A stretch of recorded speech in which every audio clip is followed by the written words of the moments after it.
Hey guys, welcome to Pocket Saga. So in today's video we are gonna see, what if Ash and Serena were reincarnated by Arceus in Sinnoh? Part 2. This story is Ash's Hisui story by the respected author Ray Chu. Make sure to show some love for their work. Before starting, if you are interested in Pokemon fanfictions, you can consider subscribing this channel and like this video. That keeps me motivated to upload more. Now let's dive in.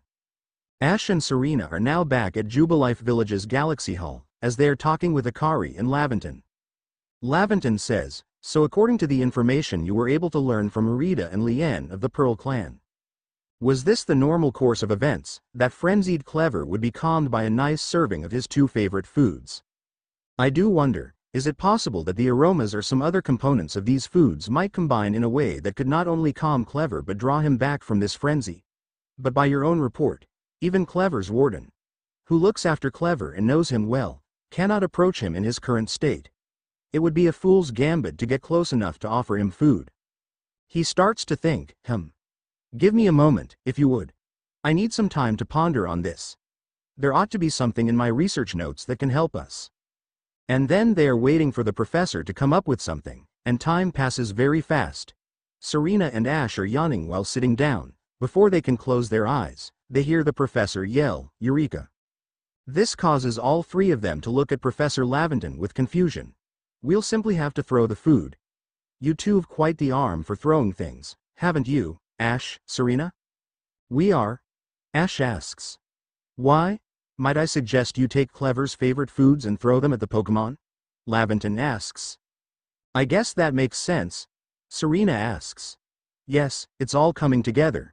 We can use our skill in Pokeball crafting to shape Clever's beloved foods into balls, then throw them to achieve the same calming effect, but from afar. A brilliant idea, if I do say so myself. As for what to call these yummy projectiles," Laventon says with excitement, "well, how about tea time balls? Puts one in mind of a nice, relaxing afternoon tea, does it not?" Ash and Serena are feeling weird at the naming as it reminds them of Clemont. Akari asks, "Why wouldn't you simply call them Laventon balls, Professor?" "Oh my. With that name, it'd sound like I'm the one being launched at our frenzied friend. In any case, we can rely on the Pearl Clan to gather the necessary foodstuffs, correct?" Laventon asks. "I guess so," Ash says. "Then you should get back to Grand Tree Arena and let the Pearl Clan know our plan," Akari says. "If you're off to Grand Tree Arena, best set out from the Heights camp, Laventon suggests. After arriving at the gate, they are stopped by the Diamond Clan warden. "My." She smiles and says, My, that Galaxy Hall is one fine building, even from the outside. The Galaxy teams certainly got themselves a grand headquarters, I'll give them that. Not to be rude, but what are you doing here?" Serena asks. "Oh, yes, I came because I had some news that I thought you might be interested in. Better you actually see what's going on, though. Let's head to, what did you end up calling it? The Heights camp?" "Yeah, the professor gave that name," Ash sighs. After arriving at the camp, they are surprised to see Adaman and the noble Wardeer waiting for them. Wardeer gives a growl and Adaman says, "I spoke to Wardeer about what's been going on. I told him how you've been trekking all over the Fieldlands seeking a way to quell Clever's frenzy. All this, from someone who's not even part of our clan or the Pearl, some wanderers who fell through a rift into this world." And hearing that, well, you can see how he responded. "I trust you appreciate it," Mai says. "We do," Ash says. "Wardeer's found you worthy, you see. This means you'll need a flute like we have. Mind demonstrating for him, Mai?" Adaman asks, and Mai only nods back. "This is very important, so listen well." Mai takes out a flute and starts to blow a melody, and Wardeer begins to calm down and nod to the tune. "That's a Celestica flute that Mai just played," Adaman says. "It's a precious tool that can be used to call on Wardeer so you can ride upon him." "Wait, we can ride on Wardeer?"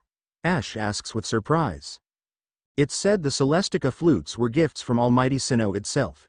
And now, this one's yours," Adaman says as he hands over the flute to Serena. "Thanks," Serena says as she holds the flute, somehow feeling familiar with it. "It's not that grand a gesture, really. I can't play the flute for the life of me," Adaman sighs. "See if you can play that melody," Mai suggests, and Serena decides to try it out. As she plays the melody, she manages to get the notes fluent and Werdir opens his heart and learned well the sound of her playing. Ash says, "Wow, Serena. You're really good at this." Serena stops playing and smiles. "Thanks, Ash. I learned it from my grandmother. She said that to play the flute is passing down from generations." Werdir suddenly shakes its body and something falls off from it, and then it uses the mouth to hold it and gives to Ash. Ash says, "Hey, isn't this?" He looks at the thing in his hand and says, "There's no doubt. This is the mind plate." Serena asks, "Mind plate? What is that?" Ash says, "Let's say that it is a stone tablet imbued with the essence of psychic energy. When used on a certain Pokemon, it allows that Pokemon to gain the power of the psychic type. Not only that, but it can also boost psychic type moves if a Pokemon holds it." He looks at the plate and notices some words from it. The original one breathed alone before the universe came. "Ash, you can read it?" Serena asks. "I can. I learned this from my grandmother as well," Ash says. "Now, use that Celestica flute wisely and gallop across the land with the great Werdir," Adaman says. "You've got a frenzied Pokemon to quell at Grand Tree Arena, haven't you? With Werdir, you can gallop across the fieldlands in no time." Ash and Serena nod as they watch both Adaman and Mai leave the place. Serena blows the flute and calls Werdir, and they hop onto it and rides off. "Wow, he is very fast," Serena says in awe. "Yeah, the breeze is also nice," Ash replies as they rush towards the Grand Tree Arena. Back in the modern world, Lily arrives at the Kanto region as she is going to visit Professor Oak, who is still in the lab working on researching Pokemon. Lily says, "Excuse me, Professor." Professor Oak sees that Lily has arrived, and he says, "Well, if it isn't Lily? I heard from my cousin that you have been depressed these days because of that." "I know, that's why I'm here, since you are the closest person to Ash and Serena. I want to know some answers. Is it true that Ash has met every single one of the Pokemon in the world, including legendary and mythical Pokemon?" Professor Oak nods and says, "Why indeed. It is thanks to Ash that I have managed to make a lot of papers with those Pokemon. But there are some times when both Delia and I are worried since Ash almost risked his life for them." "Why do you ask?" Lily says, "So that means even Arceus is one of them, right?" Arceus, the alpha Pokemon. I believe it is true. During one of the journeys in Sinnoh, Ash encountered Arceus, who tried to destroy humans for what he has suffered 10,000 years ago. Professor Oak says, Ash said that he traveled back time to stop Arceus from angering, and that leaves an important part in Arceus' mind. Lily nods and she takes a deep breath. "Professor, what I am going to reveal should be kept a secret from anyone else. Arceus manages to revive both Ash and Serena." This causes Professor Oak to drop his pen with shock. He asks, "Is that true? So you mean both Ash and Serena are still alive? Where are they?" Lily then decides to tell him about what Arceus told her, and Professor Oak says, "So let me get this straight. Ash and Serena are revived in the Sinnoh region, which is 2,000 years from now, and they are going to help the professor of that time make the very first Sinnoh Pokédex?" "It is true. Arceus also gave us these Arcphones so that we can communicate with each other even though we are in different time zones. But in exchange, the fact that Ash and Serena travel back in time and complete the first Sinnoh Pokédex is already history. We can't change that, or else who knows what might be happening in the future," Lily says. "Even though it may sound hard to believe, I know how it feels to time travel," Professor Oak says. "So what does Ash and Serena need for my assistance?" "Well, right now they can handle themselves, but for Delia and I want to know about those murders. Are they being brought to justice yet?" Lily asks. "Sadly, they are yet to be caught, considering they might have changed their names and appearances," Professor Oak says. "Maybe you should try to contact Go or Chloe. They might have an idea of where they are, considering that the Cerise labs are also helping the international police to find those traitors." "Sure, I'll try to call them," Lily says as she leaves. At the same time, Delia arrives at Veneval Town as she finds Grace, who is feeding her Rhyhorn. Delia knocks on the door and Grace notices her. "Delia, what a surprise." Grace hugs her best friend and Delia hugs her back. "Hello Grace, you don't mind if I come in?" Delia asks. After Grace prepares some tea, Delia asks, "So how are you?" You know, after that happened, it is very hard to move on. Grace frowns. I mean, there are a lot of times I'm regretting having Serena learn Rhyhorn racing. Now that she won't be here anymore. Delia frowns and says, I know what you feel, Grace. But I'm here because there are some things I need to know. Delia takes out a letter and gives it to Grace, who asks, what is this? Just read it and you'll know, Delia says. Grace opens the letter and she gasps. She knows very well that it is Serena's writing. As she continues to read, she is shocked to learn that Serena wasn't dead, and the fact that she was in 2,000 years away from now. Grace begs, Delia, please tell me this is real. It is real. I have met them a few hours ago. Delia smiles. They are both alive, and they are making our history right now. Grace is very happy as she hugs Delia as a sister would do, and Delia decides to reveal anything. So if we go to the Ether Paradise, we might be able to see them again? Grace asks. That's right, Delia says, but there is also a question that Serena wants to ask you. It is about her ancestors. Grace nods as she takes out a book. She says, this book was passed down from generations. I hope this will help us out. Then they decide to read the book to see if there are any clues about Hisui region. After Ash and Serena arrive at the Grand Tree Arena, Lien is waiting for them as he asks, so you say that you Galaxy people came up with a method to try to quell Lord Clever's frenzy? Of course, Professor Laventon says that we can try combining Clever's favorite foods into balls so that we can throw them at him, Ash says. What? You'll mash up Clever's favorite foods into balls so you can throw offerings at him? Well, that's quite an unorthodox approach. You Galaxy people. Your inventiveness just blows me away. I mean, now you can make offerings to Lord Clever. From a safe distance. Lien exclaims. I'll lend you my aid if it means we might provide Clever with his offering. Let's begin at once. Hold on, Lien. Don't get ahead of yourself. Just then, Arita also arrives and she says, whatever the plan is, you'll need Clever's favorite plump beans. I've brought them, as promised. Gah. That's right.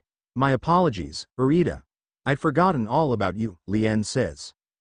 I admit, as we haven't been able to solve this ourselves, we seem to have a little choice but to turn to the Galaxy team. But even I still have my doubts about whether we should entrust such a thing to outsiders. These Galaxy team people don't share our customs or our values. Arita frowns. So prove to me you're worthy to stand in the presence of our noble Pokémon. Just then, Arita's Glaceon also rushes forward, and Ash says, I see you want to battle, all. Hold on, Ash. Leave the battle to me, Serena says, much to his surprise. I feel like I should be the one doing this. Okay. Ash sighs. You may battle by ordering about the Pokémon you've caught in your little Pokeballs. But on my side, I have a Pokémon as close to me as a sister, as one of my blood. If you can defeat Glaceon and me, I will entrust you with Clever's fate. Allow Galceon's true strength to chill you to your depths, Arita says. As if, Sylveon, Serena says as she sends out her own evolution. Powder snow. Arita commands, and Glaceon tries to shoot some ice towards Sylveon. Dodge it, and go with Fairy Wind, Serena yells, and the move causes some damage. Good, now let's go with Swift. You too. Arita commands, and both evolutions are shooting stars and both of them are equal power. Now Iron Tail, Serena says, finish it off. Sylveon's Iron Tail slams at Glaceon, much to Arita's surprise, and Glaceon is already down by the attack. I see now. Pokeballs are simply your tools of choice, not products of disregard for Pokémon. Arita says while trying to heal her Glaceon with berries. You still understand the Pokémon that you've caught and treat them as partners. I feel better putting my trust in you too now, I think. Then she offers to heal Sylveon. While doing so, she asks, now, explain the Galaxy team's plan. What do you mean to do with these foods? After explaining what they have told Lien, Arita says, so because you have to keep your distance, you'll mash Clever's favorite foods together, ball them up, and try to quell his frenzy by throwing at him? Interesting. So you've developed soothing bombs of sorts to calm our lord. Very well. If it'll help soothe Clever's frenzy, let's make these bombs with our very hearts and souls. Then they try to make some bombs and then they make a huge basket of them. Lien says, they're a veritable mountain of bombs. This should please Clever, if anything can. Now then, ready yourself. and I will summon our mighty Clever, Lord of the Woods. Ash and Serena nod as they enter the arena. Lien walks to the altar and says, "O mighty Clever, Lord of the Woods. Though it isn't yet the time of the ceremony, we've prepared an offering of your favorite things. Benevolent Lord who works his might between the heavens and earth, we offer our gratitude. And beseech you, reveal yourself to our eyes. Listen well, Ash and Serena, keep your focus on Clever. Dodging will be vital. Try to avoid his moves as you're throwing the bombs." "So we won't be having a Pokemon battle," Ash mutters. And they hear shaking as something glowing yellow just rushes past, and the tree immediately cuts in half after the yellow shadow just rushes past. It stops in front of Ash and Serena as it roars. "So that's Clever. Look at those arms," Serena says. "This is the first time I see this Pokemon as well," Ash says, "another evolution of Scyther. Who would have known?" Ash and Serena start to throw bombs at him, but after throwing 2 of them, it starts to charge them with a double-hit attack. Ash and Serena are forced to dodge the attack. "Oh my gosh. It is so fast," Serena says. "I know," Ash says while rushing behind to throw a bomb, but when Ash jumps out of the way, Clever slams into a tree as it is a little confused. Serena says, "Now it's our chance." Ash takes out a Pokeball and says, "Floatzel, I choose you." The Sea Weasel Pokemon appears and Ash yells, "Use Aqua Jet. Hold him in place." Floatzel tries to attack with the super effective move, only to be hit by Clever's Rock-type attack. "That's Stealth Rock," Arita exclaims. "Stealth Rock? But that's different from what we used to know," Serena gasps. "Yeah. Somehow it becomes just like Fire Spin," Ash says. "Floatzel, don't give up and use Sonic Boom." The move causes Clever to faint a little, and Ash and Serena recall Floatzel and use the chance to throw bombs. But after throwing 8 or 9 more, it wakes up again and continues to attack. "Just how many health does this Pokemon have?" Ash asks. "I don't know, but my gut tells me that we're far from over," Serena says as she manages to throw another one. Clever goes with the aerial ace attack on Serena this time, but Serena dodges the way and Clever hits the giant rock on the field. Ash says, "Pikachu, Iron Tail," from behind. Pikachu nods as he gives a back slam, causing it to fall again, and Ash and Serena throw the bombs for some more. But after a while, it still manages to get up and attack with Air Slash. Now it is going for the Air Slash. Ash accidentally gets hit and he can see blood from his left arm. Serena says, "Ash, are you alright?" "This sure is no joke," Ash says. "If we aren't careful, we might as well be dead by this Pokemon." Clever is charging up the aerial ace again, and Serena takes out Wardeer and says, "Please carry Ash and dodge the attacks." Wardeer nods as he carries Ash and leave. Serena also dodges at the same time so that Clever hits the tree again. Ash says, "Wardeer, use Psyshield Bash, don't worry about me." Wardeer uses the move to crash into Clever, causing it to faint again, and after 6 or 7 more throws of bombs, they find that there is only 1 bomb left in the basket. "Serena, we have to be careful, this is our last bomb," Ash says. "Don't worry. Let's go." Serena picks up the final bomb and throws at Clever, causing the yellow glow to disappear from the noble Pokemon and returning it back to normal. Clever has brown and clay-colored skin, and the sides are just like stone axes. "We've done it," Ash says while holding his arm. Clever is back to normal. Arita gasps in surprise. Ash and Serena did it. Clever walks towards Ash and takes out another one of Arceus' plates, the Insect Plate. Ash says, "Insect Plate. This one is a stone tablet imbued with the essence of bugs." He reads the words on the plate and says, "Where all creation was born, that is the being's place of origin." Just then, Clever rushes away back into the woods, and Lien asks, "What happened?" Some kind of light erupted from Clever's body. Has Lord Clever's frenzied mind truly been put at ease now? Does this confirm that the strange lightning was to blame for Clever's unnatural power? Arita asks. "It could be, but this is what we thought after what we've seen," Ash says. "We know strange lightning came from out of the space-time rift the other night. Those bolts must have struck Clever and driven him into his frenzy after all," Arita says. "The lightning came from the space-time rift. But if Almighty Sinnoh really does dwell beyond that space-time rift, then the strange lightning. It indeed was Almighty Sinnoh's power? Then were we even right to try to interfere? Lien asks while becoming angry. I happily went along with this plan to create some bombs, as if I knew what I was doing. Like some kind of thoughtless fool. Outrageous. Calm yourself, Lien. Remember that the Lord of the Woods has long been our protector, keeping the Pearl Clan safe from dangerous Pokemon that might harm us. Would power sent by the true Almighty Sinnoh have driven Clever to turn on us and attack people and Pokemon indiscriminately? I doubt it. What Ash and Serena accomplished just now, it needed to be done. Lien lowers his head at Irita's words, and Irita turns to Ash and Serena. I'm glad we could settle this without further strife with the Diamond Clan or the Galaxy team. If you come across other Pokemon in the grip of this painful frenzy, please help them. She looks at Lien, who mutters, Yes. Fine. I suppose I must concur. I apologize for becoming briefly incomposed. I'm grateful for what you've done for my lord. It's fine. Ash says, I mean we're glad to see Clever safe as well. Please, take these, on behalf of the Pearl Clan.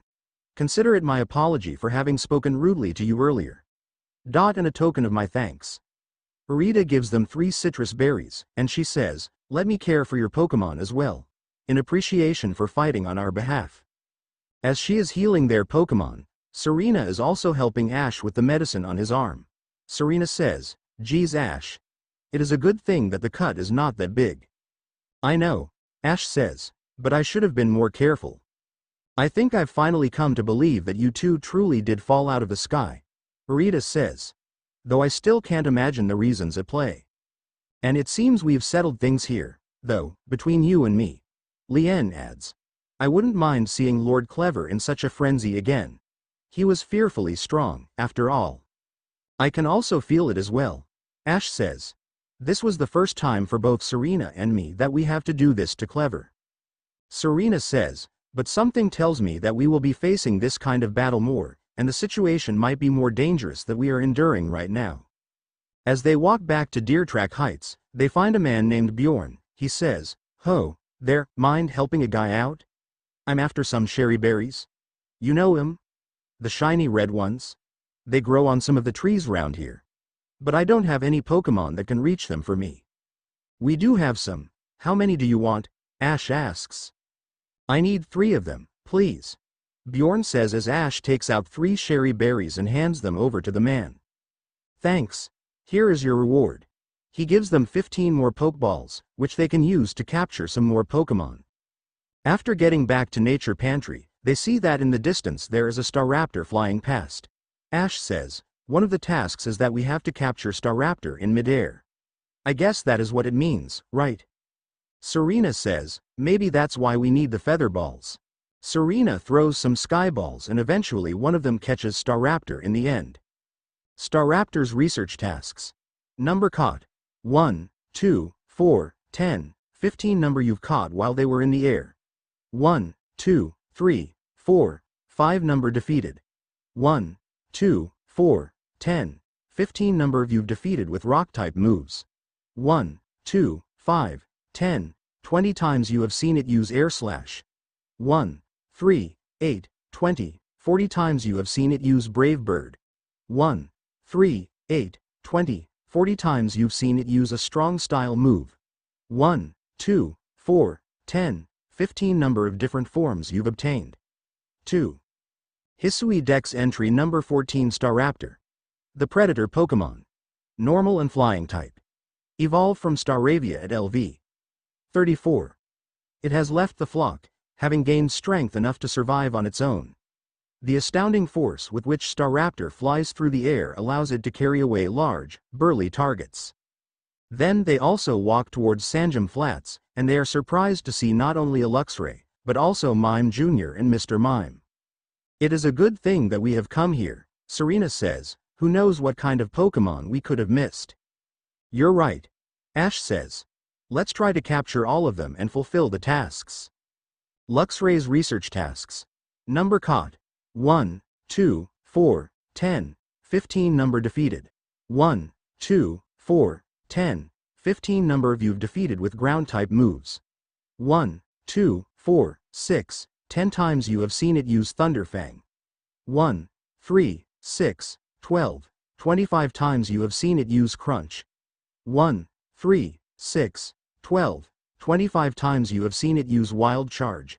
1, 3, 8, 20, 40 times you've seen it use a strong style move. 1, 3, 8, 20, 40 number of different forms you've obtained. 2. Mime Jr.'s research tasks. Number caught.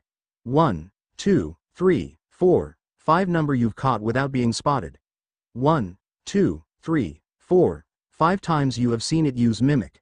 1, 3, 6, 12, 25 times you've given it food. 1, 2, 3, 4, 5 number you've evolved. 1, 2, 3. Mr. Mime's research tasks. Number caught. 1, 2, 4, 10, 15 number you've caught without being spotted. 1, 2, 4, 6, 10, number defeated. 1, 2, 4, 10, 15 times you have seen it use mimic. 1, 3, 6, 12, 25 times you've given it food. 1, 2, 3, 4, 5 times you've scared it off with a scatterbang. 1, 2, 3, 4, 5 times you've seen it use an agile style move. 1, 3, 6, 12, 25 investigated the suspicious movements of Mr. Mime. 1. Hisui Dex entry number 17 Luxray. The Gleam Eyes Pokemon. Electric type. Evolved from Luxio at LV. 30. They form packs, each having one male as leader. Legends say that when Luxray's two eyes shimmer with gold, the Pokemon can see through anything. Hisui Dex entry number 76 Mime Jr. The Mime Pokemon. Psychic and Fairy type. Known to turn up in bustling marketplaces now and again. It mimics people much as a child would, then watches how they react, eyes sparkling. Hisui Dex entry number 77 Mr. Mime. The Barrier Pokemon. Psychic and Fairy type. Evolved from Mime Jr. by learning Mimic. The behavior of this clown-like Pokemon reminds one of pantomime. It creates invisible walls using a force emitted from its fingertips. And since it is nighttime, they also find a Driftblim in the wild. Driftblim's research tasks. Number caught. 1, 2, 4, 10, 15 number caught at night. 1, 2, 5, 10, 20 number defeated. 1, 3, 6, 12, 25 number of you've defeated with dark type moves. 1, 3, 10, 25, 40 times you have seen it use mystical fire. 1, 3, 6, 12, 25 times you have seen it use self-destruct. 1, 2, 4, 10, 15 times you've seen it use an agile style move. 1, 3, 8, 20, 40. Hisui Dex entry number 38 Driftblim. The Blimp Pokemon. Ghost and Flying type. Evolved from Drifloon at LV. 28. It drifts along at dusk, perfectly silent. Its transient, melancholy aspect touches some people deeply. Every so often, one will come upon a song or poem devoted to Driftblim. In Sanjam Flats, there are also some Kadabra, and an Alpha Alakazam who is trying to attack Ash and Serena. Both of them manage to dodge in the way, but their teleport and psychic moves give them a lot of damage. This place sure is scary, I think we really need to fight them, Serena says. I know. Ash adds as he takes out Beautifly to defeat the Kadabra, and captures one in the end. As for the Alpha Alakazam, Serena is commanding Snorlax to use Crunch to defeat it. Kadabra's research tasks. Number caught.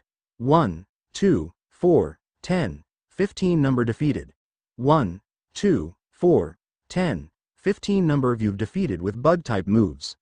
1, 2, 5, 10, 20 times you have seen it use Calm Mind. 1, 3, 6, 12, 25 times you have seen it use Psycho Cut. 1, 3, 6, 12, 25 number of different forms you've obtained. 2 number you've evolved. 1, 2, 3. Alakazam's research tasks. Number caught. 1, 2, 4, 6, 10 number of alpha specimens caught. 1, 2, 3 number defeated. 1, 2, 4, 6, 10 number of you've defeated with dark type moves. 1, 2, 3 times you have seen it use Recover. 1, 3, 8, 20, 40 times you have seen it use psychic. 1, 3, 10, 30, 70 times you've seen it use an agile style move. 1, 2, 4, 10, 15 number of different forms you've obtained. 2. Hisui Dex entry number 59 Kadabra. The Psy Pokemon. Psychic type. Evolved from Abra at LV. 16. There are rumors that a child with mystical powers became a Kadabra. However, this remains unverified. I suspect that the Spoon Kadabra holds enhances its brainwaves. Hisui Dex entry number 60 Alakazam. The Psy Pokemon. Psychic type. Evolved from Kadabra with a linking cord. The longer Alakazam lives, the larger and heavier its head becomes. Our tests have shown that the strength of its psychic powers correlates positively to the weight of its head. What is a linking cord? I thought Kadabra evolves by trading away, Ash says. I don't know, but maybe it is something that can evolve trade Pokemon, Serena says, but we don't know where to find it. And at the beach, they can also find West Sea Shellos and Gastrodon, and both of them decide to capture them. They find a smaller Shellos and feed it with food to make themselves unnoticed. And then they manage to capture for Gastrodon, they find a heavy one and capture it without being spotted. Well, it says that we also need to capture an Eastern Sea one. I guess we can't do that yet, Serena says. You're right. Ash sighs. Shellos research tasks. Number caught. 1, 3, 6, 12, 25 number of small specimens caught. 1, 2, 3, 4, 5 number you've caught without being spotted. 1, 2, 4, 6, 10 number defeated. 1, 2, 4, 6, 10 times you have seen it use water pulse. 1, 3, 6, 12, 25 times you've given it food. 1, 2, 4, 6, 8 number of different forms you've obtained. 2 number you've evolved. 1. Gastrodon's research tasks. Number caught. 1, 2, 4, 10, 15 number of heavy specimens caught. 1, 2, 5, 7, 10 number you've caught without being spotted. 1, 2, 4, 6, 10 number defeated. 1, 2, 4, 10, 15 times you have seen it use Mud Bomb. 1, 3, 8, 20, 40 times you've seen it use a strong style move. 1, 3, 8, 20, 40 number of different forms you've obtained. 2. Hisui Dex entry number 82 Shellos, West Sea. The Sea Slug Pokemon. Water type. Found in abundance on seashores bordering warm waters. Shellos are unexpectedly friendly and will crawl toward any person they see. Take care not to get coated in mucus. Hisui Dex entry number 83 Gastrodon, West Sea. The Sea Slug Pokemon. Water and ground type. Evolved from Shellos at LV. 30. Found more often on the land than in the sea. More active when it's cloudy or rainy out than when the weather is fair. By headbutting the shaking tree, Ash manages to find Wormadam in the plant cloak forms. Wormadam's research tasks. Number caught. 1, 2, 4, 10, 15 number defeated. 1, 3, 6, 12, 25 number of you've defeated with fire-type moves. 1, 2, 5, 10, 20 times you have seen it use confusion. 1, 3, 6, 12, 25 times you have seen it use Bug Buzz. 1, 3, 8, 20, 40 times you've seen it use an agile style move. 1, 3, 10, 30, 70 number you've seen leap out of trees. 1, 2, 4, 10, 15 number of different forms you've obtained. 3. Hisui Dex entry number 44 Wormadam. Plant Cloak. The Bagworm Pokemon. Bug and Grass type. Evolved from female Burmy at LV. 20. The cloak, fashioned from plant matter, has merged with the Pokemon and is now part of the body, like fur or skin. I suspect this fusion is an effect of the energy involved in evolution. And by smashing the rocks, they find Graveler inside. Graveler's research tasks. Number caught. 1, 2, 4, 10, 15 number of heavy specimens caught. 1, 2, 5, 7, 10 number defeated. 1, 3, 8, 20, 40 number of you've defeated with fighting type moves.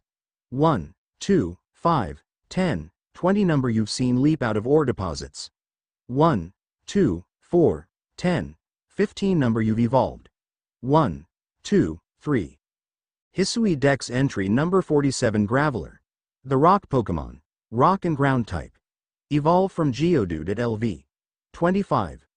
Dwells in holes dug into sheer walls of stone. It enjoys rolling down slopes as though it were a boulder during a rockfall, so keep an eye upward while traversing mountain roads. Hey, Ash. This is dropped from the Graveler. Serena says as she picks up the item, and Ash says, that's the black augurite that Lily told us about. The item to evolve Scyther into Clever. If that's the case, let's try it out. Serena says as she gives Scyther the stone, and without the need to trade, it evolves into Clever in the end. It works. That's amazing, Ash says. Yeah, so according to the research, we need to see it use a strong and an agile style move, and also Stone Axe and X Scissor. Stone Axe sounds like a new move. And when Clever tries it out, they are surprised to see the pieces of the axes go into the Pokemon's body like stealth rocks. Clever's research tasks. Number caught. 1, 2, 3, 4, 5 times you have seen it use Stone Axe. 1, 3, 8, 20, 40 times you have seen it use X Scissor. 1, 3, 6, 12, 25 times you've seen it use a strong style move. 1, 3, 8, 20, 40 times you've seen it use an agile style move. 1, 3, 8, 20, 40. Hisui Dex entry number 73 Clever. The Axe Pokemon. Bug and Rock type. Evolved from Scyther by holding the black augurite. A violent creature that fells towering trees with its crude axes and shields itself with hard stone. If one should chance upon this Pokemon in the wilds, one's only recourse is to flee. And while they are looking around the area, Ash notices the lake and says, hey, that's Lake Verity. Lake Verity. I remember it is one of the 3 famous lakes in the Sinnoh region, right? The one with the Lake Guardian Mesprit, right? Serena asks. Yeah. And since this is the Sanjam Flats, I think I might know where this place might become in the future. Ash says. Sanjam Town is actually where Professor Rowan lives. You're right. Serena looks at the map and says, hey Ash, since there is a mossy rock in the hardwood, how about we try to evolve our Eevee? That might be a good idea. Ash says. It is a good thing we have Wardeer, we can get there with no time. As it is nighttime, they also find some Golbats in hardwood, and they have Floatzel use Ice Punch to defeat one, and then have Alakazam defeat another one with Psychic. Golbat's research tasks. Number caught. 1, 2, 4, 10, 15 number caught at night. 1, 2, 5, 10, 20 number defeated. 1, 2, 4, 10, 15 number of you've defeated with Ice-type moves. 1, 2, 6, 12, 25 number of you've defeated with Psychic-type moves. 1, 2, 6, 12, 25 times you have seen it use Bite. 1, 3, 6, 12, 25 times you have seen it use Air Cutter. 1, 3, 6, 12, 25 number of different forms you've obtained. 2. Hisui Dex entry number 35 Golbat. The Bat Pokemon. Poison and Flying type. Evolved from Zubat at LV. 22. It sinks its sharp fangs into other creatures and slurps up their blood. A closer look at the fangs reveals that they are hollow and akin to straws. While they are exploring, the nighttime ends and daytime arrives. Serena says, time really goes fast, don't you think? It is already daytime. Yeah. Ash says as he finds another shaking tree, and after shaking it, a Cherrim appears. It's a Cherrim. That must be a rare find. Serena comments, and then the Cherrim starts to glow and changes its form. So that's how it changes form. The sun really helps. Yeah, this is the sunny form. Before changing it was overcast, Ash says. Cherrim's research tasks. Number caught. 1, 2, 4, 10, 15 number caught during daylight hours. 1, 2, 4, 6, 10 number defeated. 1, 2, 3, 4, 5 times you have seen it use Petal Dance. 1, 3, 8, 20, 40 times you've seen it use an agile style move. 1, 2, 4, 10, 15 number you've seen leap out of trees. 1, 2, 4, 10, 15. Hisui Dex entry number 67 Cherrim. Overcast form. The Blossom Pokemon. Grass type. Evolved from Cherubi at LV. 25. Motionless, save for the occasional quiver. A rich array of Pokemon can be found gathered around it, drawn by the scent exuded from Cherrim's folded petals. Hisui Dex entry number 67 Cherrim. Sunny form. The Blossom Pokemon. Grass type. Evolved from Cherubi at LV. 25. Cheerfully active on sunny days. Immediately closes its petals and becomes immobile once the sun becomes hidden, however. Here it is. Grace says, this is what Ash and Serena want to find, right? Delia says, Adaman and Arita. Married and united both Diamond and Pearl clan in the end. So those two really are Serena's ancestors. But why is there Ash and Serena's name on it? Grace says, Serena's name is chosen by my grandmother, as she said that one of the heroes in the past is called this name. Do you think that the Serena in this book is my daughter? That might be possible. You remind me, Ash's name is also chosen by Red's father because of the same reason. Maybe they are bound to go back in time to make history, Delia adds. After walking south to the Moss Rock, Ash sends out his own Eevee as he touches the stone, and then it evolves into a Leafeon, much to their delight. So now we have our second evolution, Ash says, and we have to record its leaf blade, baby doll eyes, and then an agile style move. If the professor made these research tasks easier, then that must mean it might be very rare to find them, Serena says. I mean, some Pokemon like Rowlet and this Leafeon only have tasks that require to use moves, and some of them that are easier to find will require us to feed them or scare them with scatter bangs. I know what you mean, Ash says. Leafeon's research tasks. Number caught. 1, 2, 3, 4, 5 times you have seen it use baby doll eyes. 1, 2, 4, 10, 15 times you have seen it use leaf blade. 1, 3, 8, 20, 40 times you've seen it use an agile style move. 1, 3, 10, 30, 70. Hisui Dex entry number 31 Leafeon. The verdant Pokemon. Grass type. Evolved from Eevee near the Moss Rock. Cells similar to those of plants have been found in its fur. Its hard tail can fell a large tree with one stroke, and the tail's sharpness exceeds even that of a sword crafted by a master. And when they go south, they also find an alpha Lopunny that is hopping at the cliffside. Ash says, not only we have the Baneri, but we also have the Lopunny as well. But that Lopunny might be high level, Serena says with concern. We have to catch it without being noticed, and we have to defeat it as well, Ash says.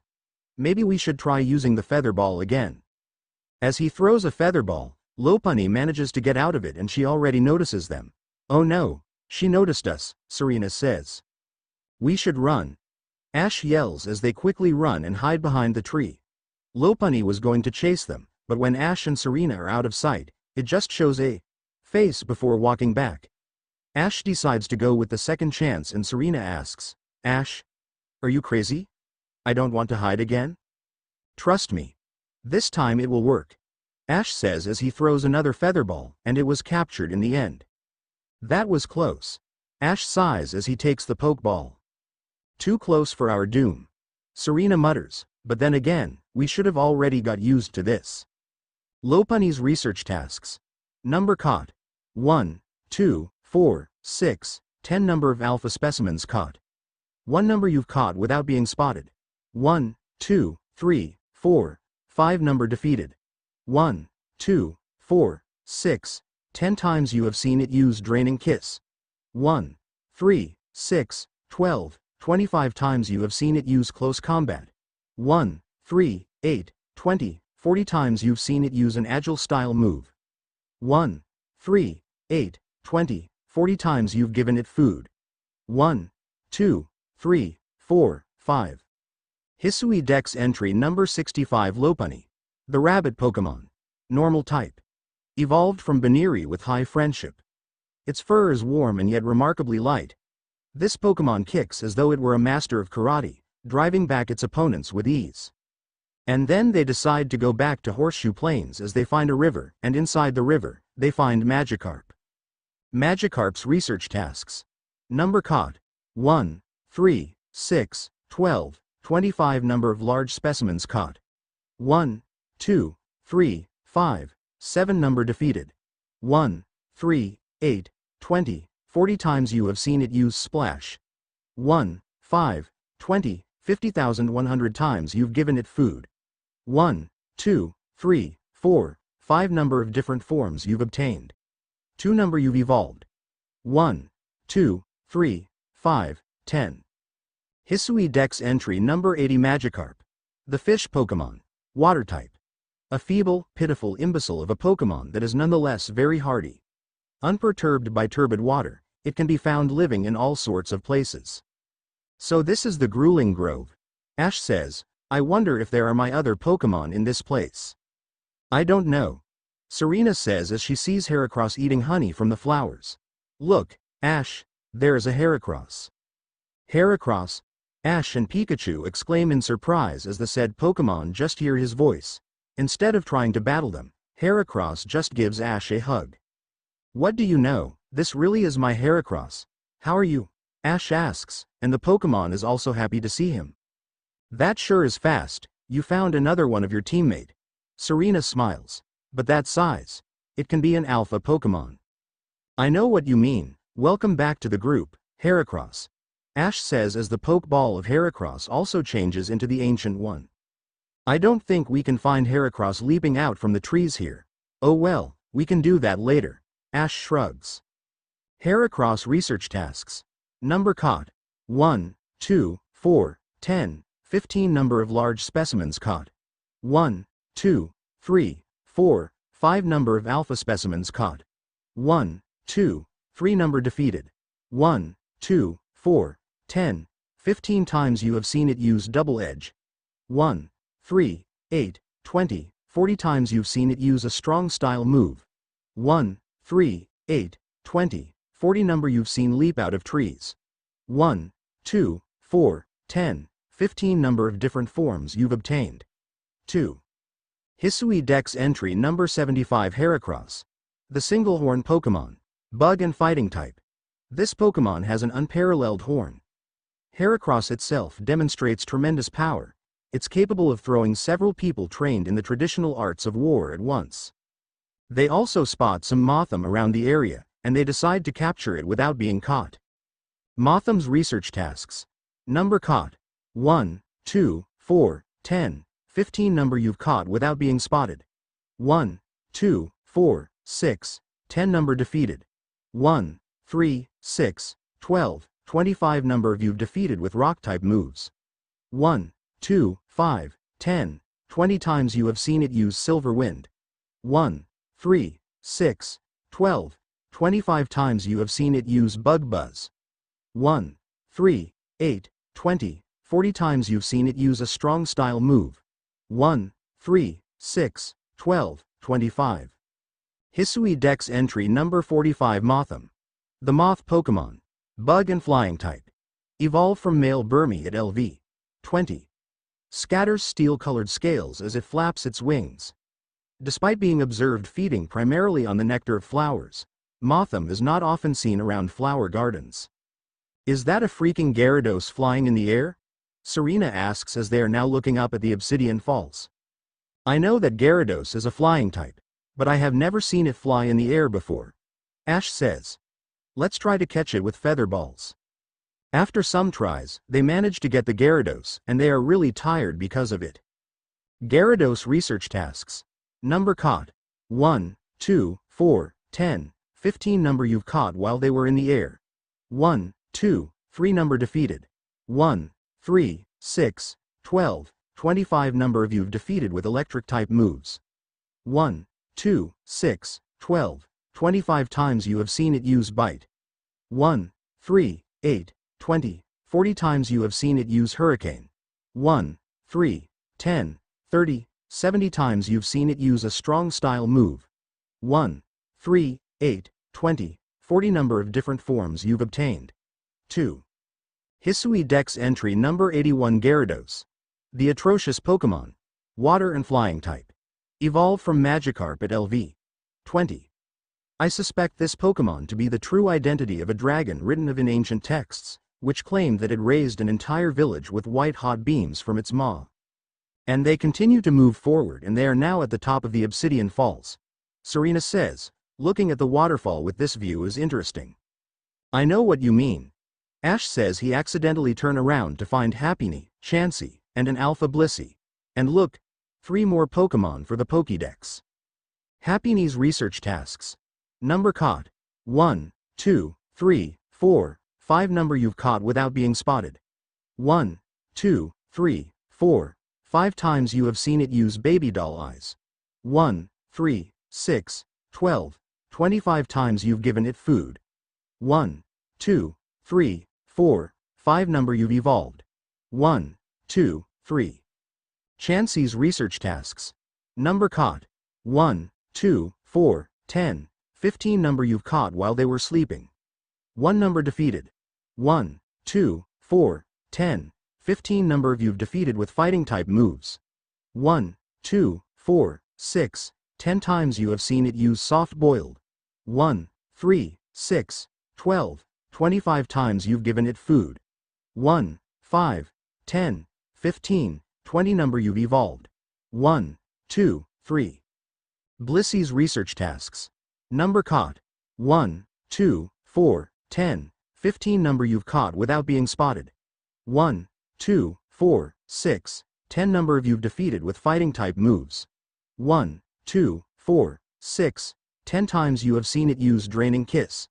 1, 3, 8, 20, 40 times you have seen it use double edge. 1, 3, 6, 12, 25 times you've given it food. 1, 2, 3, 4, 5 times you've seen it use a strong style move. 1, 2, 4, 10, 15 investigated what would make Blissey help a human. 1. Hisui Dex entry number 86 Happiny. The Playhouse Pokemon. Normal type. In imitation of Chansey, it keeps a round stone tucked into its belly pouch and cherishes it dearly. It gets along well with children and will sometimes play house with them for fun. Hisui Dex entry number 87 Chansey. The Egg Pokemon. Normal type. Evolved from Happiny by holding oval stone.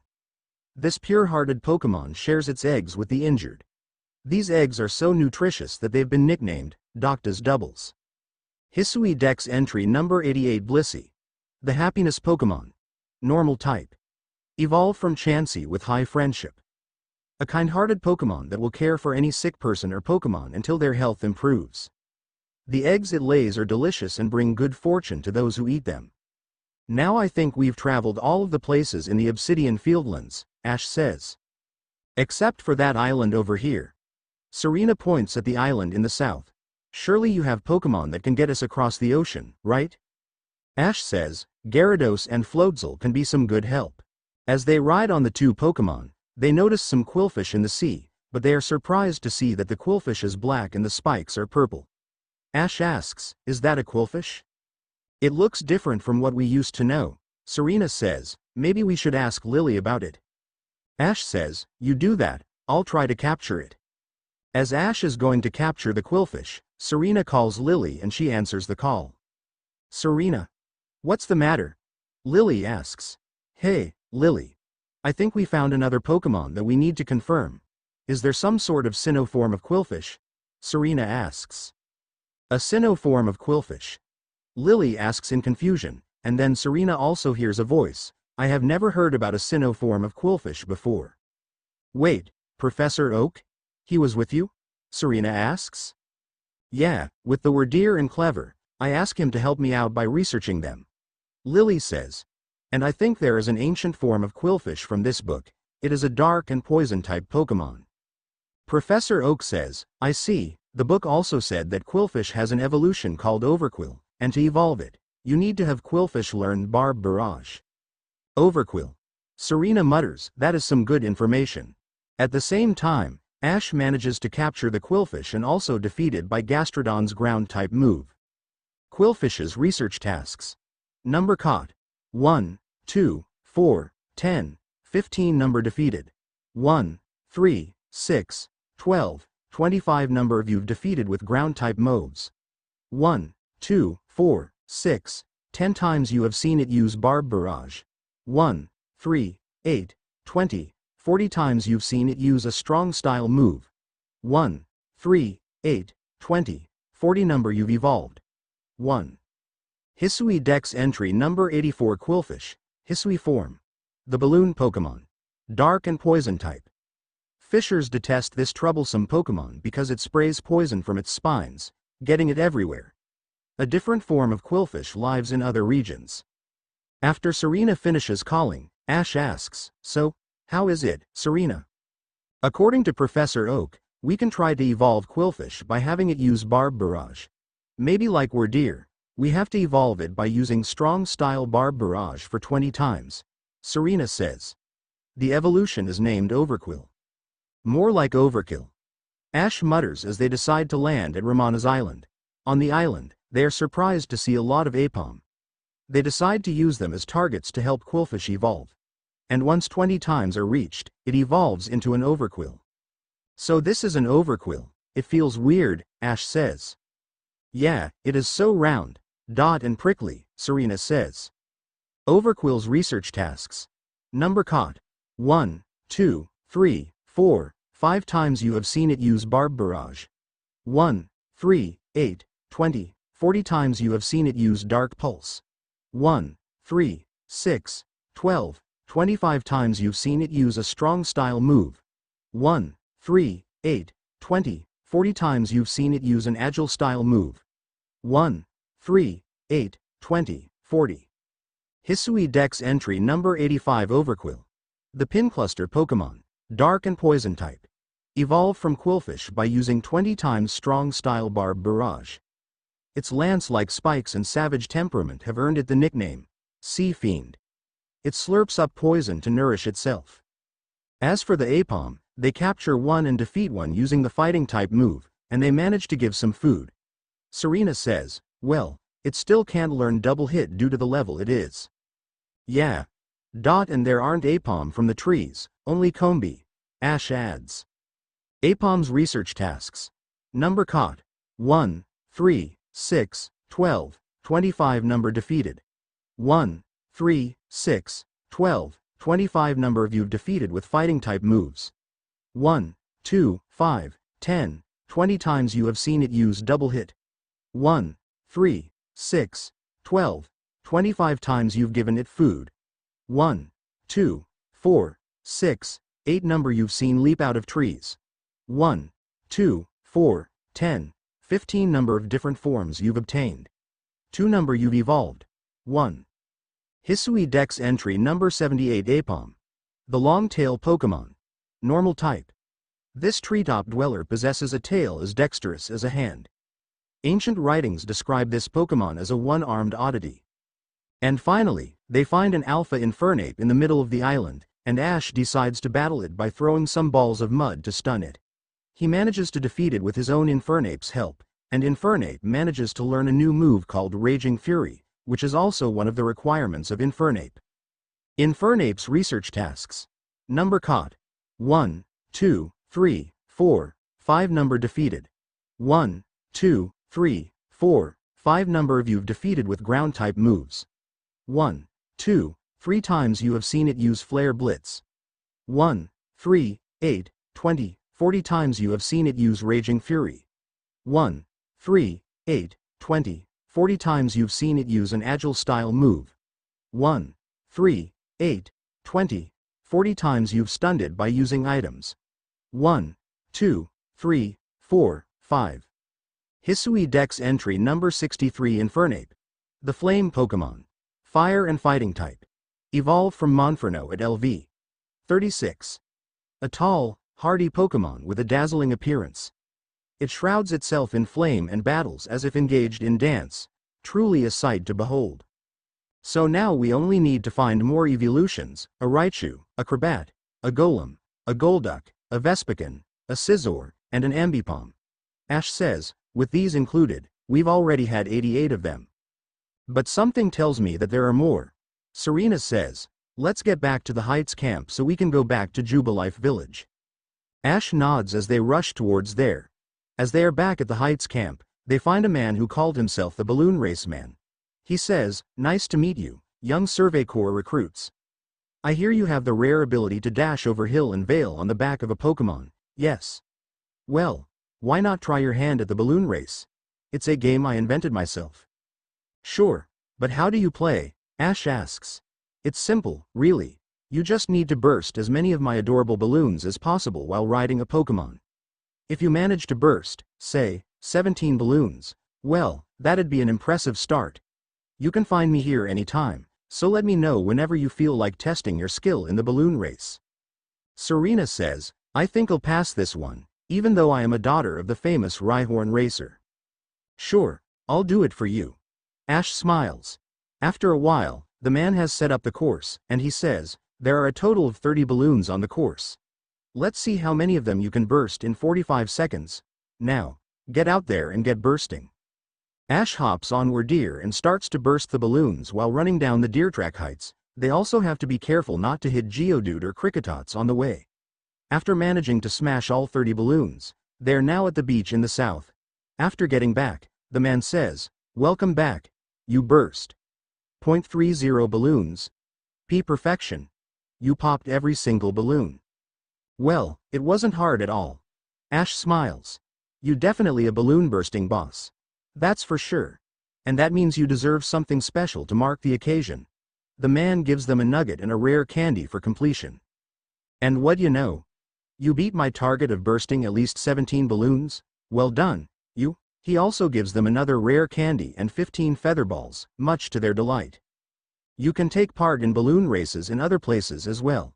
This race is the easiest of the lot. The man adds. Let's see if you have what it takes to challenge them all and raise your skills to the next level. I'm looking forward to that. Ash says. And after that's done, they find Professor Laventon as they are going back to the Jubilife village. Professor Laventon looks at his Pokédex and says, splendiferous results. I dare say you've earned yourself a promotion to the next rank. Best report to Captain Silene, I'd get right on that if I were you. Professor Laventon, sorry for the late news, but we also quelled Lord Clever, Ash says. Well done and bravo, my boy and my girl. Time to head back to the village and report to Commander Kamado. And then they finally get back to Jubilife village. Volo is already waiting for them there. Volo says, I saw a light fading into the sky. You must have quelled the Lord Pokemon. He also notices the insect plate in the mind plate. And what do you have there? Could it be? Those are two of the fabled plates of old. Please, let me have a look. Ash shows the two plates, and he says, I see, there are some letters carved into them. We already know that. I can read them as well, Ash says. This one says, where all creation was born, that is the being's place of origin. It seems to be a phrase from a very old myth. How did you come across these? Volo asks. We are given the plates by Wardeer and Clever, Serena says. That's quite something, indeed. My heart is practically racing with excitement, Volo says. It is my guess that you will find more plates like these scattered across Hisui. If we were to gather them all and decipher the scripts on them, we may uncover something absolutely amazing. The mysteries of the past. Oh, how they tickle my curiosity. What a joy to be alive in such times. Well, I must be on my way. Until next time. Then Volo leaves them alone, and both Ash and Serena just shrug as they don't know what just happened. They find a man named Endra near the gate as he asks, all right, if a Pokemon starts eyeing me, I'll find an Oran berry, then run while it's distracted. If I just stick to the plan, I'll be fine. He notices Ash and Serena and he says, oh, you two from the Survey Corps. I was just headed out to the Fieldlands to go gather tumblestones, but I haven't got as many Oran berries as I'd like. Are you familiar with Oran berries? We have been feeding a lot of Pokemon with them, Serena says. And they also restore some HP to Pokemon that eat them. So as you might imagine, Pokemon tend to be very interested in them, Endra says. You see where I'm going with this? Throwing Oran berries is a great way to distract and avoid wild Pokemon. They're indispensable. With that in mind, could I trouble you to gather 5 Oran berries for me? We already have a lot of them, we can share some with you. Ash then takes out 5 Oran berries and gives them to him. I gratefully accept. Gosh, I can't believe you went to the trouble of finding these just for me, Endra says. No problem, Serena says. Thank you, gosh, you're nice for someone who fell out of the sky. Let's just tuck these away in my satchel. He puts the berry away, and adds, I won't let your kindness go to waste. Wish me luck with those tumblestones. And he gives them 3 revives as thanks, so Ash and Serena put them away as well. They also find Sanqua, the head of the construction corps, in front of the house, as she is muttering, I can't get a good night's sleep like this. Sanqua. Is something wrong? Serena asks. Wag. Sanqua jumps a little and says, don't scare me like that. Sorry, but something wrong? Ash asks. No, everything's fine. Whatever you need, come back later, all right? Sanqua replies. I don't think you're telling the truth here. Serena sighs. We can help you. Just tell us what's the matter. Maybe a Survey Corps type like you two could figure out what's causing this. Look, when I'm in my quarters trying to sleep at night, it feels like I'm not alone in there. Sometimes, there's this kind of crackling sound. I found burnt berries a couple of times, and once in a while, I hear something clatter. So Survey Corps kids, go survey my quarters. Figure out what's happening. As it is nighttime, Ash and Serena decide to enter the house to investigate. Sanqua mutters, I swear there's something in there. Check every nook and cranny for me, okay? They start to look at the table and find a faint smell, like berries, and they hear a cracking sound at the item storage, so they check it out. They open the cloth to find some sparks flying for a moment. What was that? It was so fast. Serena asks. It seems to me like an electric-type Pokemon. Ash adds. They hear the sound again, and this time it is at the closet. Pikachu rushes towards the closet and drags a Pichu out of it. So it's a Pichu, Ash says. Survey Corps kids, are you all right? I heard this strange noise. Sanqua rushes in and asks. Wait a minute. This Pichu. Could it be? It might sound absurd, but I think this might be a Pichu I found injured in the forest a while back. The Pichu rushes towards Sanqua and gives her a berry. A berry? For me? What, because I fixed you up? Shoo. Pichu nods and Sanqua takes the berry. Wait. So the thing haunting my quarters was just a grateful little Pichu? Guess all that worrying was pointless. To think I was afraid it was some spine-chilling thing. She turns to Ash and Serena as she says, regardless, I owe you. Have a token of my gratitude. Then they are given 7 Nanab berries as thanks. Ash and Serena take the berries and leave the quarters. The next request is from a man named Kichi near the farm fields. He says, listen here, Survey Corps kids. I saw the darndest thing. I was scouring the hardwood for crops we could grow in the fields here when I saw it. This Pokemon called Cherrim changed its appearance before my very eyes. It was in the evening. The light was getting dim. All of a sudden, Cherrim's petals closed right up so it looked like nothing but a little flower bud. Wow, I thought. I just witnessed the miracle of evolution. But the next morning, when I went to check in on that Cherrim, it was right back to full bloom. But why would it bloom just to close back up? Is that how evolution works? Or was the change I saw something different? How about I show you from this Pokédex? Ash asks as he shows the page of Cherrim.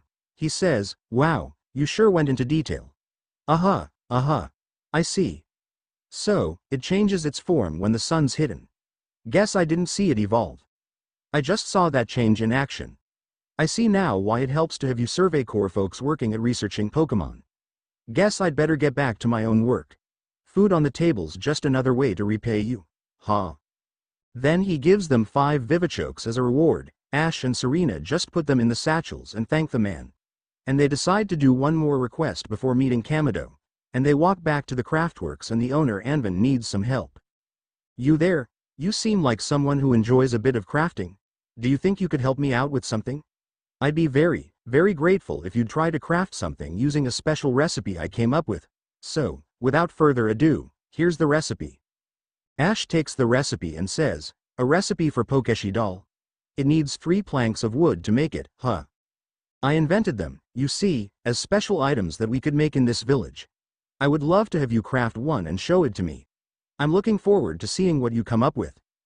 Ash and Serena decide to work a Pokeshi doll together with the woods they find in Obsidian Fieldlands. After that's done, they show the finished item to Anvin. What's this? Why, that's a Pokeshi doll if I ever saw one. Please, let me have a closer look. After Anvin looks at the Pokeshi doll, he says, amazing. Just look how smoothly you've carved these curves. Your attentive carving shows you put love and care into your handiwork. And these colors. You've definitely given it a vivid look, that's for sure. Yes, these hues must be the very shades of your inner strength and passion. Not to mention, this Pokeshi doll is perfectly balanced. At a glance, you'd think it's sure to fall over, and yet it stubbornly remains upright. After giving it back to Ash and Serena, he smiles, thank you. I've savored your Pokeshi doll to my heart's content. We used the same recipe, and yet your Pokeshi doll had a completely different feel than mine. Here, I'll give you a Pokeshi doll I made. I took great care in crafting it, so have a look, and see how it differs from the one you made. Then he gives them his own Pokeshi doll, and Ash says, it sure feels different. I know, but it is fun to have two different dolls with us as well, Serena says. After getting inside the Galaxy Hall, they go to the third floor and find Kamado, who hears the news and says, HRRM. Well done. I have already received the reporters of your exploits. You successfully quelled Clever's frenzy, restoring peace of mind to Hisui's people. You are a stranger to us. One who fell out of the very sky. Yet you have served the Galaxy team admirably. I admit you have earned yourselves some degree of recognition. Ash and Serena are delighted to hear what Kamado says, and he adds, but things are not settled yet. I've received word that there are other Pokemon nobles falling prey to such frenzies elsewhere in Hisui. So carry on with your research and survey duties, and prove that you truly are an asset to us. That is all. You are dismissed. Your fellow Survey Corps members are likely at the Wallflower. Go and join them. Ash and Serena nod as they go to Wallflower with Akari and Laventon. Laventon says, Benny, old chum, the usual order. 4 servings of potato mochi, please. Oh, and if there's anything else that you'd recommend, by all means, bring it out. The whole village is gossiping up a storm about our young friends here, you know. Benny smiles. They've got quite some luck to have come back unharmed after facing off against that Clever, Benny says. Well, we did get some minor injuries, Ash says, but we were prepared. And they were a quick study of how Clever moved in battle, from what I heard, Laventon says. All in all, it was a very good show, a victory well earned. We can feel safer going about our Survey Corps duties now, thanks to your efforts, Akari says. Oh, by the way. Why not try crafting some of these? I made the recipe based on directions Benny gave me. They are given the recipe of smoke bombs, much to their surprise, and Laventon says, lovely. And now that we need not worry about being mauled by Clever, either.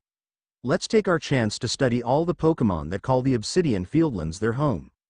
Well, Professor, you did see our Pokédex. We've found all of the Pokemon we can find in the Obsidian Fieldlands. The only left is their evolutions, Ash says. I know, by the way, it seems that Captain Silene is already taking a rest, so you should try to talk to her to gain another rank tomorrow, Laventon says. You found all the Pokemon in Obsidian Fieldlands? That is amazing, Ash, Serena. Akari adds. Why thank you. Serena says. After talking for some more, they have decided to go back to rest as they don't have much sleep during these days while hunting for nocturnal Pokemon. But just as they are going to get back, they hear a girl's voice, Ash and Serena. They turn around to see a girl, and she says, I've been waiting for you, Ash and Serena. My name's Vessa. There's something really important I need to tell you. Would you come with me? As they follow the girl, they are now at the river as she says, this is kind of a secret, but something terrible has happened. Hisui is in a whole lot of danger. What do you mean by that? Serena asks. Hundreds of years ago, a being that brought calamity to this region was sealed away by someone with a Pikachu using the power of a strange magic. But now, for some unknown reason, the magic has come undone and the seal is broken. I hate to think what might happen at this rate. For some reason, I have heard of this kind of tale before, Ash mutters. So please, Ash and Serena, hear me out. I need you to restore the broken seal. Vessa pleads. What do you want us to do? Serena asks. Can I give you this odd keystone anyway? It'll help me out. Vessa takes the item and Ash says, oh boy. Don't tell me that it is a spiritomb. After the seal was broken, a whole bunch of wisps scattered across Hisui. 107 of them in total, Vessa says. I thought there are 108. Ash thinks. But perhaps it was after what happened in this timeline that it gets another one. With the odd keystone I gave you, you'll be able to gather them all. See, the wisps are normally invisible. But not to the holder of the odd keystone. Vesa says. I know it's a huge task, but please. You just have to gather all the wisps for me. There's one really close to where we are now. How about you start with that one? As the girl turns around, Ash and Serena do the same. Serena says, there's nothing there. Serena, hold this. Ash gives Serena the odd keystone, and she also sees a wisp in front of them. See that flame hovering over there? Try touching it. Vesa says as Ash walks to touch the flame, and the wisp flies into the odd keystone. The wisp. Has been absorbed into the odd keystone, just as it should have been. Thank goodness I picked you to help me with this. Vesa says. Come talk to me if you ever need help finding the remaining wisps. We do need to know about that. Ash says. So far, I know that there are 20 of them in the Obsidian Fieldlands, and there are 6 in the Jubilife village. As for the others, maybe you'll find it along the way. And one last thing. As you gather more and more wisps, I'll give you some rewards as thanks. Vesa says. I'll wait here for you while you carry out your search. Good luck. Ash and Serena just feel something strange about the girl, but they decide to ignore it and go back to their quarters and rest. The next day, Ash and Serena are now walking on the road as they are finding the 6 wisps in the Jubilife village. The first wisp is located behind the Galaxy Hall building inside one of the building's cutouts. The second one is located behind the Training Grounds building. The third one is located behind the crafting building near the large water wheel at the center of the village. The fourth one is located in between the leftmost row of houses when standing at the village's front gate. The fifth one is located behind the wooden shed on the western edge of the farm. And the final one is located outside the front gate next to a tree on Prelude Beach. I'm glad that we can still find it in the daytime, Ash says. So now we have 7 of them. Yeah, we can try to find the 20 wisps in the Obsidian Fieldlands, Serena adds. But before they can go there, they see a girl standing in front of the hairdresser and she says, wow. The Galaxy Team hairdresser really is, dare I say, cutting edge. As the girl turns around, Ash gasps as he looks like Mars from Team Galactic. She says, oh, hey. You're Ash and Serena, the boy and girl who quelled Clever, aren't you? Well, we are. Ash says. I knew it. You've got quite the reputation, you know. The girl says, I mean, you quelled one of the almighty Sinnoh's chosen ones. Some people are actually kinda scared of you for doing something so bold. I see, Serena asks. I'm Arezu, by the way, Arezu says. I'm a warden of the Diamond Clan. My special skill is giving haircuts. Real nice to meet you. Then she remembers something and says, oh snip. But I came here to talk to your Mr. Kamado. See you around. Arezu leaves, and they decide to go into the Galaxy Hall to talk to Silene about their progress. After checking the Pokédex, she says, You have made progress.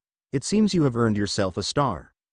After giving them the star, Silene adds, with this, you have officially attained the rank of 3rd star in the Galaxy Expedition Team.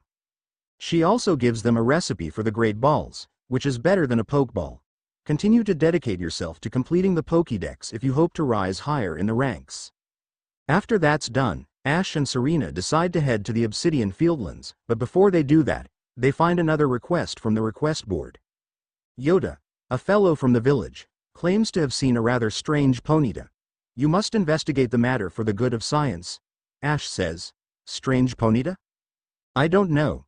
Serena says as they find Yoda, who is on the bridge close to the farm fields. You're here about my Ponyta request, right? Glad to have some help at last. Here's the problem. A Ponyta like no one's ever seen before has appeared in the Horseshoe Plains. It looks so different than the other Ponyta, it's a little scary, to be honest. But when I told the professor, he got all excited about researching it. So we agreed to have the Ponyta surveyed and see what's what.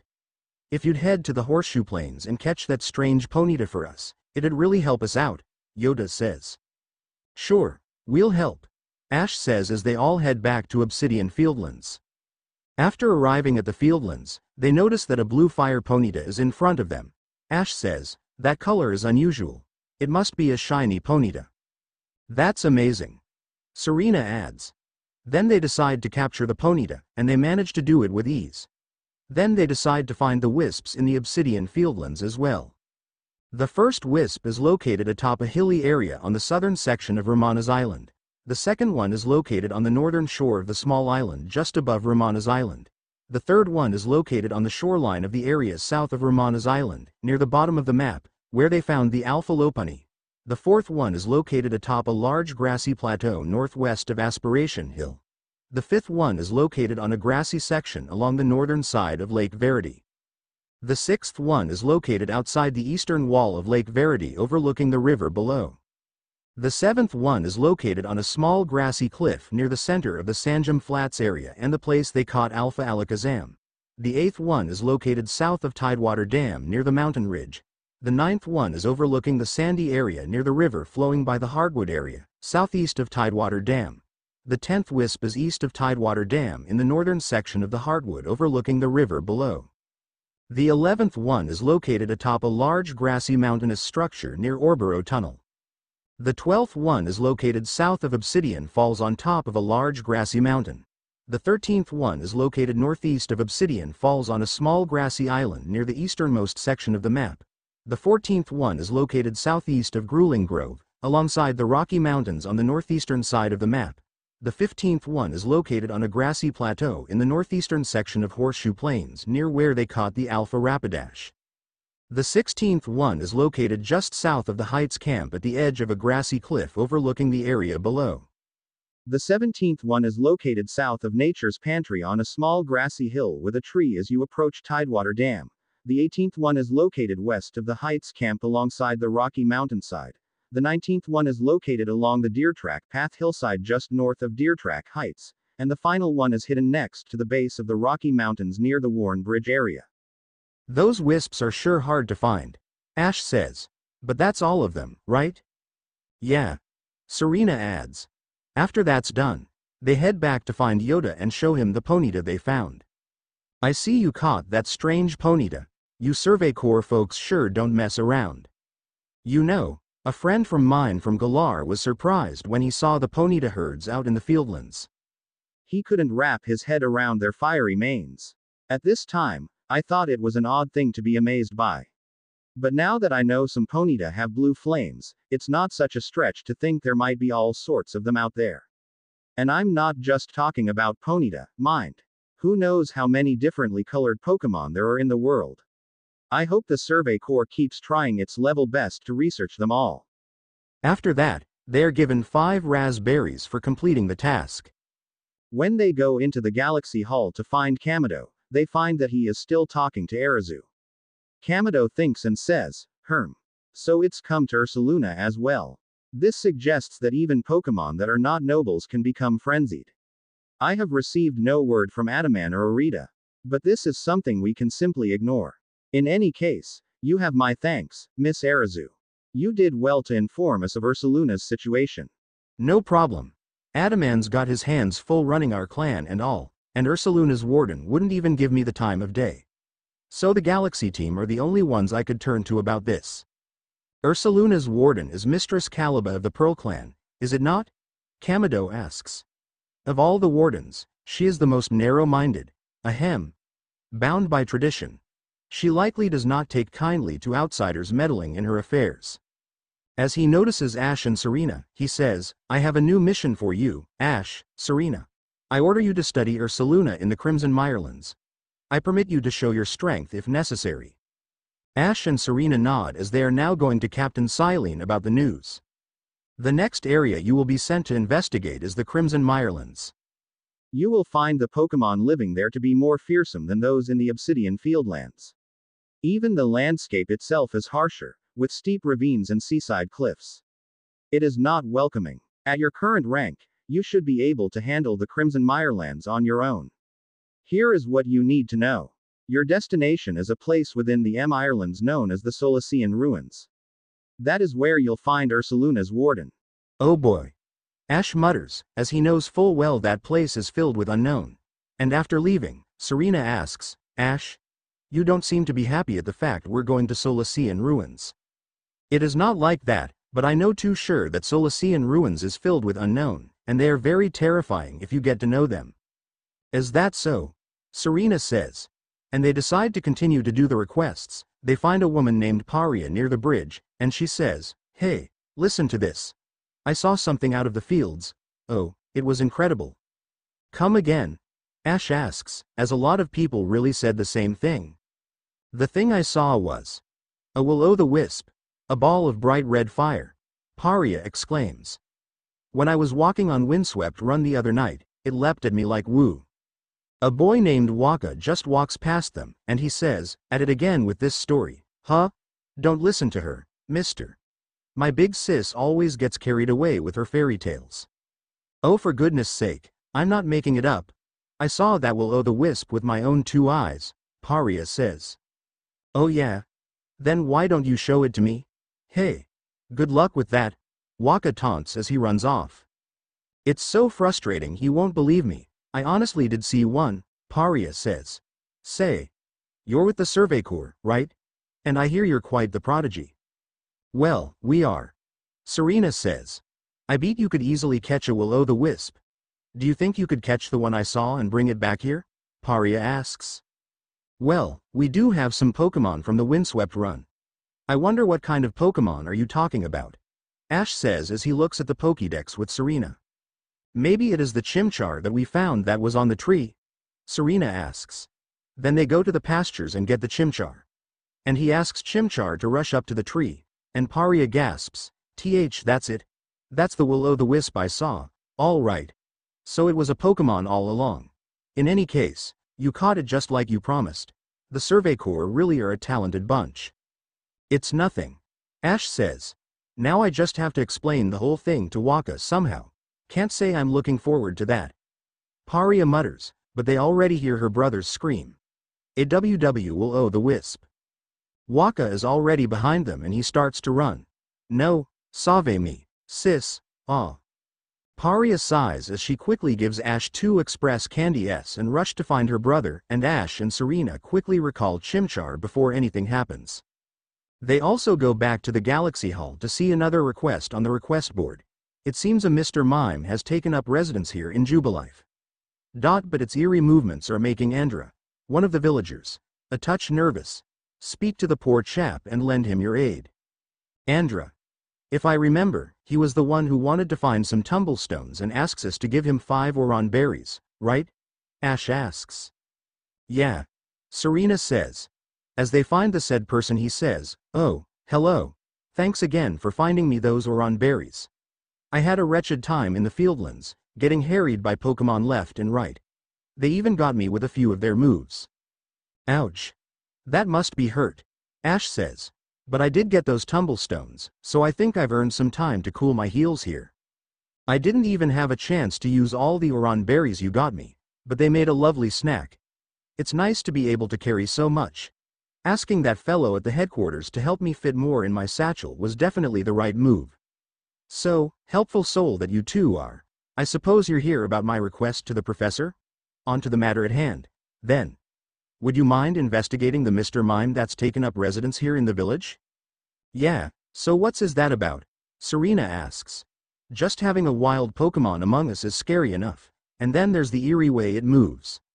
The Security Corps refused to handle it, for whatever reason. I'm hoping a Survey Corps person like you can help me out." He then notices Mr. Mime and yells, "Look, it's over there." Ash and Serena notice that it is in the alley. They know for sure that they can't just walk straight to him because of the light screen. After getting to it for the first time, it just runs away. "Where did it go?" Ash asks. "It ran off that way," Andra says as they continue to chase. "It wouldn't run unless it had something to hide. Now we've really go to find out what it's up to." They find Mr. Mime behind the Galaxy Hall, and they try to get through him by going through the light screen maze. Serena says, "This is ridiculous." After catching Mr. Mime, it runs away again. Andra asks, "You've got a roundabout way of trying to get up close to Pokemon. Are you secretly scared of them or something?" "It's not our fault. Mr. Mime is a Pokemon that can create invisible walls," Ash says. "What? You're joking. Unless that Mr. Mime is using some kind of mysterious power." Andra says, "Whatever the case, this calls for further research. I've got to get after that Mr. Mime. come quick. They continue to run and find him near the gate out of Jubilife Village. After finding Mr. Mime again, Andra says, it's trying to run again. Andra tries to catch the Pokemon, only to be blocked by the invisible walls. Whoa! I can't go any further, there's definitely something here I can't see. The guard comes, and says, what is it, Mr. Mime? Looks like something's got you in a panic. What? You know this Mr. Mime? Serena asks. Yep. It helps me guard the gate sometimes. When it stands out front and does that eerie dance, wild Pokemon can't get in. It's like there's some kind of invisible wall. It's docile, and it helps me with my job, so I just let it do as it pleases. Who would have thought? Andra mutters. Sorry to make you go all that trouble, but it brought me some peace of mind, if nothing else. If we've got invisible walls cropping up here and there, folks had better keep an eye out. Or perhaps not an eye. Well, however one watches out for invisible obstacles. Then he gives them 2 ox. Guard as compensation for doing that. Ash and Serena sigh as they take the items and leave. And at the same time, back in the Sinnoh region, a blue-haired woman is knocking at the door. She asks, Dawn, you have been locked up inside your room for a lot of days. I've been worried about you. Leave me alone, Mom. I'm a monster. I killed 2 of my best friends. That was the sound coming behind the door to Dawn's room. On the day when Ash and Serena are killed, Dawn was asked by Brock to come to the Kanto region to celebrate Ash's first place in the World Championships. But when she gets there, she is scared to see how Misty, May, Max, Iris, Clemont, Kiave, Mallow, and Trip start to badmouth Ash about dragging them through the journeys. Serena, Gladian, Lily, and Delia are the bold ones as they decide to demand what they mean. As for her and the others who didn't know this firsthand, they just flinch there as they do nothing. The fact that Ash and Serena are hit by the attacks of Pokemon, and what Ash said to them, hurts her a lot. You guys are thinking the same as those people, huh? I will never forgive all of you, Ash says. They didn't stand up to their friends, which means they're as bad as those murderers, so Brock suggests that they flee as well before the police start to accuse them of the murder of Ash and Serena. As they flee, they decide to take shelter at Professor Cerise's lab and tell Professor Oak about the whole truth from there. Go and Chloe aren't at the party, but they are also angry at what Ash and Serena have endured. It was after a while, they hear the news of Ash's death. Every one of them in the lab is shocked to hear the news. They don't want to believe that Ash and Serena are really dead, and the girls are now crying while the boys are gritting in anger. For now, they have to stay low as Lily and Delia also announce that they are accomplices, and they are going to change their alias so that they can search for the murderers to revenge Ash and Serena. After managing to get back home, Dawn has locked herself inside of her own room, crying day and night for the deaths of her 2 best friends. Johanna also knows the situation. She has been trying to help her out, but to no avail. She sighs as she just hopes that there will be a way to help her daughter. Before walking to the gate, they find Akari there. She says, oh, hello, Ash and Serena. I was just getting the itch to battle with you, and now here you are. It must be a sign. Sure, I can have another battle, Ash says. Let's have a fine battle, so I can grow closer with Pikachu. Akari says, and this causes Pikachu to be interested. Akari goes for Mime Jr. and Pikachu to battle. Ash goes with his own Pikachu to fight. Akari is surprised to see how Pikachu can learn Iron Tail and how it just defeats Mime Jr. with ease. And when both Pikachu are fighting, Ash can see that Pikachu is trying to cope with Akari's moves. Oops. I keep finding myself caught up in observing the way the Pokemon use their moves. Akari sighs. Pikachu may not be very happy with me after that. Thank you for battling with me. Here, have this new recipe. As they get the recipe for Stealth Stray, they find that it needs 1 Hopo Berry and 3 Bugwort Blooms for it. So I've been working on studying those strange space-time distortions. Do you know the ones I mean? They've been appearing here and there lately. Akari asks. I'm not sure what you mean. Serena says. It seems like they hold wonderful items, but frightfully strong Pokemon, too. If you plan to go into one, be careful about it. Now, time to head to the Mirelands camp. As they ride on the carriage to the Crimson Mirelands, they find that they are passing the Obsidian Fieldlands as they arrive at the said place. They find that there are a lot of maple leaves around the area as they are watching in awe. So this is the Crimson Mirelands. It sure is swampy, Serena says. Here we are, my boy and girl. The Crimson Mirelands. An area teeming with poison-wielding Pokemon and plenty of others besides, Laventon says. I've heard about your mission, Ash, Serena. Akari says. If you're looking for the Solacean ruins, they're off that way. They notice the entrance from afar, and she says, for now, I'll keep searching for those space-time distortions. There's little way of knowing when or where one might appear, but I'll do my best. It sure would be handy if my map could tell me.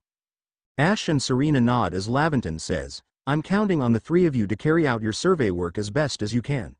But be mindful of your limitations as well, won't you? If wild Pokemon are giving you trouble, I suggest you go to the training grounds and have Captain Zissou teach your Pokemon some strong moves. As they start moving, they find a Pokemon that catches Serena's eye. It's a Badoo. I was just wondering where we are going to see this Pokemon, Ash says. Let's capture it, should we? Serena nods as they feed the Badoo and capture it without being spotted, and it is a good thing that it is daytime, so they also manage to finish that request. Badoo's research tasks. Number caught. 1, 3, 6, 12, 25 number you've caught without being spotted. 1, 2, 5, 10, 20 number caught during daylight hours. 1, 2, 5, 10, 20 number defeated. 1, 2, 3, 4, 5 times you have seen it use absorb. 1, 3, 8, 20, 40 times you've given it food. 1, 2, 3, 4, 5 number you've evolved. 1, 2, 3. Hisui Dex entry number 89 Badoo. The Bud Pokemon. Grass and Poison type. When the sun's light strengthens, the bud atop this Pokemon's head opens. This is a sign to the people that the harsh winter is over, and the season of budding has begun. And there is a Carnivine. It sure reminds me of how Team Rocket used to have one, Ash says. Really? Serena asks.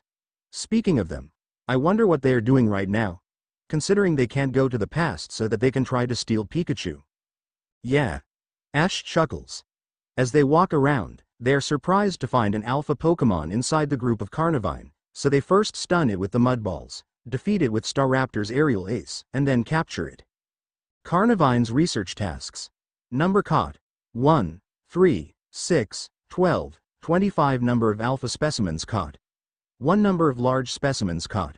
1, 2, 5, 7, 10 number defeated. 1, 3, 6, 12, 25 number of you've defeated with flying type moves. 1, 2, 6, 12, 25 times you have seen it use acid spray. 1, 3, 6, 12, 25 times you've seen it use a strong style move. 1, 2, 4, 10, 15 times you've stunned it by using items. 1, 2, 3, 4, 5. Hisui Dex entry number 92 Carnivine. The Budcatcher Pokemon. Grass type. Though this is a plant Pokemon, it has a gluttonous and unruly temperament. Carnivine attacks its prey with its cavernous maw wide open. They also shake the trees and they find a Sandcloak Burmy inside it. Ash says, now that's another form we need to catch. You're right. Serena says as she throws a Pokeball to catch it. Hisui Dex entry number 43 Burmy, Sandcloak. The Bagworm Pokemon. Bug type. It creates a cloak by weaving together sand, mud, and silk it has spat out. This earthen cloak is ruined by wind and rain, so the Pokemon hides away in caves and other such places. They also find a Sandcloak Wormadam in one of the trees, and they decide to capture it as well. Hisui Dex entry number 44 Wormadam, Sandcloak. The Bagworm Pokemon. Bug and ground type. Evolved from Burmy at LV 20. Its earthen skin is reasonably hard. It has no problem repelling a Starly's pecking, at least. And much to their surprise, they also find an Alpha Raichu there. Pikachu is not happy to see him, but Ash has decided to catch it by having Pikachu use Dig to knock it out. Raichu's research tasks. Number caught. 1, 2, 4, 6, 10 number of alpha specimens caught. 1, 2, 3 number defeated. 1, 2, 4, 6, 10 number of you've defeated with ground type moves. 1, 2, 4, 6, 10 times you have seen it use Iron Tail. 1, 3, 8, 20, 40 times you have seen it use thunder. 1, 3, 10, 30, 70 times you've seen it use an agile style move. 1, 2, 4, 10, 15 number of different forms you've obtained. 2. Hisui Dex entry number 57 Raichu. The mouse Pokemon. Electric type. Evolved from Pikachu with Thunderstone. It can discharge bursts of electricity exceeding 100,000 volts. A single strike with that amount of power would incapacitate one of the Copperaja of Galar. And while training, they find that both Rowlet and Oshawott start to evolve. They have become Dartrix and Dewott. Dartrix's research tasks. Number caught. 1, 2, 3, 4, 5 times you have seen it use leafage. 1, 2, 4, 10, 15 times you have seen it use roost. 1, 2, 4, 10, 15 times you have seen it use aerial ace. 1, 2, 4, 10, 15 times you've seen it use a strong style move. 1, 2, 4, 10, 15 times you've seen it use an agile style move. 1, 2, 4, 10, 15 number you've evolved. 1, 2, 3. Dewott's research tasks. Number caught. 1, 2, 3, 4, 5 times you have seen it use Aqua Jet. 1, 2, 4, 10, 15 times you have seen it use Water Pulse. 1, 2, 4, 10, 15 times you have seen it use Slash. 1, 2, 4, 10, 15 times you've seen it use a strong style move. 1, 2, 4, 10, 15 times you've seen it use an agile style move.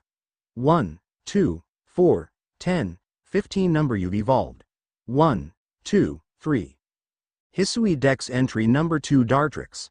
The Blade Quill Pokemon. Grass and Flying type. Evolved from Rowlet at LV. 17. Regularly basks in sunlight to gather power, presumably due to the frigid climate. Nonetheless, the edges of the blade quills set into its wings are keen as ever. Hisui Dex entry number 8 Dewott. The Discipline Pokemon. Water type. Evolved from Oshawott at LV. 17. Its exquisite double scalchop technique is likely the result of daily training, and it can send even masters of the blade fleeing in defeat. So should we just go to the Solacean ruins? Or should we go to Gapejaw Bog first? Ash asks. I want to check out the Gapejaw Bog, Serena says. Maybe we still have time to go there once we are done. After arriving, the first Pokemon they found is a Roselia, the evolution of Badoo. They have to defeat it with a psychic move, something that Alakazam can help with. So we have Badoo and Roselia. I was wondering if there is an Alpha Roserade near here, Serena asks. I don't know. Ash replies. Roselia's research tasks. Number caught. 1, 3, 6, 12, 25 number caught during daylight hours. 1, 2, 4, 6, 10 number defeated. 1, 3, 6, 12, 25 number you've defeated with psychic type moves. 1, 2, 4, 6, 10 times you have seen it use poison powder. 1, 3, 8, 20, 40 number of different forms you've obtained. 2 number you've evolved. 1, 2, 3. Hisui Dex entry number 90 Roselia. The Thorn Pokemon. Grass and Poison type. Evolved from Badoo by leveling up with high friendship. Though beautiful, it has highly poisonous thorns. There is an old tradition in Hoenn wherein one would send these thorns to an opponent to challenge them to a duel. And they also find some Tangela and an Alpha Tangrowth in the area, Ash says. Just great. For what I knew about Tangrowth, I met one who tried to absorb our Pokemon's energy to save a tree. That sounds interesting. But that Alpha Tangrowth sure is a big one, Serena adds. Tangela's research tasks. Number caught. 1, 3, 6, 12, 25 number you've caught without being spotted. 1, 2, 4, 6, 10 number defeated. 1, 2, 4, 10, 15 number you've defeated with fire-type moves. 1, 2, 4, 6, 10 times you have seen it use ancient power. 1, 3, 6, 12, 25 times you've given it food. 1, 2, 3, 4, 5 number you've evolved. 1. Tangrowth's research tasks. Number caught. 1, 2, 4, 6, 10 number of alpha specimens caught. 1, 2, 3 number defeated. 1, 2, 4, 6, 10 number of you've defeated with poison type moves. 1, 2, 3 times you have seen it use double hit. 1, 3, 6, 12, 25 times you have seen it use energy ball. 1, 3, 8, 20, 40 times you've seen it use a strong style move. 1, 3, 8, 20, 40 times you've stunned it by using items. 1, 2, 3 number of different forms you've obtained. 2. Hisui Dex entry number 95 Tangela. The vine Pokemon. Grass type. It is cloaked entirely in blue vines, preventing any glimpse of its true identity. The vines impart a refreshing sensation when chewed. They're useful as a spice. Hisui Dex entry number 96 Tangrowth. The vine Pokemon. Grass type. Evolved from Tangela by learning ancient power. Draped with long vines, it resembles a shrub in appearance. It swings bundles of vines as though they were arms, wrapping them around prey to ensnare them. Inside the river, they also find some Barboach and Whiscash, so they decide to fill that Pokemon as well. Barboach's research tasks. Number caught. 1, 2, 4, 10, 15 number you've caught without being spotted. 1, 2, 5, 10, 20 number defeated. 1, 2, 4, 10, 15 number of you've defeated with grass-type moves.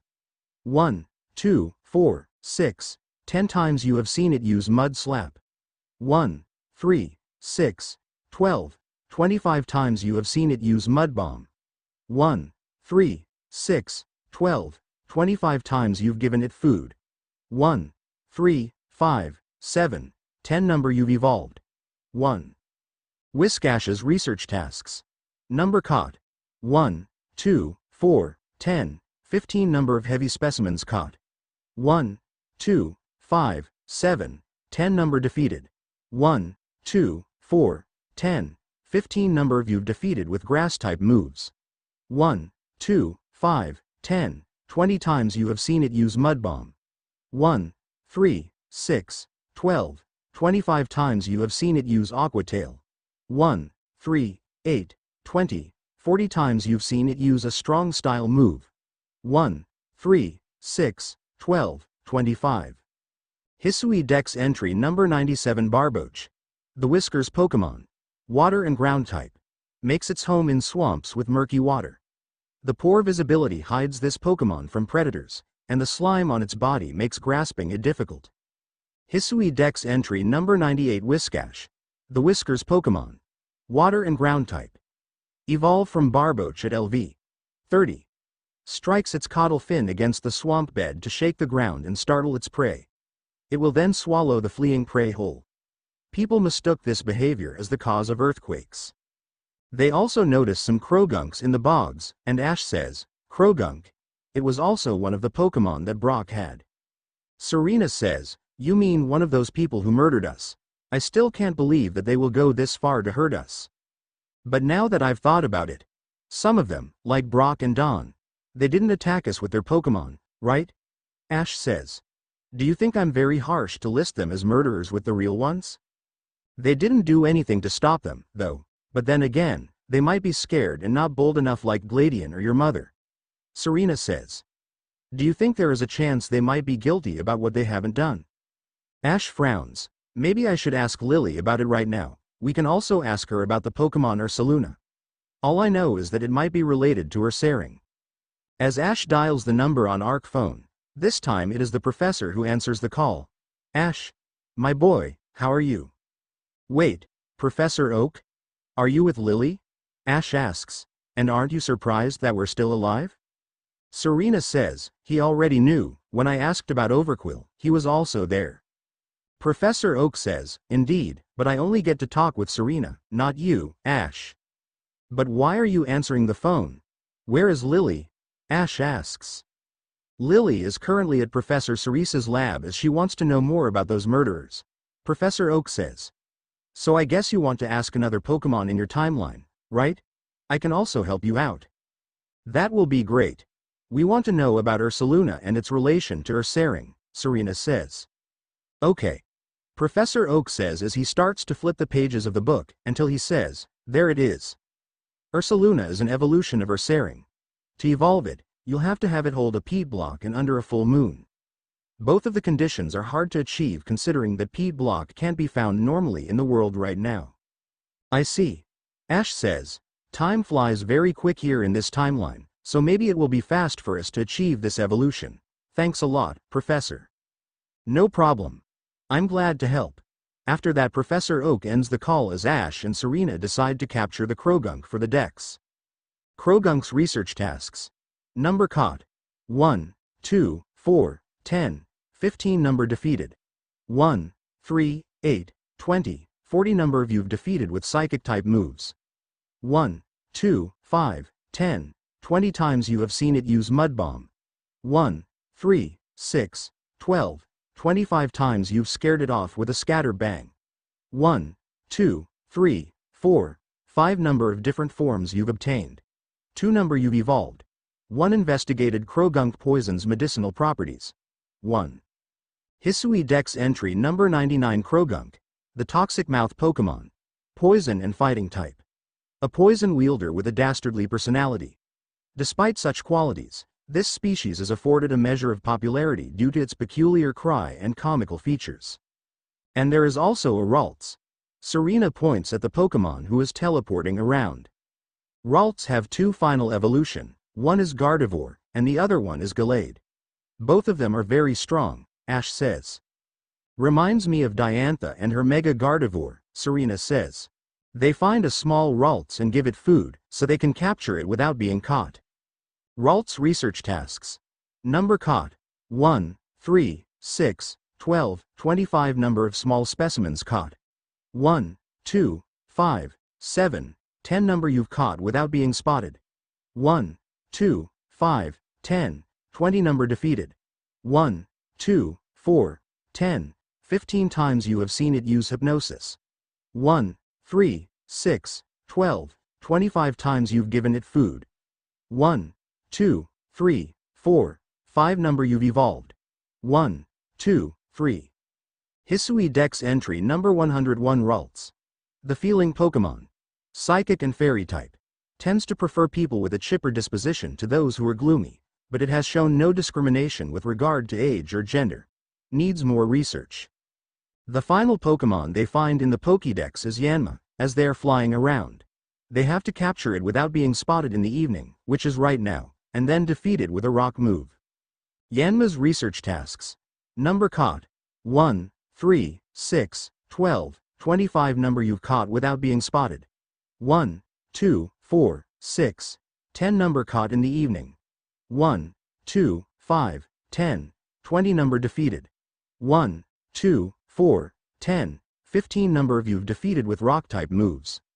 1, 2, 4, 6, 10 times you have seen it use ancient power. 1, 3, 8, 20, 40 number you've evolved. 1. Hisui Dex entry number 105 Yanma. The clear wing Pokemon. Bug and flying type. Its frail wings are so thin that one can see clear through them. However, during flight, these wings exhibit the power to churn air with force enough to launch a house skyward. Now I think we have already recorded a lot of data right now. How about we do what Commander Kamado asks us to? Ash asks. Good idea. Serena replies as they walk towards the Solacean ruins. After heading inside, they find an old lady with a bibarrel. She notices Serena and asks, Arita, what are you doing wearing those galaxy people's clothes? You got it wrong, I'm not Arita, Serena says. My name is Serena and this is Ash. Are you perhaps Caliba of the Pearl Clan? It's Warden Caliba to you. Caliba says as she notices the flute. Ho! Now would you look at that? You have a Celestica flute. You two must be the ones they say fell out of the space-time rift. You're right about that.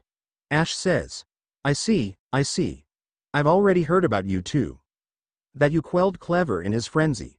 I'm sure many people were saved by your actions, but I wonder if there wasn't some other way to handle the situation. What you two did is hardly different from bullying a Pokemon into submission, after all, Caliba says. Excuse us? We are just wanting to help, Ash says. And you run about catching Pokemon up in those little balls you carry. I don't need any help from you sort. Or the Diamond Clan, for that matter. The young lady, Arezu, offered to help, but associating with the Diamond Clan. It just won't do. Be on your way. There is much I must do, and I'd prefer not to be distracted any further. After seeing her leave, Ash frowns. She sure is hard to convince. I know. Harder than Lien.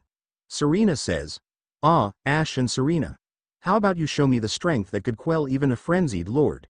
Just then, they turn around and see Volo walking towards them. Ash says, sure, but why? A battle with you two might let me experience even a fraction of the power the nobles wield. Volo smiles. She goes with a Togepi and a Gibble, and Ash goes with Floatzel and Serena goes with Krogunk to battle.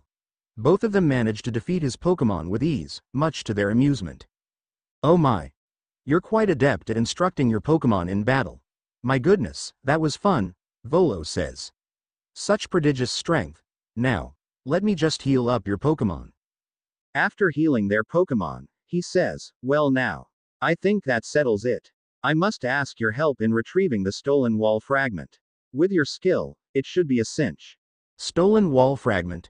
Serena asks as they notice one of the pieces of the wall is missing. Some bandits pillaged the Solacean ruins and made off with a fragment of the wall engravings. Have you not heard of the notorious misfortunes? Volo asks. They're a trio of bandits that have even hit us Ginkgo Gill merchants more than a few times. Not the kind of regulars I like to have, let me tell you. So they are much like Team Rocket, Serena mutters. Mistress Caliba is doing everything she can to regain the fragment, but at 99 years old, it's a bit hard for her to chase leads all over the place. So what do you say, kind sir and ma'am? Why not help find the fragment for the warden? Volo asks. What about you then? Ash asks. Oh, naturally I'll be happy to lend you a hand. Those sisters swiped my wares, too, and I'm no Ginkgo Guild merchant if I take that lying down, and far be it from me to let them just get away with vandalizing the precious ruins of this region, Volo says. Do you have any clue where they might be right now? Serena asks. You know, I did see the remains of a campfire near the Meyerlands camp. Perhaps worth checking out? Volo asks. After heading there, they find a burned-out campfire. Ash says, so somebody must have been here. Yeah, but where are they? Serena adds. Now who might you be? Not some stray traveler, from the look of you. They turn around to see three girls. And much to their surprise, one looks like Saturn from Team Galactic. One looks like Bertha from the Sinnoh Elite Four, and one looks like Candace, the Ice-type gym leader. There's only one reason people go poking around out here in the middle of nowhere. You're after us three, aren't you?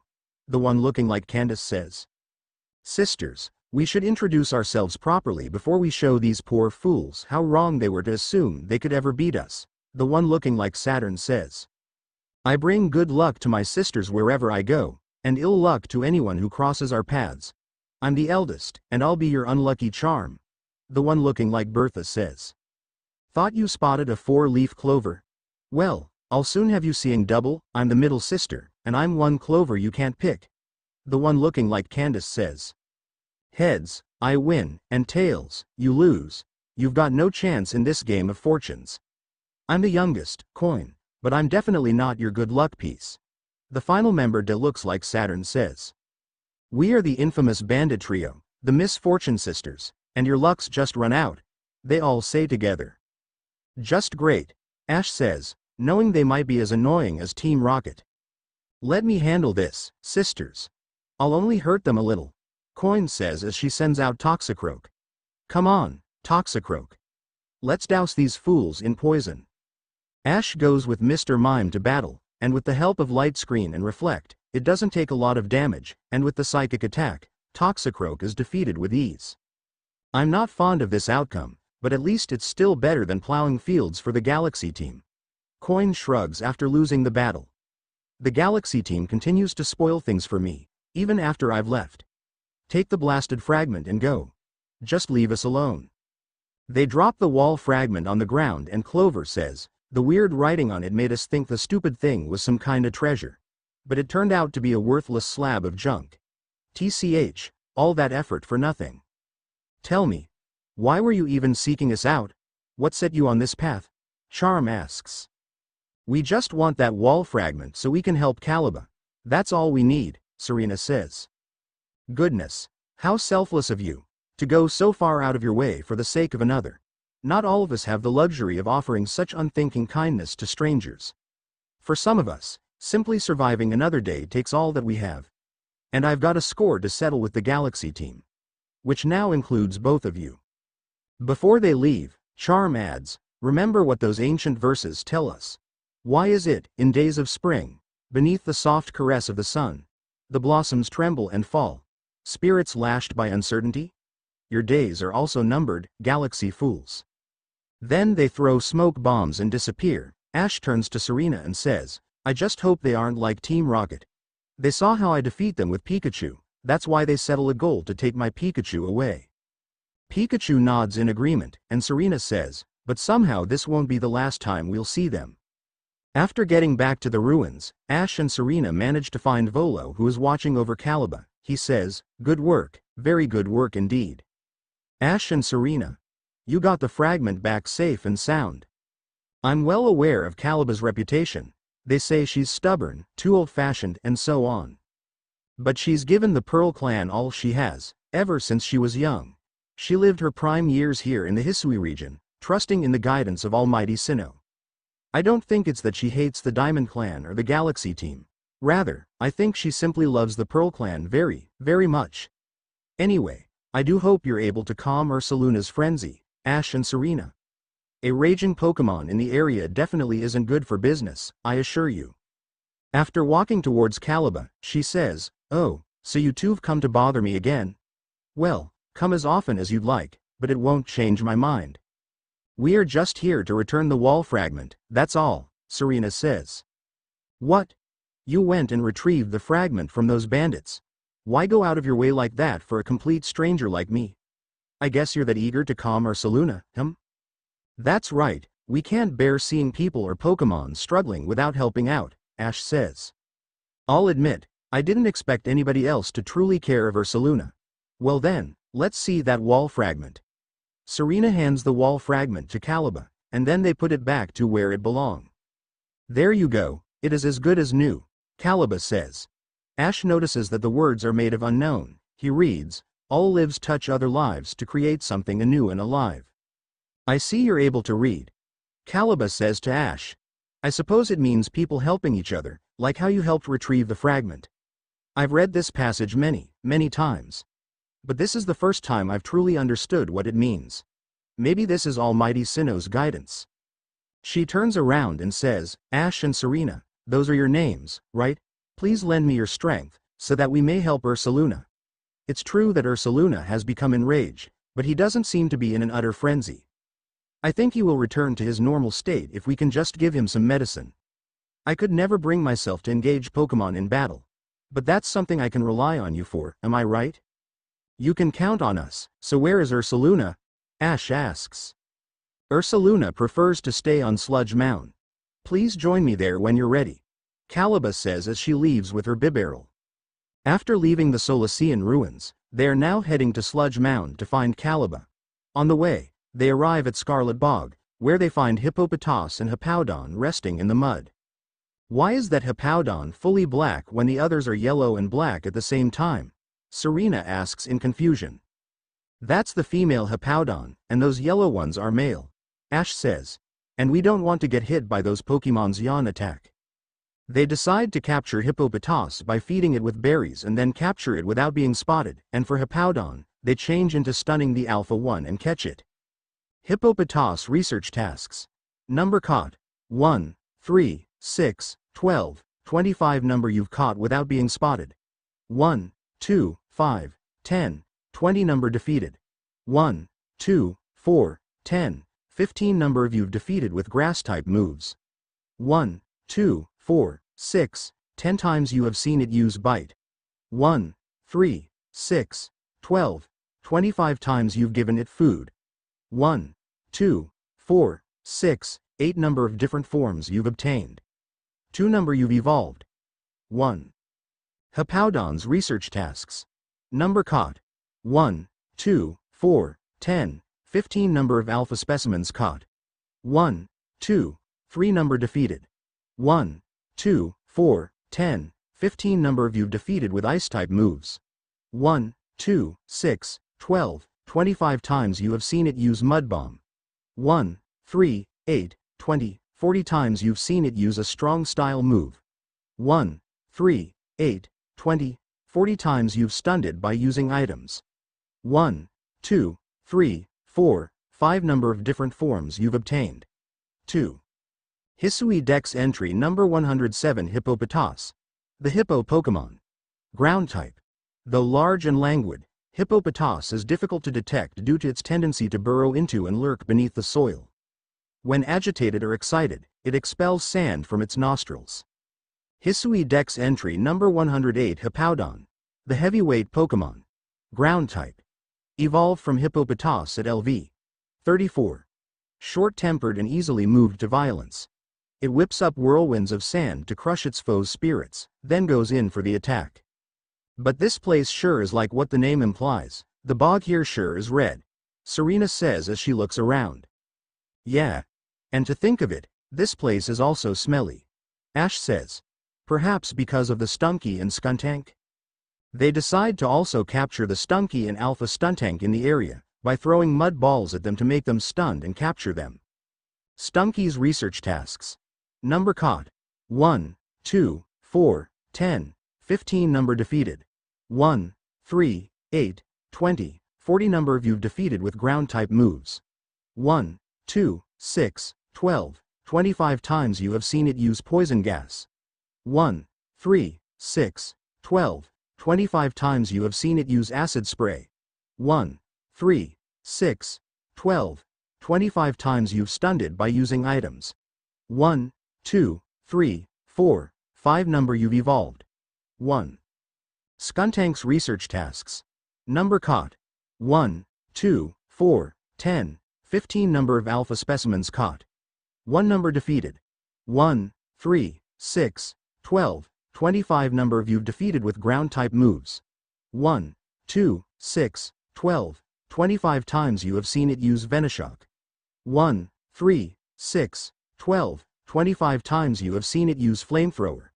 1, 3, 8, 20, 40 times you've seen it use a strong style move. 1, 3, 6, 12, 25 times you've stunned it by using items. 1, 2, 3, 4, 5.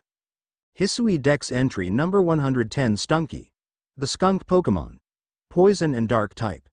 The poison that gushes from its aft end is accompanied by an utterly evil-smelling odor with such potency that one whiff can induce memory loss. Hisui Dex entry number 111 Skuntank. The skunk Pokemon. Poison and dark type. Evolved from Stunky at LV. 34. Sprays a poisonous fluid to take down prey. Sometimes, unable to stomach the stench of its own fluid, it leaves the bested prey uneaten. After quickly leaving the area, they finally arrive at Sludge Mound, which is filled with Geodudes and Gravelers. Caliba is already there as she says, "Over here, Ash and Serena." As they walk towards the old lady, she says, "Ursaluna is enraged, yes, but he must still recall his long relationship with the Pearl clan. He never fails to show up the moment I play my Celestica flute." Then Caliba takes out her own Celestica flute and plays the tune. Much to their surprise, the ground is shaking and a giant bear arrives. Ash says, "So that's Ursaluna. You have to show your mettle to him," Caliba says. "But remember that Ursaluna is a Pokemon very dear to the Pearl clan. I will not permit you to catch him." "We are not going to think about that," Serena says. Pikachu wants to battle, and Ash says, "No, Pikachu. Ursaluna is a ground-type Pokemon. Your electric attacks won't do a thing." Pikachu frowns as he really wants to get in action. Serena says, "Maybe another time, Pikachu. For now, we should try to calm it down. I'll be using Infernape." As Infernape comes out of the Pokeball, Serena says, "As for me, I'll go with Carnivine." As both Pokemon appear, Infernape goes with the close combat to deal a lot of damage, but Ursaluna glows and slams into Infernape, causing it to faint. "What's that?" Serena asks. "That was Ursaluna's headlong rush. It is his powerful move," Caliba says with a calm tone. Ash notices that the defense stats are lowered, and he says, "Serena, it's defense stats, now it is your chance to use a move." "I know." Carnivine, Energy Ball, Serena says as the move eventually defeats Ursaluna and returns it back to normal. Caliba slowly walks towards Ursaluna and pets it. She says, "Ursaluna, my poor darling. You must be exhausted from running around like that. Come. Let me make you all better. I have here a special medicine of the Pearl Clan. It'll clear out any poison in a Pokemon's body. If poison's what's causing Ursaluna's rage, this is sure to calm him down. We call it Toxigon." She offers to heal both Ursaluna and all of Ash and Serena's Pokemon. Ursaluna coughs at the medicine healing, and Caliba turns to Ash and Serena. "It's so potent that we can only use it on tough, resilient Pokemon, like Ursaluna. There, dear Ursaluna. You've calmed down now, haven't you?" Ursaluna nods, and Caliba mutters, "This is all very strange, though. I mean, he doesn't seem to be glowing like that clever," Serena says. "Very astute of you, Galaxy Team recruit who looked like Arita." Caliba says, "You're exactly right. When you quelled Clever's frenzy, I could see the strange light rising into the sky all the way from here. But no such strange light erupted from Ursaluna after you defeated him, nor was he glowing. And what is this clinging to Ursaluna's coat? It seems like some kind of powder. Maybe it was from a grass-type Pokemon?" Ash asks. "That girl from the Diamond Clan, Arezu. Now, why did she of all people find the need to come and tell me about Ursaluna, I wonder?" Caliba asks. "Oh, but I almost forgot something important. Play your Celestica flute for me, won't you?" Serena nods and plays the flute, and Ursaluna nods at the tune and takes out a plate for them. Ash says, "Our third plate. The Earth Plate. A stone tablet imbued with the essence of the Earth. When used on a certain Pokemon, it allows that Pokemon to gain the power of the ground type." "What does it read?" Serena asks. "When the universe was created, its shards became this plate." Ash says. "It is reasonable. I mean, it is also one of the plates that become the jewel of life. Ursaluna is very good at finding things that are buried in the ground. We say that he's digging for treasure, even if these treasures might not always glitter or gleam. Now go and let your commander know of what transpired here, children of the Galaxy Team." Ash and Serena nod as they leave. Serena says, "So Ursaluna is our item finder now. It is interesting, it was just like Stoutland from the Alola region," Ash says. After getting back to the Meyerland's camp, they find Professor Laventon and he says, Ash, I think you've got something stuck to you." "What?" Ash asks as he starts to shake and jump around, until an unknown A appears in front of them and floats away. "Unknown?" Ash gasps. "So that's the unknown?" Serena asks. "Was that a Pokemon?" Laventon also asks. Come to think of it, Volo did mention that there were carvings that resembled writing on the walls of the Solacean ruins. But supposing that the Pokemon we just saw is a species with multiple forms, perhaps the carvings are actually likenesses of this very Pokemon. I'm going to add a section specifically for that species to your Pokemon, Ash, Serena. "Just great," Ash says, "it seems we have to capture all 28 of them." But just as the professor finishes adding the page, they find that the ARC phone beeps and uses a sort of psychic power causes some sort of words also appear each in 28 blank spaces. "What's this, now?" Letter-like markings seem to have appeared in this section I've just added. Laventon gasps. "And was that your ARC phone I just heard? If your mysterious device is reacting to this new species, I wonder what that could mean." "It might be that Arceus is playing games with us," Serena says. In the Hall of Origin, Arceus coughs a little as he is thinking if someone thinks of him right now. "But it seems we need to find them all of the Hisui region," Ash adds. "Anyway, you have splendiferous results. I dare say you've earned yourself a promotion to the next rank," Laventon says. "Best report to Captain Silene, I'd get right on that, if I were you."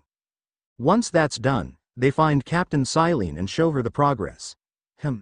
You have made progress. It seems you have earned yourself a star."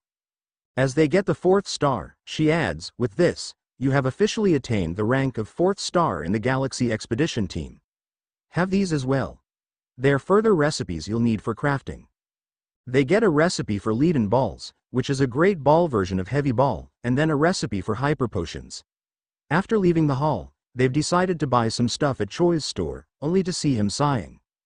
"What's wrong?" Ash asks. "You there, valued customers. Wouldn't you rather I had more wares for you to choose from? Choi asks.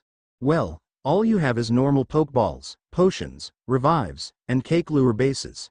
That sure is not enough, Serena says. That it would. Unfortunately, Dao Hua refuses to provide me with any new goods to offer. He won't listen to a word I say, so would you try to persuade him for me? Choi asks. I'm sure you'll get somewhere if you bring him some hardy grains as a token of goodwill. 2 or 3 stocks ought to do it. But I'd make it 3 to play it safe.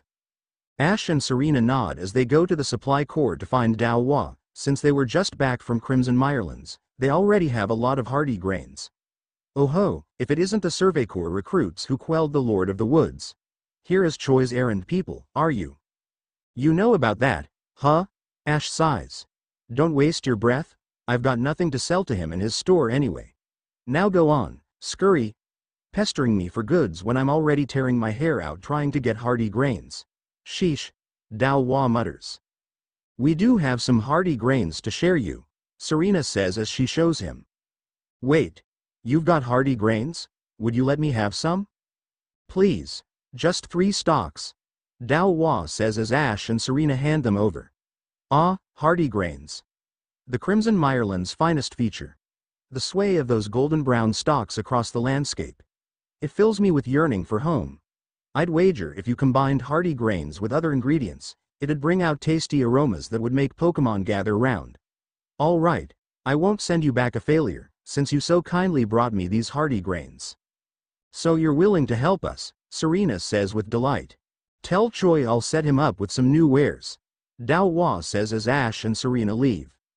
After getting back to the store, Choi says, we've got new goods in stock, thanks to you. That was fast. Ash comments. I'm sorry you have to deal with all this. Dao Hua and I have some complications before. But thanks to you, we've got excellent new items to offer. Do buy some, Choi says as they check out the inventory, which adds heavy balls, feather balls, super potions, smoke bombs, mushroom cakes, and honey cakes, and they really need some of them. Then they go to the clothes store and find Anthe, who asks, the clothes you were wearing when you first came to the village. I can't describe to you the shock they gave me. It's as if I got a glimpse of the future. There's no mistaking it. You're passionate about fashion, aren't you? Ash says, Serena here passionate's a lot about fashion. Ash. Serena blushes. I see. Well, I have the duty of making this village more fashionable, too. Let us study fashion together. You're part of the Survey Corps, am I right? Please, I ask that you lend me your talents. I've been told that hippopotas, which can be found around the Crimson Mirelands, have different appearances based on their gender. I feel like if I were able to see and compare them, it would inspire me to create new designs for my clothing. Please, could you show me both a male and a female hippopotas? Sure. Ash says, we already have them. After showing the 2 hippopotas, she says, Wah, I never thought just a change in color would lead to such a different impression for the same Pokemon. That's definitely inspired me. Give me just one moment.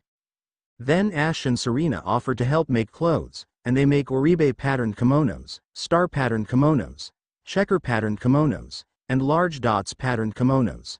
Both top and bottoms. Those sure are some great outfits. Ash says, and I never thought you were able to sew clothes as well, Ash, Serena says. I just feel like it. Ash says. They also spot a photo studio, and they decide to check it out. The owner named Daguerro says, ah, just the people I was waiting for. There's a Pokemon I was hoping you could bring me. I've been trying to make a business of offering the groundbreaking experience of having your photo taken with Pokemon. But no one around here seems to understand the appeal. Perhaps they're all just too afraid of Pokemon to get over their reluctance. But I happened to accidentally catch a Pokemon in this photo, and it gave me a brilliant idea. As he shows them a picture, they see that it is a picture of the hardwoods, and on the bottom left corner, there are a pair of ears poking out. See how fluffy it is. How adorably soft. How irresistibly, impossibly cuddly. Once people see a Pokemon like this in a photo, they'll all want to have their portraits taken together with it. But I need to get a better shot of it than this one. If you find one, could you bring it here? Ash turns to Serena. Hey, Serena. Do you think these ears belong to Baneri? If you look at it, it sure does look like Baneri's ears, Serena remarks. After entering the room and showing him the Baniri, he says, "Oh, it's even fluffier and lovelier than I imagined from that photo. This is it. This is exactly it. Let's get a proper shot at once." After taking a picture of the Baniri, he says, "I was able to get just the shot I needed, thanks to you and that Pokemon of yours. This should go a long way toward getting the other villagers over their fears and into some photos with Pokemon." He shows them the dreamy filter photo, and Ash and Serena are both in awe at it. Once they finished taking pictures, Serena says, "I wonder it is because of us that photos and clothes are now becoming modern these days." "Who knows, or maybe Arceus is messing with us," Ash says. They find a man named Taggart and he says, "Hey, sport. Interest you in some target practice? All you've got to do is lob some balls and try to pop some balloons. Easy peasy, fun and breezy. Even got some fine prizes lined up to give out, depending on how well you do. If you manage to break 10,000 points, you'll be in for a real treat. I can tell you that. If you're up for a challenge, you just let me know. I'm usually to be found in the practice field." As they go to the practice field that is out of the village, they find a lot of balloons floating in the air and they are gasping in shock.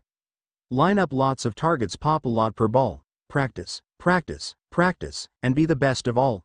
What do you say, sport? Up for a challenge?" "We are."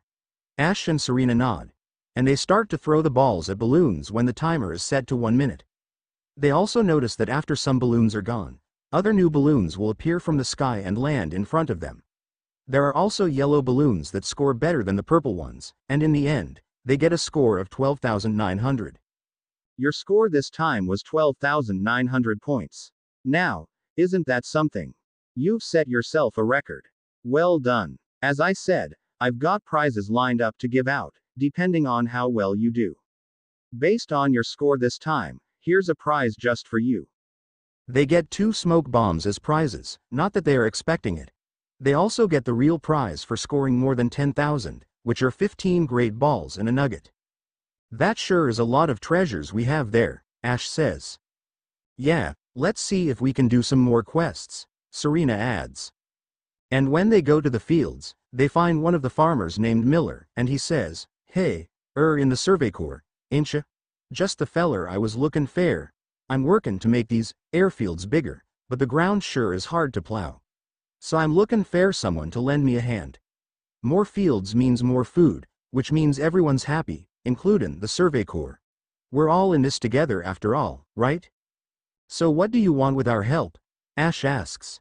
"If you have a ground-type Pokemon, could I borrow it?" the man finally asks. Ash decides to give him the Hippopotas, as it is a ground type that they currently have in the team.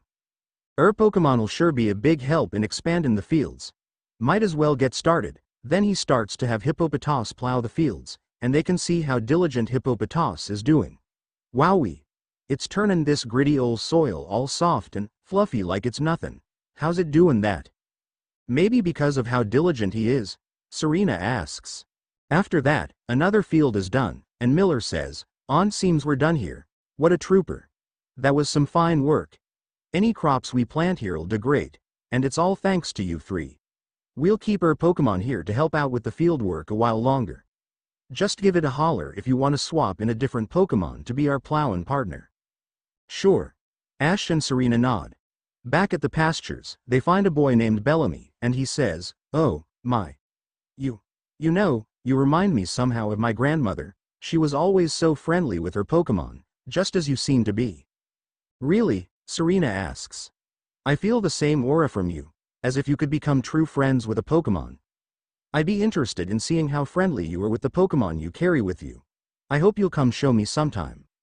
"We can just do it now, right, Pikachu?" Ash asks, and Pikachu nods. "This Pikachu. Look how pleased it is to be traveling with you.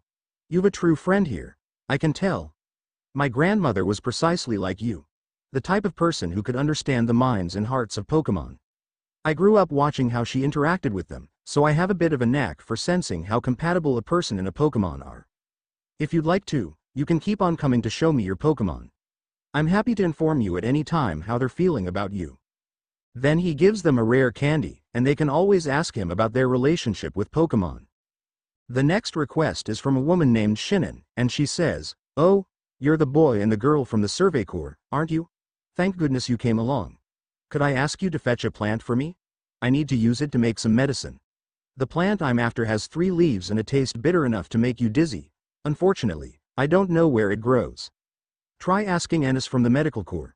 She'll be able to point you in the right direction. Ash and Serena are still confused, so they find Ennis and she says, Oh, hello, dearie. Shinnon sent you out searching for a medicinal plant, did she? Yeah, do you know where you can find that? Serena asks. That'll be our 3-leaved lil helper, then. Shinnon doesn't know this, but it's actually a Pokemon that lives in the Crimson Mirelands. Poor Shinnon will get quite shocked if she finds out, so bring it back to me instead, would you? Best of luck on your search, dearie. I don't think that has helped us, Ash says, and I don't think we have that Pokemon in our party. The Pokemon with 3 leaves on its head. Serena says, maybe I'll message Professor Oak or Lily to see if they know anything about it. As they text the message using the ARC phone, it is after several minutes that they manage to return a photo. Serena says, a Petalil. But do they live in Sinnoh? If I know for sure, Petalil is actually an Univern Pokemon. Ash frowns. Maybe it might be living in Crimson Mirelands? Then we'll just have to find one once we go back. Serena adds. How about we try to search for those unknowns in Jubilife Village? Are you sure they'll be here?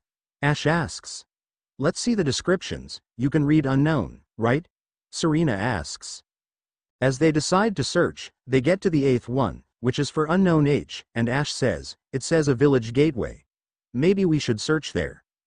As they get to the gateway, they search high and low for the unknown, until Pikachu finds it trying to become a letter of the welcome sign. Ash throws a Pokeball at it and much to their surprise, it is easily captured. Unknown's research tasks. Number of different forms you've obtained. 1, 5, 10, 15, 28. Hisui Dex entry number 142 unknown. The symbol Pokemon, Psychic type. It is hard to believe these strangely shaped Pokemon are truly living creatures. I've pointed out that the species' many forms resemble writing from other lands. No one will take me seriously. That easily, huh? Ash says. Let's see where is the next one. They read all the letters until they stop at W, the left eye atop the village. Serena says, left eye? Atop the village? You don't mean that it is on top of the Magikarp statues in the Galaxy Hall? Ash looks on top of the village, and he says, there it is. But how do we get up there? We can't just walk to Commander Kamado's office like that. How about a feather ball?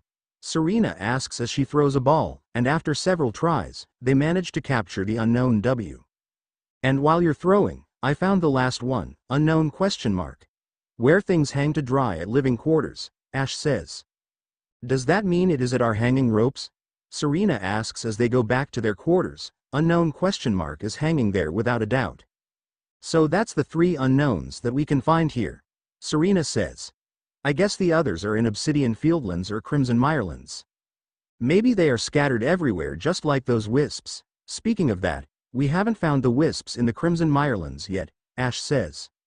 Yeah. How about we go to Obsidian Fieldlands to search for the unknown there? Serena asks. Good idea. Ash says as they all head to Obsidian Fieldlands. After getting back to the Obsidian Fieldlands, they see some strange colored lights glowing at the Horseshoe Plains. Serena asks, I wonder what is that about? I don't know. Ash says, maybe that's the space-time distortion that Akari has told us about? Serena says, let's check it out. As they enter the glowing light, they are surprised to see a lot of Pokemon like Eevee, Onix, Ursaring, and other Pokemon are staring at Ash and Serena as they want to attack. Ash and Serena can only pick up the shards on the ground and also some valuable items such as evolution stones. There are too many of them. I don't think we can capture them, Serena says with horror. What are we going to do? Ash asks with frustration. Maybe we should only capture rare and unusual Pokemon. How's that sound? Good idea. Serena says. Just then, a ton licks Serena's face causing her to flinch and let out a scream. Ash asks, Serena, are you okay? But he flinches as he sees a Gengar who is laughing at Ash and Serena. Ash sighs and asks, Gengar? Is that really you? You're Gengar? Serena asks while looking at both Gengar and Ash. Before Ash can say anything, a Lickitung appears and it goes for rollout. Gengar quickly jumps forward and uses Dark Pulse to stop the Pokémon. Ash says, "Thanks, Gengar." Gengar nods as he gives his Pokeball, which also becomes the ancient Pokeball. Gengar's research tasks. Number caught. 1, 2, 3, 4, 5 times you have seen it use hypnosis. 1, 3, 6, 12, 25 times you have seen it use Shadow Ball. 1, 3, 10, 30, 70 times you've seen it use an Agile style move. 1, 3, 10, 30, 70. Hisui Dex entry number 138 Gengar. The Shadow Pokémon. Ghost and Poison type. Evolved from Haunter with a linking cord. Possesses potential victims' shadows in an effort to steal away the victims' lives. If your shadow begins to laugh, you must take hold of a protective charm post-haste. And I think I found a Sneasel, Serena says as she points at the Pokémon, but much to their shock, it immediately evolves into Weavile and starts to attack with Icy Wind. That's not a Sneasel. It's the evolution Weavile. Now it is night time and he must have held a Razor Claw, Ash says as he sends out his Infernape. Infernape, help me out, my friend. Infernape nods as he battles the Weavile while Pikachu and Gengar are battling others. Serena also uses the chance to find another Sneasel. Hisui Dex entry number 202 Sneasel. Jotonian form. The Sharp Claw Pokémon. Dark and Ice type. This Pokémon shares roots with the Sneasel of Hisui, but unlike that species, this one is spiteful in personality. I hypothesize that water and earth can affect Sneasel's mind and body. Weavile's research tasks. Number caught. 1, 2, 3, 4, 5 times you have seen it use slash. 1, 3, 8, 20, 40 times you have seen it use Swords Dance. 1, 3, 6, 12, 25 times you've seen it use an Agile style move.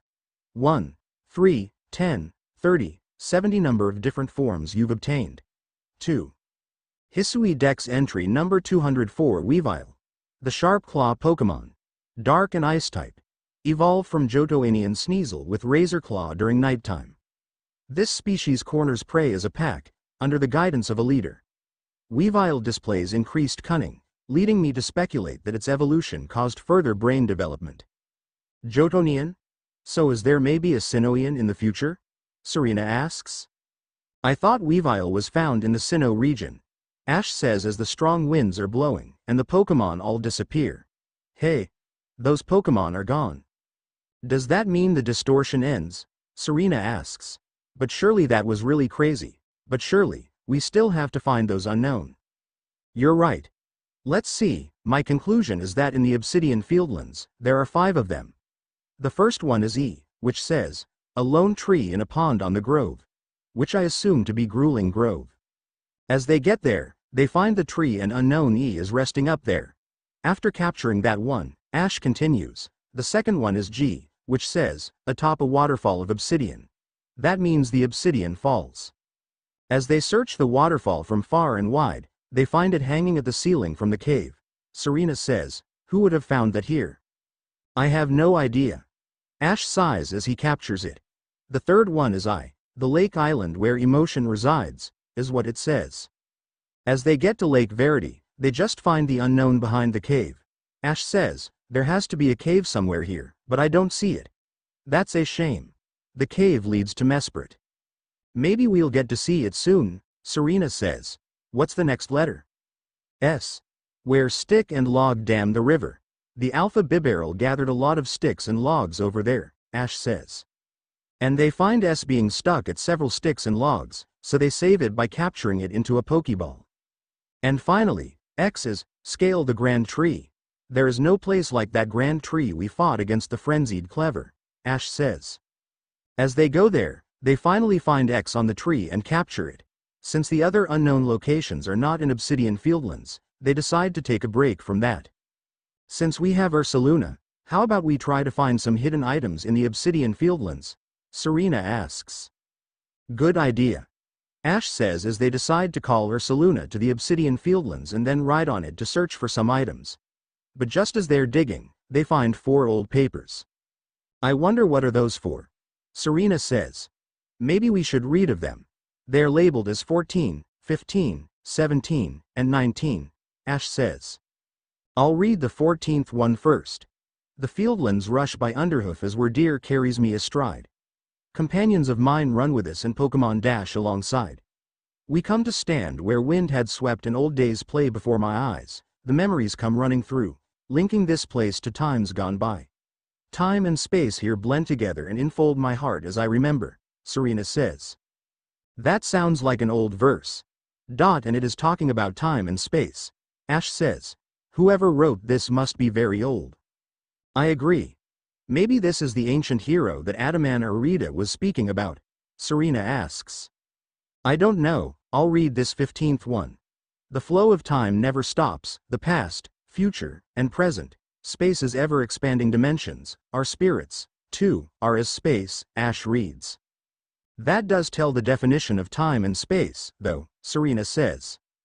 If you think of it, this verse does make a lot of sense, Ash replies. This is the 17th one.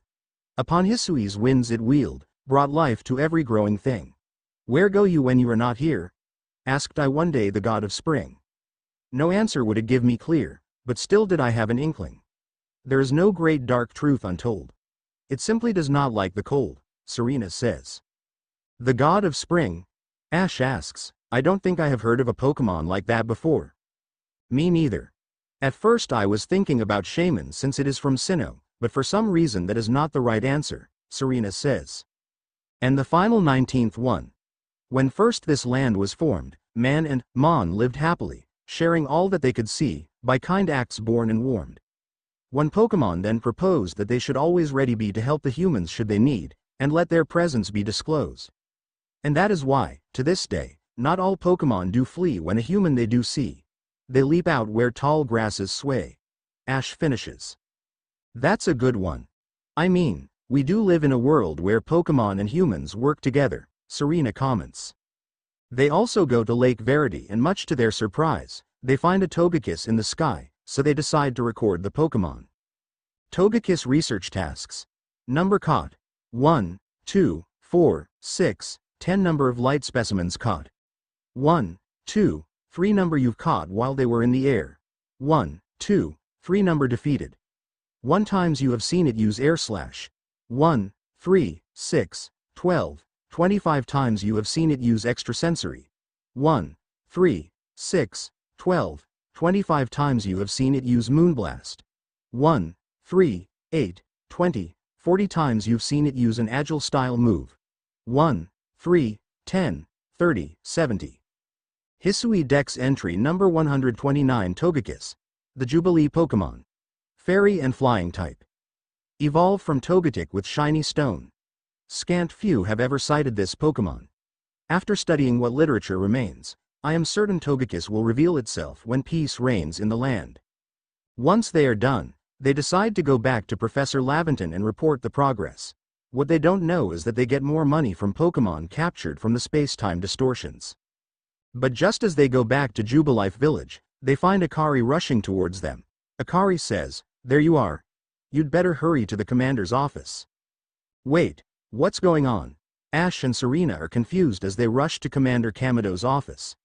They're surprised to see that Kamado is talking to Benny and Adaman. Benny notices Ash and Serena as he says, "Ash and Serena, we have a situation here." Adaman turns and says, "Let me explain. Lilligant, our clan's Lady of the Ridge, is in a frenzy. And Arezu knowingly kept this from me." "The Lady of what?" Serena asks. "Yes. There are only female Lilligant, which makes this honored one our Lady of the Ridge." Adaman says. "But this isn't the time for cultural lessons. I'd like to find out just what Arezu was thinking, but she's nowhere in Jubilife Village. Last I saw, she was at the Wallflower, polishing off a big old plate of potato mochi. Not that I blame her. My cooking is simply irresistible, after all," Benny says. If Arezu of the Diamond Clan was somehow involved in that situation with the raging Ursaluna of the Pearl Clan, it could lead to the two clans going at each other's throats again. Kamado concerns. "Tell me, Commander.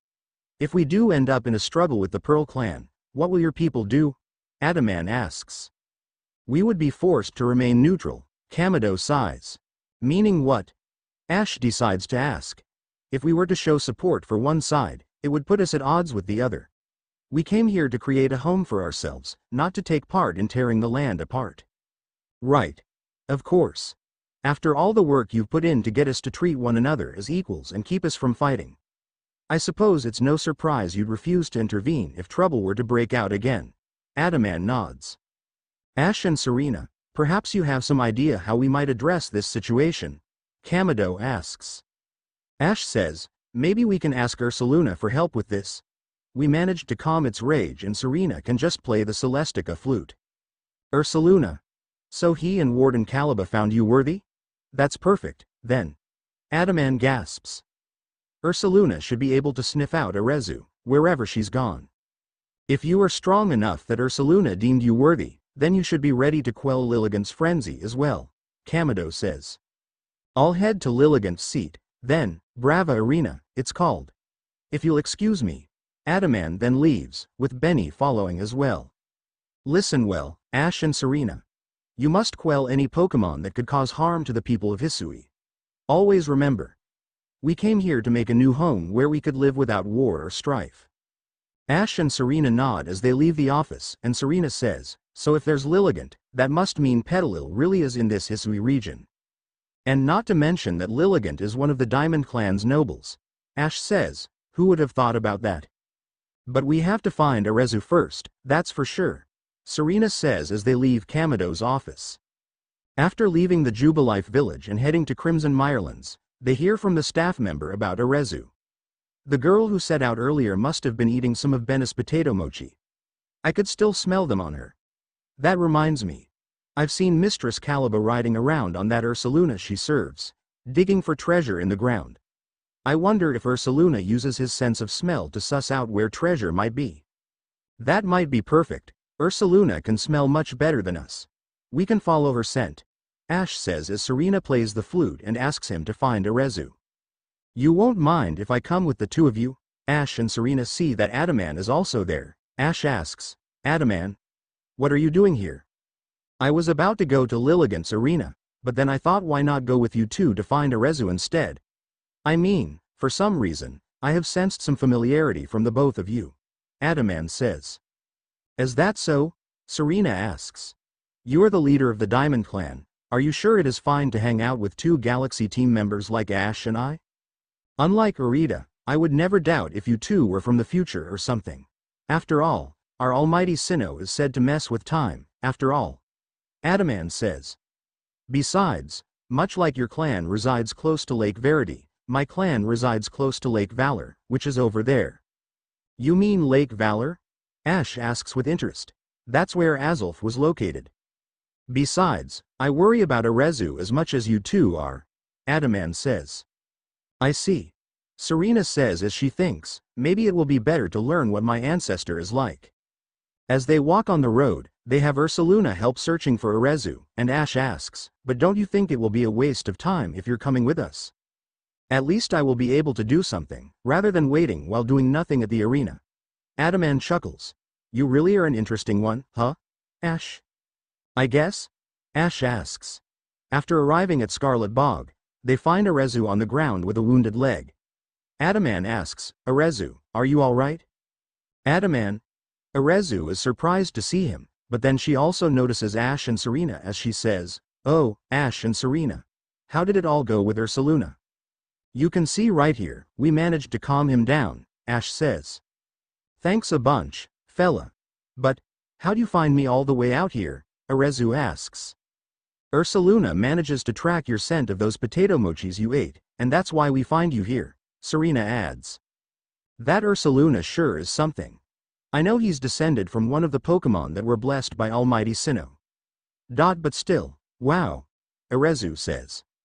My luck's run out, though. As you can most likely tell. What happened to your leg, Arezu? Adaman asks with concern. I got chased by a Pokemon and sprained my ankle pretty bad as I was running away. It's almost like the world wants to punish me, Arezu says. Ah, there you are, Arezu, right? Just then, Caliba appears in front of them, and she says, oh, and the leader of the Diamond Clan. Mistress Caliba. I didn't. Arceus is now panicking. I owe you an apology. I treated you with disrespect, thinking you were just some whelp from the Diamond Clan. I'm sorry for that. I should have treated you better, Caliba says. Huh? Wait. But, Arceus is confused.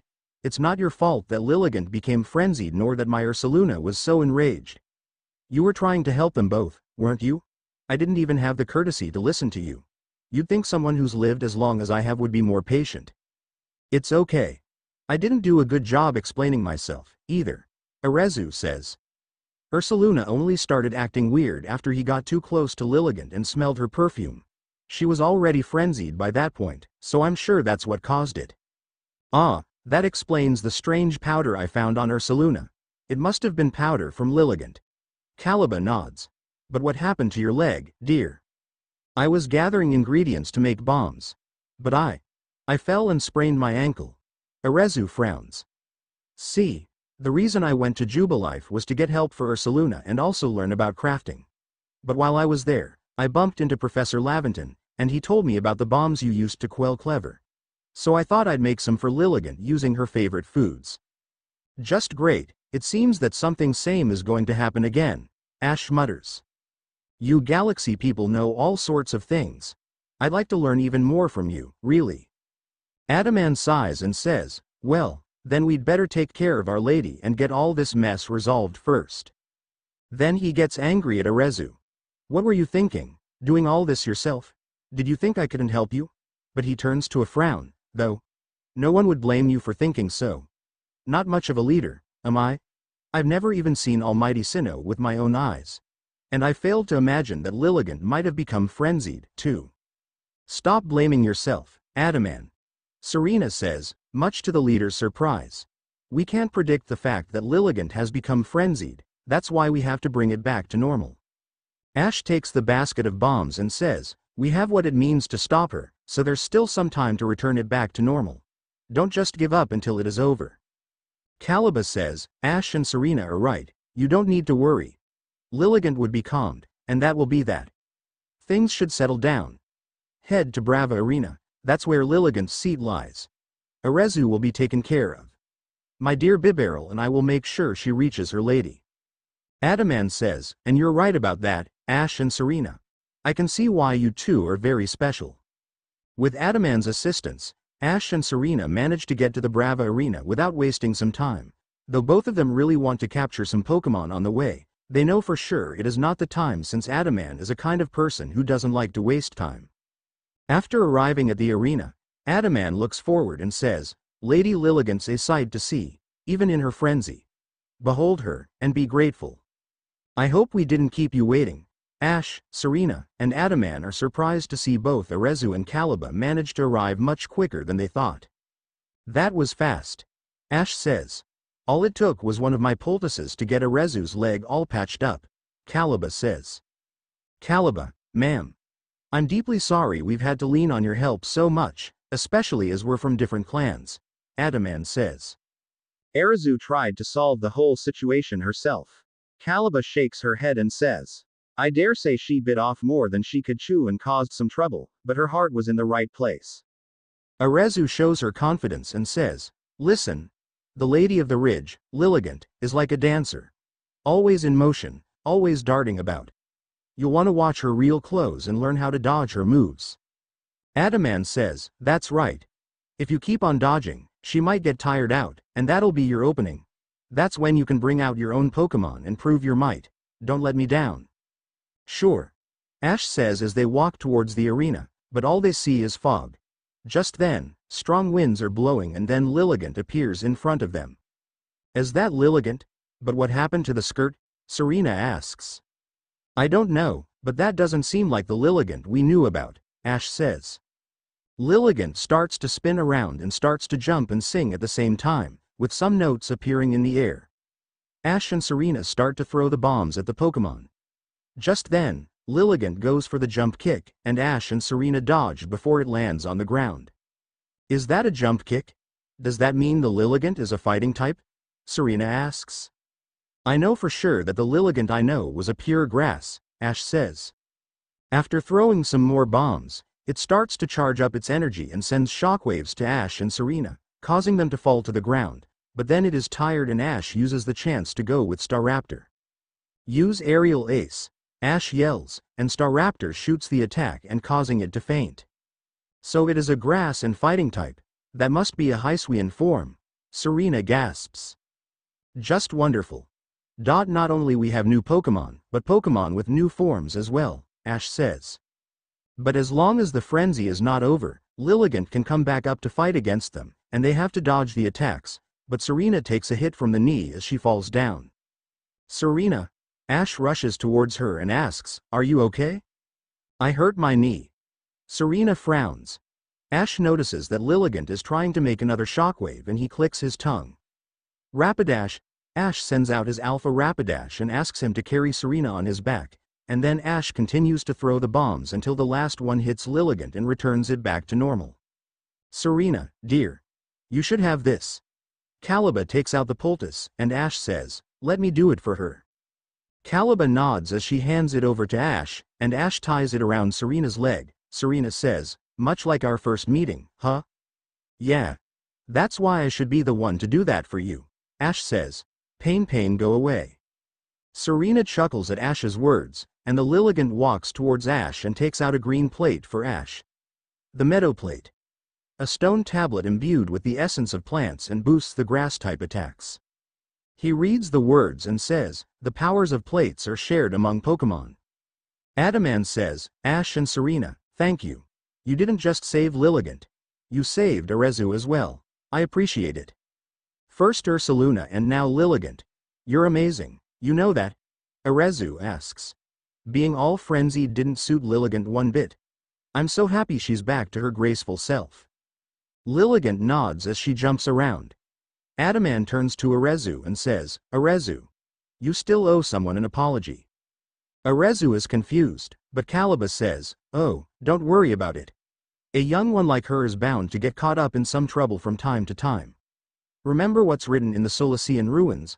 All lives touch other lives to create something anew and alive. There's wisdom in those words. I imagine they're the teaching of Almighty Sinnoh itself. Of course, I'd completely forgotten about them until a certain somebody helped me remember. We owe you one, ma'am." Adaman nods. "Don't try to solve everything by yourself, Arceus." Caliba says, "You're a warden. Of all people, we should know how to stand in solidarity with others. It's our job to stand side by side with Pokemon, after all." Arceus lowers her head. "Yes, I know, I'm sorry." "Well, I can hardly start yelling at you now after Caliba wrapped all that up so nicely. Just one more thing, Arceus. I know you were trying to do what you thought was right, and I approve of that. But from now on, do it without keeping things from me. Agreed? Other than that, no need to change a thing." Adaman says, "Except maybe to put in some training. If anything else happens to Lilligant, I need you ready to protect her like the warden you are." "I understand." Arceus nods. "Let's work together from now on to keep the Ireland safe, Arceus." Caliba asks, "I'll be sure to inform Rita that both the Diamond Clan and Galaxy Team helped save Ursaluna. You did well, Ash and Serena. All our different groups finally joined hands to work together today. I admit, it was a fun day for me. But now it's about time I will be on my way. Thank you for everything, Ash and Serena. I think I'll stay and talk to Lilligant for a while." Arceus says as she walks towards the Pokemon. "What happened, Lilligant? How'd a kind-hearted Pokemon like you end up all frenzied, huh? Though it's not like I'm perfect.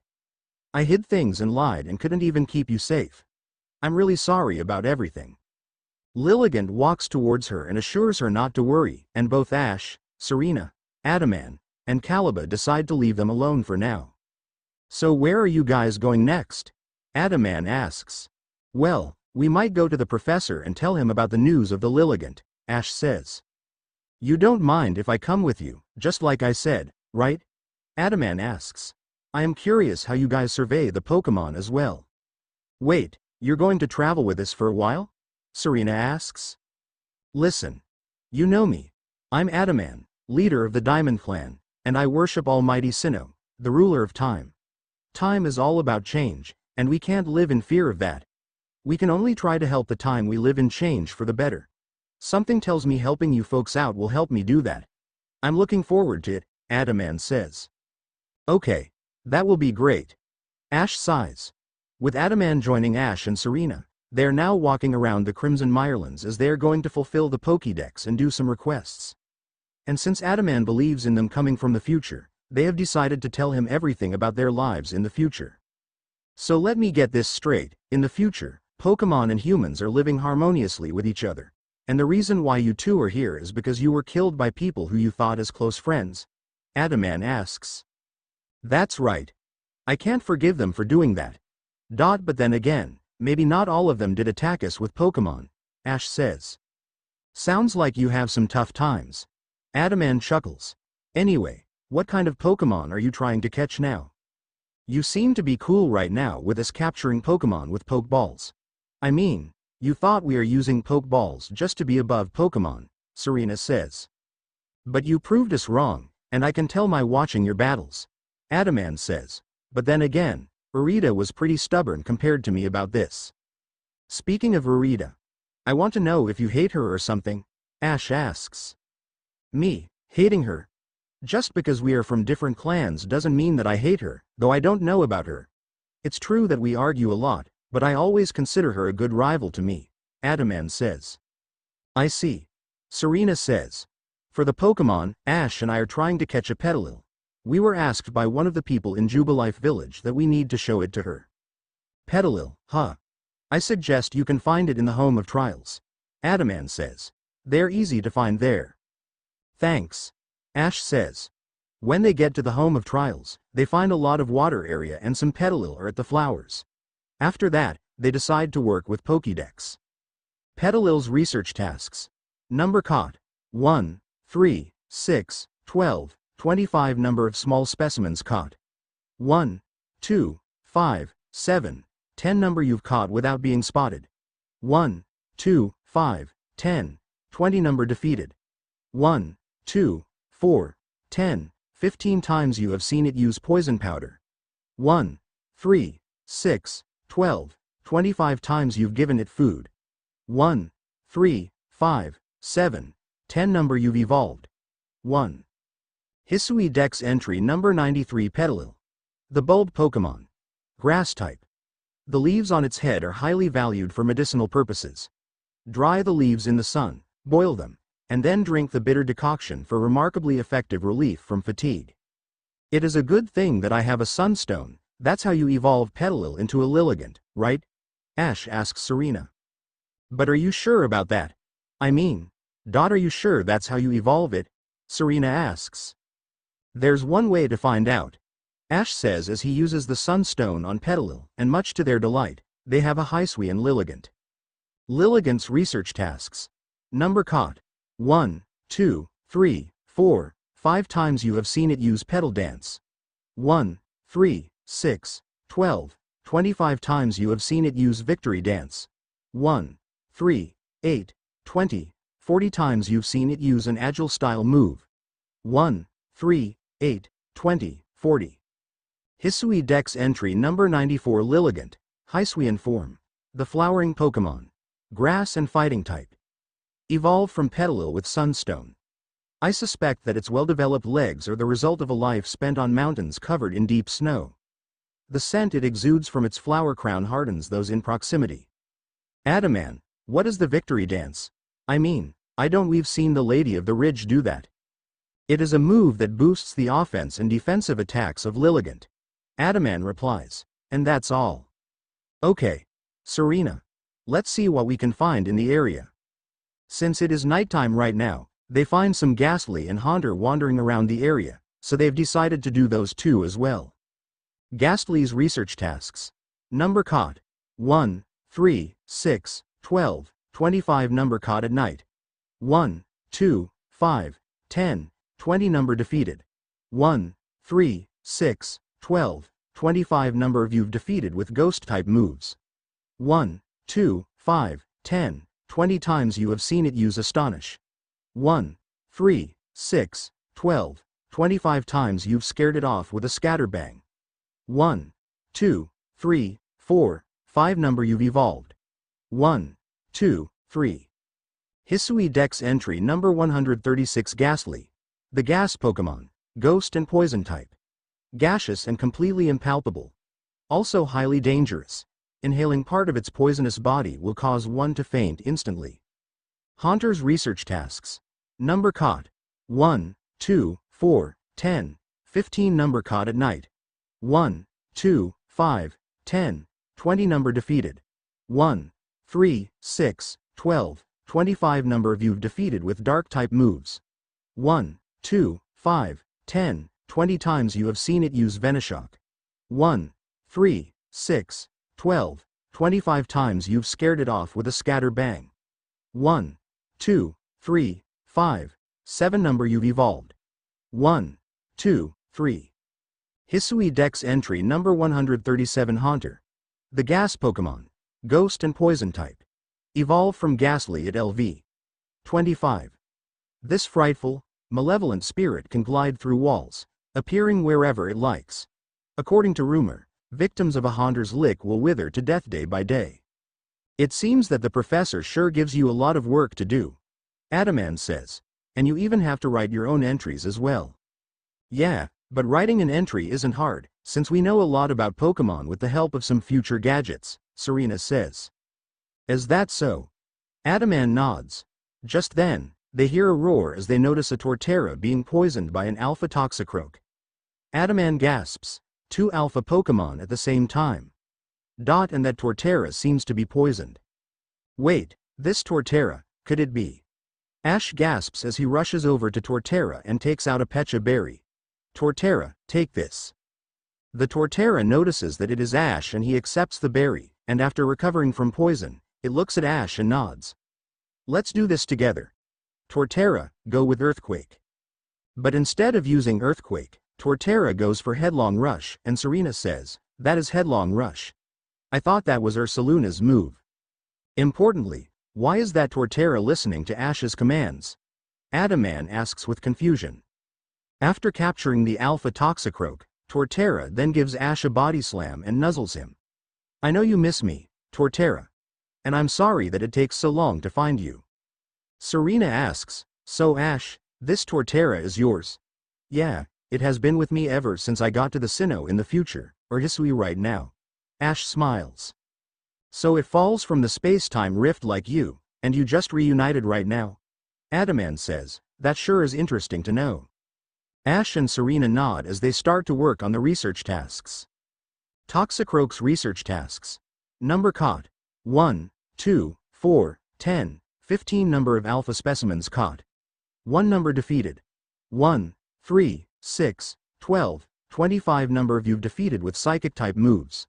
1, 2, 5, 10, 20 times you have seen it use Venoshock. 1, 3, 8, 20, 40 times you have seen it use Nasty Plot. 1, 3, 6, 12, 25 times you've seen it use a strong style move. 1, 3, 6, 12, 25 times you've scared it off with a Scatter Bang. 1, 2, 3, 4, 5 number of different forms you've obtained. 2. Hisui Dex entry number 100 Toxicroak. The Toxic Mouth Pokemon. Poison and Fighting type. Evolved from Krogunk at LV. 37. Its crimson claws contain a virulent toxin. This toxin can be made into a tonic by diluting it, mixing it with several types of wild grass, and boiling it down over 2 days. Torterra's research tasks. Number caught. 1, 2, 3, 4, 5 number defeated. 1, 2, 3, 4, 5 number of you've defeated with Ice-type moves. 1, 2, 3 times you have seen it use Woodhammer. 1, 3, 8, 20, 40 times you have seen it use Headlong Rush. 1, 3, 8, 20, 40 times you've seen it use a strong style move. 1, 3, 8, 20, 40 times you've stunned it by using items. 1, 2, 3, 4, 5. Hisui Dex entry number 132 Torterra. The Continent Pokemon. Grass and Ground type. Evolved from Grotle at LV. 18. This remarkable, large-bodied Pokemon would serve beautifully as borrowed scenery for a garden, and its strength is peerless. Torterra roams the wilderness in search of clean water. When they are checking the shaking trees, a Pachirisu just leaps out of it and starts to trick them a lot, and Ash and Serena have to capture it and they are having a hard time. Pachirisu's research tasks. Number caught. 1, 2, 4, 10, 15 number you've caught while they were sleeping. 1 number defeated. 1, 2, 4, 10, 15 times you have seen it use spark. 1, 3, 8, 20, 40 times you've given it food. 1, 2, 3, 4, 5 number you've seen leap out of trees. 1, 3, 6, 12, 25 number of different forms you've obtained. 2 investigated strategies for battling with Pachirisu. 1. Hisui Dex entry number 109 Pachirisu. The LA Squirrel Pokemon. Electric type. A species related to the Pikachu line. Though Pachirisu is a calm Pokemon, it still presents a danger should one touch its electrified tail or cheeks. They also find some Golduck and capture them. Golduck's research tasks. Number caught. 1, 2, 4, 10, 15 number defeated. 1, 2, 4, 10, 15 number of you've defeated with grass-type moves.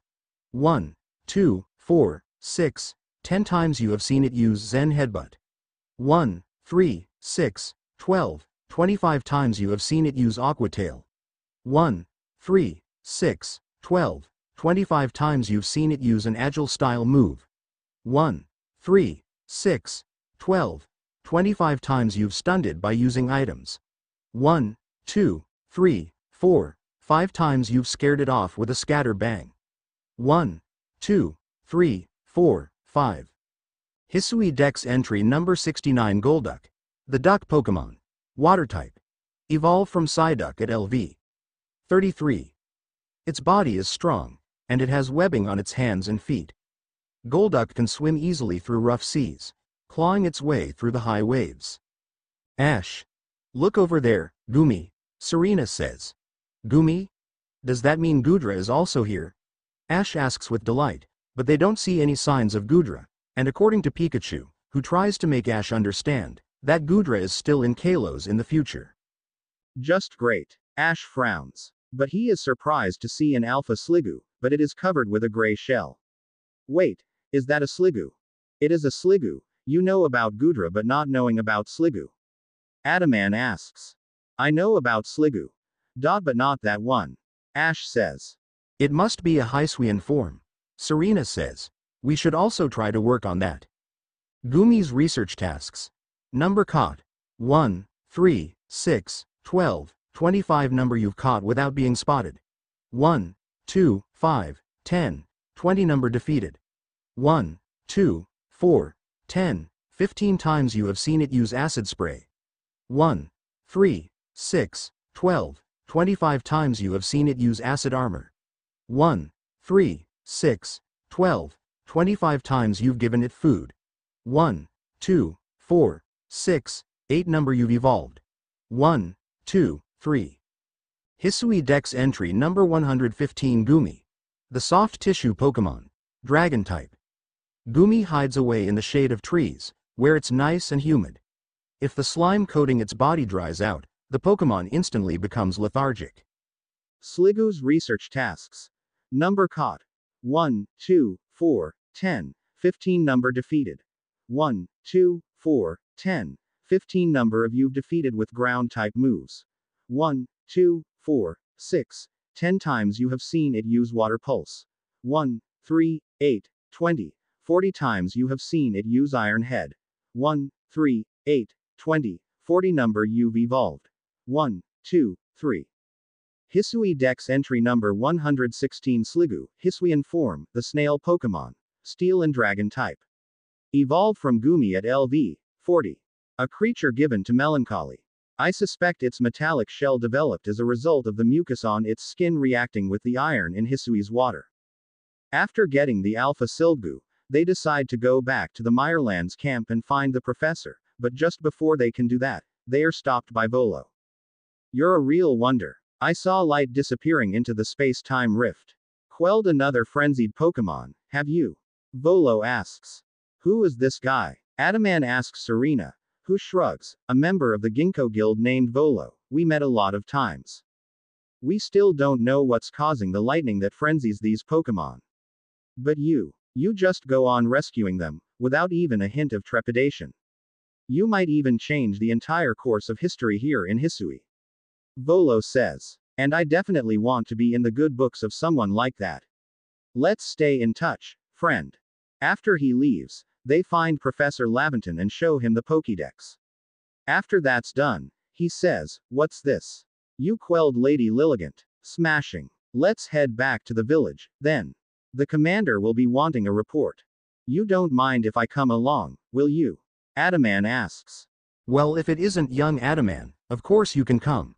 Laventon smiles as they all get on the carriage and go back to Jubilife Village. After getting back to Jubilife Village, they find Benny waiting for them. He says, "Found her by the scent of my mochi, did you?" "Of course you did. When you have my level of skill, your handiwork can be recognized from a mile away. Remember to be thankful for getting to eat such masterful mochi when you come for dinner later." "We'll do that later," Ash says. "But first, don't you owe Kamado a report?" "Your meal can wait," Benny says. After that, they go into the Galaxy Hall and meet Kamado, who says, "So you successfully calmed Lilligant." "Indeed. Those two sure are helpful." Adaman replies to Kamado, who nods, "Excellent. There may well be times when the Galaxy team will be forced to fight against Pokemon, but it is all for the sake of creating a new home for ourselves, free from war and strife. Strangers fall into our world from a rift in space-time. Then frenzies are induced by strange lightning, which likewise falls from that very same rift. But you have no connection to the lightning, isn't that right?" "We don't," Ash says. "We may need to investigate the rift itself to prove your motives are beyond impugning," Kamado says. After that, they leave the Galaxy Hall to complete some missions they have to do. First, they go back to Annis in her house to give her the petalil. Ah yes, there's no mistaking these lovely leaves. This precious darling is the one we need. Now then, Petalil, my dear, would you be so kind as to share a few of your leaves with us?" Petalil nods, but then Shinnen comes back into the house and asks, "Hello again. Did you find that plant I asked you for?" But she jumps as she sees the Petalil. "A Pokemon?" "Petalil here is just sharing its leaves so we can make our medicine, Shinnen. No need to panic," Annis replies. But. Huh. The medicine ingredients came from this Pokemon the whole time. You know how scared I am of Pokemon. I'm sorry, but I just can't make this medicine anymore," Shinnen says. Annis sighs and says, "This phobia of yours has gone on long enough. Pokemon scare you because you know nothing of them, yes? But your ignorance should worry you far more than the unknown, my dear." She turns to Ash, Serena, and Adaman as she says, "The Galaxy team even set up the Survey Corps so we could all learn more about Pokemon. Would you have their efforts to go to waste?" Shinnen also looks at the three and says, "I understand what you're saying, but I can't just get over my fear right away. Though I guess the Survey Corps works hard out there in the wild too, even if it's scary." She starts to regain some confidence and says, "Okay. I'll do my best to get over my fear." She walks towards Petalil and says, "I'll start by learning more about this Pokemon and really getting to know it." Then she gives Ash and Serena 3 fine remedy and 5 Hopo berries as thanks for the requests. Adaman says, "So you do requests, and you get some rewards from it, huh?" Serena says, "Yeah, that's what we like to do. We can't just leave someone alone without helping." "You two are so kind. Not many people here would do that." Adaman sighs. "No wonder some people really like you too." "I guess so," Ash says. After getting back to the Meyerlands camp, they find a woman named Bera, who says, "Hey, there, you're those go-getters from the Survey Corps, right? I've a request for you if you've got some time." "What is it?" Ash asks. "I'd love to know more about a Pokemon called Roselia. It has these gorgeous red and blue flowers for hands. Such a graceful Pokemon. I often come to the Golden Lowlands to admire the Roselia, but just watching them from afar isn't enough for me anymore. Do you think you could complete Roselia's page in that Pokédex of yours and show it to me?" "Sure. We've already finished it." Ash shows her the Roselia page, and then she looks into it. What? Roselia's poisonous. But it looks so fragile and innocent. I can't believe it. Well, in any case, I was able to learn a lot about Roselia thanks to you. Please accept these little rewards from a grateful Roselia fan." Then she gives them 5 grain cakes and 2 express candies. Adaman says, "The night is still young. If you don't want to waste more time, I suggest you can try to capture a Murkrow and a Honchkrow before the sun arises." Murkrow and Honchkrow. Where are they? Ash asks. They're at the Cloudpool Ridge. Adaman says, "You can take the carriage to the Brava Arena and then go there." "We didn't explore much about that place, so it will be a good idea," Serena says. Once they arrive at the Cloudpool Ridge, they manage to find Murkrow and an Alpha Honchkrow. Without wasting more time, they start to do their researches until the daytime arrives. Murkrow's research tasks. Number caught 1, 3, 6, 12, 25 number caught at night. 1, 2, 5, 10, 20 number defeated. 1, 3, 6, 12, 25 number of you've defeated with rock-type moves. 1, 2, 5, 10, 20 times you have seen it use Roost. 1, 3, 6, 12, 25 number of different forms you've obtained. 2 number you've evolved. 1. Hisui Dex entry number 140 Murkrow. The Darkness Pokemon. Dark and flying type. Widely shunned as a bearer of ill fortune. Upon crossing paths with this creature, I've been told one must chant, "Workram, Workram, bad luck, don't come," as a protective incantation. Honchkrow's research tasks. Number caught. 1, 2, 4, 6, 10 number of alpha specimens caught. 1, 2, 3 number you've caught while they were in the air. 1, 2, 3, 4, 5 number defeated. 1, 2, 4, 6, 10 number of you've defeated with fairy-type moves. 1, 2, 3 times you have seen it use Snarl.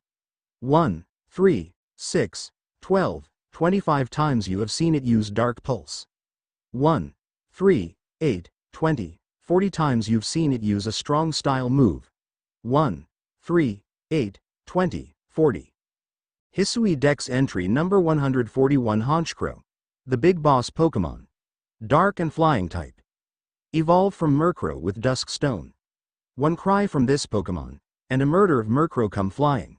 At such times, one would think the curtain of night had fallen, plunging the world into jet-black darkness. I noticed that you would release the Murkrow you've just captured, just like the other Pokemon back in the home of trials. Why are you doing that, then? Adaman asks. Well, the professor might ask us to record how many we've captured, but if we just sent them to the pastures, they won't have the freedom they want and we don't want that, Ash says. That sure is thoughtful for you guys. Adaman nods. And when the sun comes out, they find an Alpha Roserade there, so they've decided to capture one and do the research. Roserade's research tasks. Number caught. 1, 2, 4, 6, 10 number defeated. 1, 2, 4, 6, 10 number of you've defeated with flying type moves. 1, 2, 3 times you have seen it use Energy Ball. 1, 3, 6, 12, 25 times you have seen it use Petal Dance. 1, 3, 8, 20, 40 times you've seen it use an Agile style move. 1, 3, 8, 20, 40 times you've stunned it by using items. 1, 3, 5, 7, 10 number of different forms you've obtained. 2. Hisui Dex entry number 91 Roserade. The Bouquet Pokemon. Grass and Poison type. Evolved from Roselia with Shiny Stone. Hidden within the bouquet on each hand are thorned whips loaded with virulent poison. Roserade moves gracefully as it corners its prey and mercilessly lashes them with its whips. Since you're here, how about I show you around the Diamond Settlement? It is where I was born and live. That's great. We stayed up the whole night without sleep and we really need it, Ash says. Before they get there, they also find Bonsly and Sudowoodo, with Bonsly crying and Sudowoodo trying to disguise itself as a tree. Bonsly's research tasks. Number caught. 1, 2, 3, 4, 5 number you've caught without being spotted. 1, 2, 3, 4, 5 times you have seen it use Mimic. 1, 3, 6, 12, 25 times you've given it food. 1, 2, 3, 4, 5 number you've seen leap out of ore deposits. 1, 2, 3, 4, 5 number you've evolved. 1. Hisui Dex entry number 123 Bonsly. The Bonsai Pokemon. Rock type. Its tears elicit sympathy from those who see them, but do not be deceived. This expulsion of body water is merely a physiological mechanism for keeping itself in good health. Pseudo-Wudo's research tasks. Number caught. 1, 3, 6, 12, 25 number you've caught without being spotted. 1, 2, 5, 10, 20 number defeated. 1, 2, 4, 10, 15 number of you've defeated with water-type moves. 1, 2, 4, 6, 10 times you have seen it use Mimic. 1, 3, 6, 12, 25 times you've scared it off with a scatter bang. 1, 2, 3, 4, 5 number of different forms you've obtained. 2 investigated the causes behind a listless Pseudo-Wudo. 1. Hisui Dex entry number 124 Pseudo-Wudo. The imitation Pokemon. Rock type. Evolved from Bonsly by learning Mimic. Though it pretends to be a tree, it fails to fool even children. To the touch, its body feels more like rock than tree bark. Pseudo-Wudo's extreme aversion to water merits special note. After arriving at Diamond Settlement, Adaman is gathered around by children and adults alike, since he is the leader. Just then, one of the children asks, Adaman, who are those two and aren't they members of the Galaxy Expedition team? Why do you bring them here? Adaman says, they are different than the normal Galaxy Expedition team members that we have met. Their names are Ash and Serena and they fell from the space-time rift, which is said to be connected with the future. They were the ones who quelled the Lady of the Ridge's frenzy, right? Then the adults also recognize the two of them and they start to show respect towards them. They want to know more about the future since their clan is based on time. Enough. The reason we're here is that they need some rest after working with the Galaxy team. Adaman says as the crowd manages to disperse, and Adaman brings them to his quarters. Much to their surprise, Mai is also there. Well, if it isn't Ash and Serena, how are you two? Mai asks. Mai, what are you doing here? Serena asks. Looks like my little brother didn't tell you anything, huh? Mai says. Wait, Adaman, you are related to Mai? Ash asks. We are not really related, but we're siblings all the same. Adaman says, have you seen Kalen's? Mai? She's playing with the other children outside. Mai says, but since we are siblings, we sometimes live together. Serena says, I see. I should say that the Diamond Settlement is nice. Are you sure it is fine for the two of us to stay here? Adaman says, no problem. Just take your time here. After resting for a while, Ash and Serena are now waking up at noon as they, along with Adaman, are walking around the eastern parts of the Crimson Mirelands. When they arrive at Sludge Mound, they find a man named Malden and he says, hello there. So, you're the Survey Corps child who quelled the Lord of the Woods, are you? Think you could help with setting up our new base camp? We're making one up by the bogs. A new base camp, huh? Ash says. Our Odo could sure use someone as capable as you. He's a fresh Construction Corps recruit, still learning the ropes. Malden says as they go to fit Odo, only to find him pinching his nose in front of 3 Stunky. Whoa there. I'd keep your distance, if I were you. Odo says. Just look at those bothers. They're taking up the spot where I was going to set up a base camp. 1 Stunky would be a headache, but this little group is a full-blown migraine. Maybe I can get someone else from the team to handle this. Someone good at battling. We can help you drive them off. Serena says. Are you sure you're up to this, though? They stink something fierce, Odo asks. Just leave it to us. Adaman says. Ash and Serena are capable battlers, and I'm the leader of the Diamond Clan. Well, if you insist. But you've got to beat 3 of them, so be ready to run. And stay downwind. Then Ash goes with Torterra to battle the 3 Stunky. With the headlong rush, it manages to knock out all 3 of them with ease. You weren't kidding. You've got talent, and your Pokemon were so brave, too. I can't believe you handled 3 Stunky all by yourselves without getting smelly. Thanks to you, we can get the base camp set up now. As they leave the boy to set up the base camp, they decide to go to the Shrouded Ruins. On the way, they meet a lot of Rhyhorn and Ash says, look Serena. There are a lot of Rhyhorn. Serena starts to pale as the Rhyhorn starts to charge at Serena. You just have to say that. As Serena is now surrounded by Rhyhorn who tries to lick her, Adaman asks, is Serena really popular with Rhyhorn? Yeah. Ash sighs. Well, I have to save my girlfriend. After managing to save Serena from the horde of Rhyhorn, they have decided to do the tasks first. Rhyhorn's research tasks. Number caught. 1, 3, 6, 12, 25 number of heavy specimens caught. 1, 2, 5, 7, 10 number defeated. 1, 3, 6, 12, 25 number of you've defeated with grass-type moves. 1, 2, 6, 12, 25 times you have seen it use Stealth Rock. 1, 3, 6, 12, 25 times you've stunned it by using items. 1, 2, 3, 4, 5 number of different forms you've obtained. 2 number you've evolved. 1. Hisui Dex entry number 120 Rhyhorn. The Spikes Pokemon. Ground and Rock type. Ludicrously strong. When it butts heads with a mountain, it is the mountain that shatters. But its short legs struggle with turns, and it is incapable of stopping unless it collides with something. The ruins are up ahead. Adaman says. You have to go past some Lickitung and an Alpha Lickilicky. Ash says, sure, we can also complete that as well. Lickitung's research tasks. Number caught. 1, 2, 4, 10, 15 number you've caught while they were sleeping. 1 number defeated.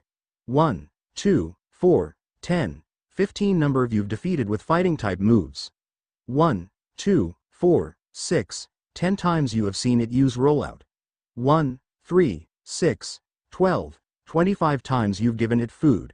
1, 10, 20, 30, 50 number you've evolved. 1. Hisui Dex entry number 125 Lickitung. The licking Pokemon. Normal type. Wields its long tongue deftly, as though it were an arm. The Pokemon's viscous saliva, once it has been collected and boiled down, yields a strong and highly useful adhesive. Lickilicky's research tasks.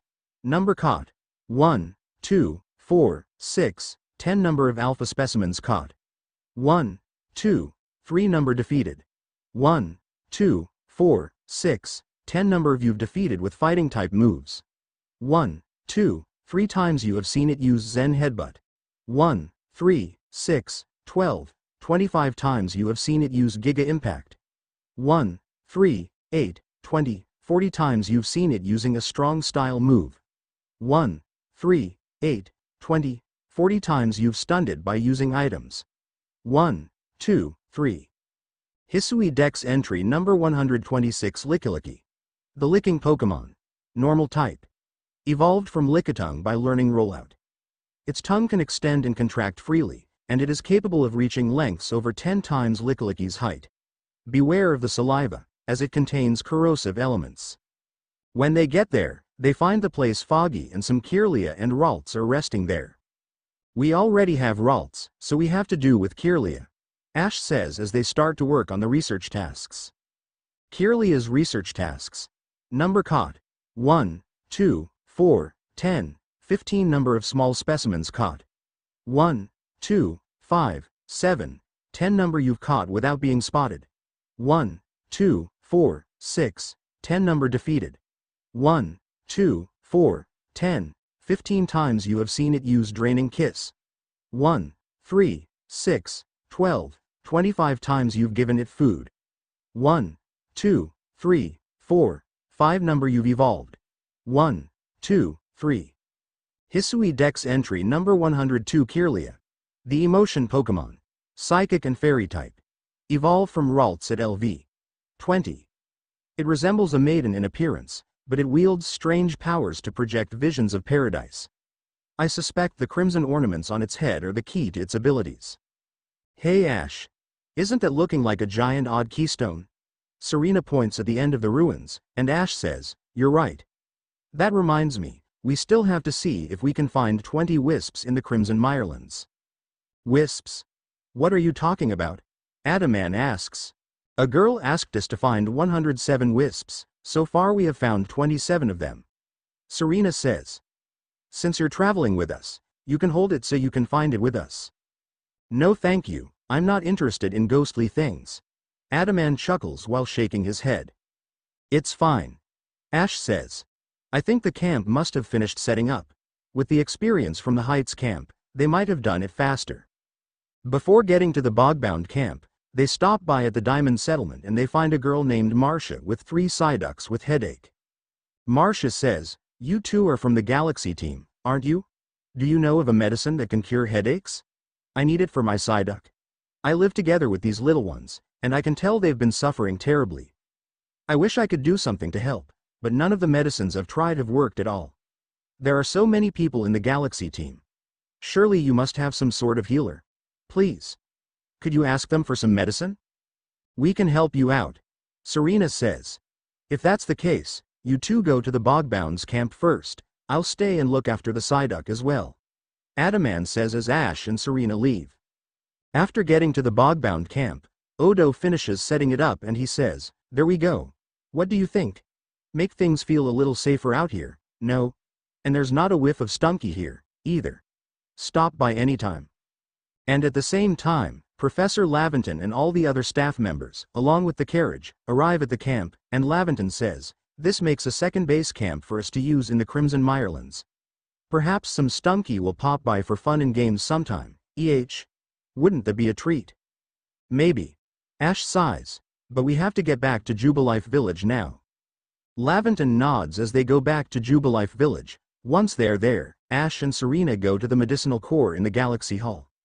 They find an elderly named Tama and she says, "You're after medicine that can cure Psyduck's headaches? Well, you came to the right person. Take this. It's a secret medicine that only those from my hometown know how to make." After taking a dose of secret medicine, Tama adds, "As you'll see, it works wonders. Give it to any ailing Pokemon, and they'll soon be right as rain. Even a Psyduck's headache will clear up, I'm sure." Once they get the medicine, they go back to the Diamond Settlement and find Adaman and Marcia. Adaman asks, "So you guys find a cure?" "We do. Here's the secret potion," Ash says as he feeds them with the medicine. After a while, the 3 Psyduck are now feeling better. "Wow, the Psyduck look all better already. What a relief. Thanks for finding this medicine for us. You know, I was a little nervous about the Galaxy team before. But if you're the sort of folks that are kind enough to help total strangers, I guess I had no reason to worry. And what did you call that stuff again?" "Secret medicine. Gosh, the Galaxy team must be very talented. Maybe I'll visit you all in the Jubilife sometime." Then they are given a max revive, which they put away into their pockets. "So now that's done, we can try to complete more information," Ash says. "Yeah," Serena says. After arriving at the Droning Meadows, they see a shaking tree and they find a Vespiquen coming out from it. Ash says, "I was just thinking when we're going to find this Pokemon." "Vespiquen must be very hard to find," Serena adds. Vespiquen's research tasks. Number caught. 1, 2, 4, 10, 15 number of heavy specimens caught. 1, 2, 3, 5, 7 number defeated.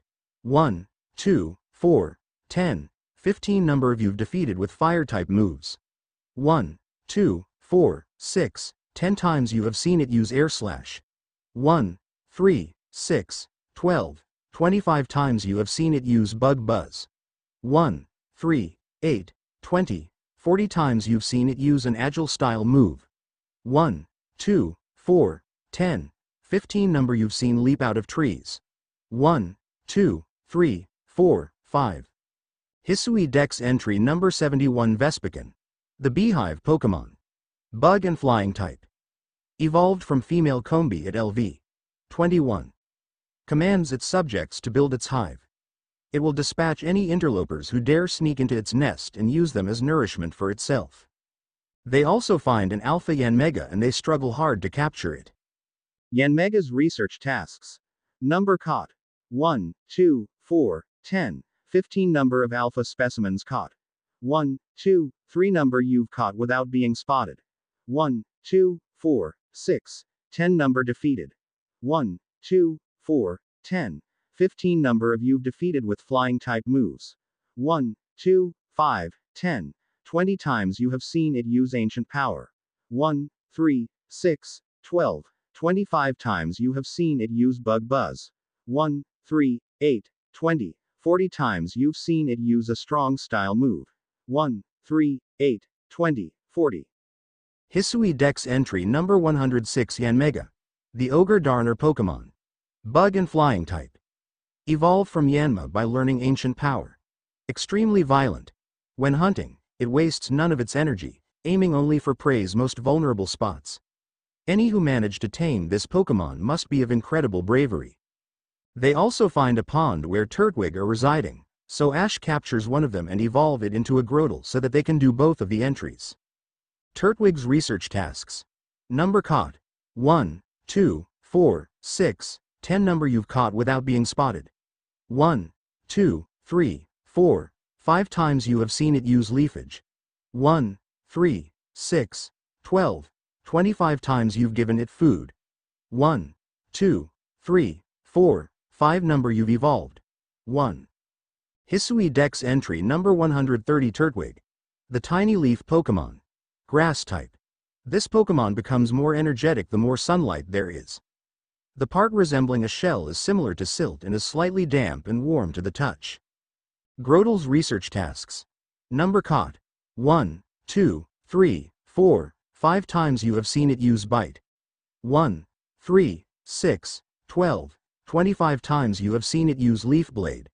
1, 3, 8, 20, 40 times you've given it food.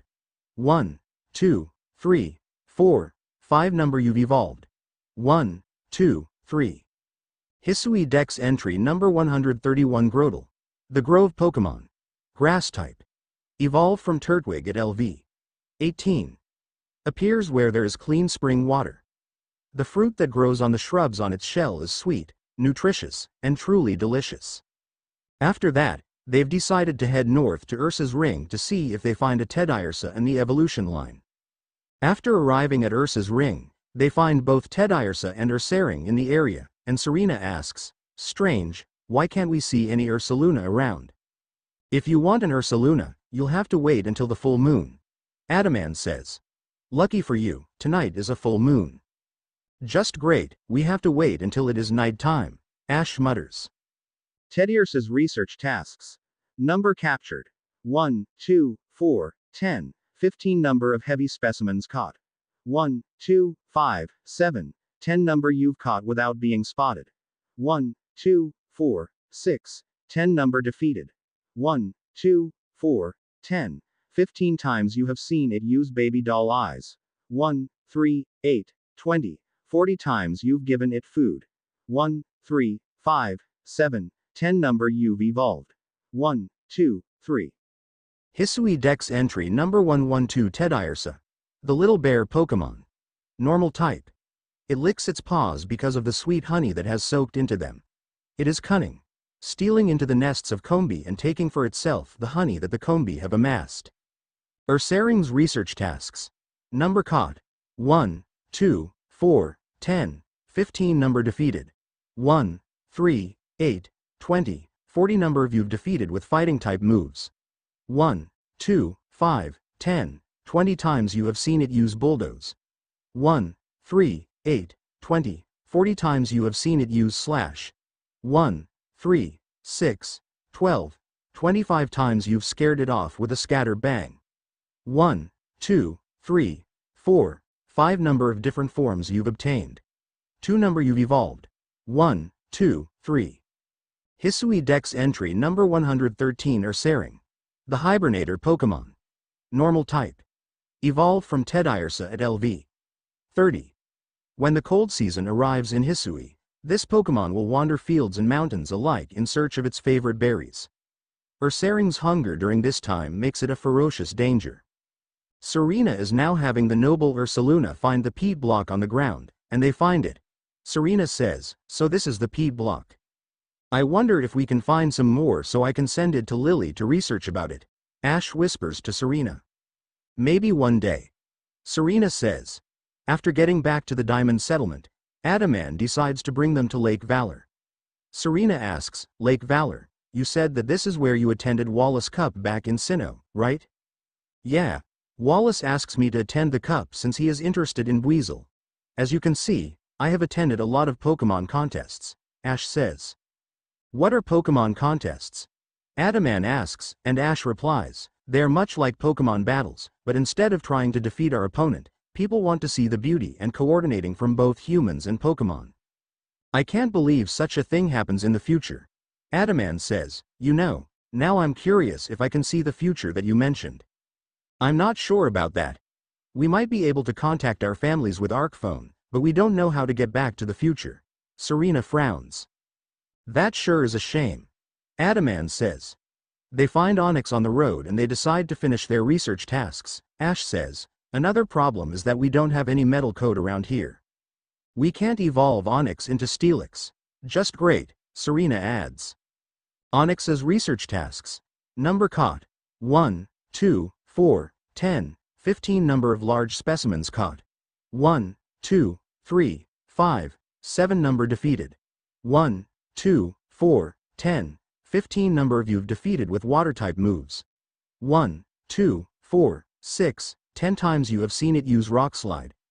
1, 3, 8, 20, 40 times you have seen it use Stealth Rock. 1, 3, 6, 12, 25 number you've evolved. 1. Hisui Dex entry number 118 Onyx. The Rock Snake Pokemon. Rock and Ground type. This chain of immense stones resembles a giant serpent. Tremors shake the earth above as it burrows deep beneath the ground, feeding on boulders as it goes. And their final destination before heading back to Jubilife Village is the Cottonsidge Prairie. They find some Togepi close to the flowers. Togepi's research tasks. Number caught. 1, 2, 4, 10, 15 number of small specimens caught. 1, 2, 3, 5, 7 number you've caught without being spotted. 1, 2, 4, 6, 10 number you've caught while they were sleeping. 1 times you have seen it use Draining Kiss.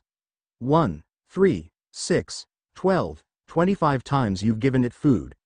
1, 2, 3, 4, 5 number you've evolved. 1, 2, 3. Hisui Dex entry number 127 Togepi. The Spike Ball Pokemon. Fairy type. This ovate creature is frequently mistaken for a moving egg when encountered out in the fields or in the mountains. Its guileless smile soothes the soul. And is that a Togetic in the air? Serena asks as they notice the Pokemon in the air. Adaman asks, well, that is a problem. How are you two going to research that Togetic if he is high in the air? It's a good thing we have this. Ash takes out a feather ball and throws it, and much to Adaman's surprise, it captures the Togetic. What was that Pokeball? It's called Feather Ball. We used it with Sky Tumblestones, Serena says. Togetic's research tasks. Number caught. 1, 2, 4, 10, 15 number you've caught while they were in the air. 1, 2, 3, 4, 5 number defeated. 1 times you have seen it use Fairy Wind. 1, 3, 6, 12, 25 times you have seen it use Air Slash. 1, 3, 8, 20, 40 times you've seen it use an Agile style move. 1, 3, 8, 20, 40 number you've evolved. 1, 2, 3. Hisui Dex entry number 128 Togetic. The Happiness Pokemon. Fairy and Flying type. Evolved from Togepi with high friendship. No records exist of Togetic being seen in the wilds. Rumors abound that it evolves under the loving care of a trusted human companion, upon whom the Pokemon then bestows great joy. After getting back to Jubilife Village, Ash, Serena, and Adaman are now at the request board. Both Ash and Serena are surprised as Ash says, wow, there are 4 requests we need to do. Let's all read it at once. Serena says, Morel the Mushroom Hunter is curious about the mushroom growing on Parasect's back. Please assist him in investigating. The next one. It seems that Pessel, the captain of the medical corps, intends to make some medicine using Croagunk's poison. Find out what help she needs. Here's the third one. Ren from the security corps is trying to think of battle strategies to use with his Pachirisu. Talk to the chap, and see what he needs. And the last one. There's a Pseudo-Wudo at the Bogbound camp that seems to be feeling rather poorly. Odo, one of the chaps from the village, is doing his best to treat it, but he could use a bit of help. Sounds like all 4 of them are pretty tough for you, Adaman says. Yeah, let's do the Parasect one first. I still remember this Morel guy. He was the one who gave us the recipe of mushroom cakes, Ash says. Before leaving the Galaxy Hall, they also find a boy named Zeke who is panicking. There you are. You're the ones, right? The ones they've all been talking about. The Survey Corps kids that have been exploring the Crimson Mirelands. That's us? Ash asks. Is there something the matter? My younger sister Wanda is in the Security Corps, you see, and she went to the Irelands, too, but she never made it back. You managed to track down that Arezu woman in those boggy Irelands, right? So could you find my sister Wanda, too? Sure, we can help you with that.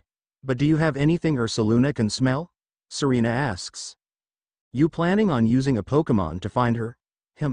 Would her favorite kerchief maybe help?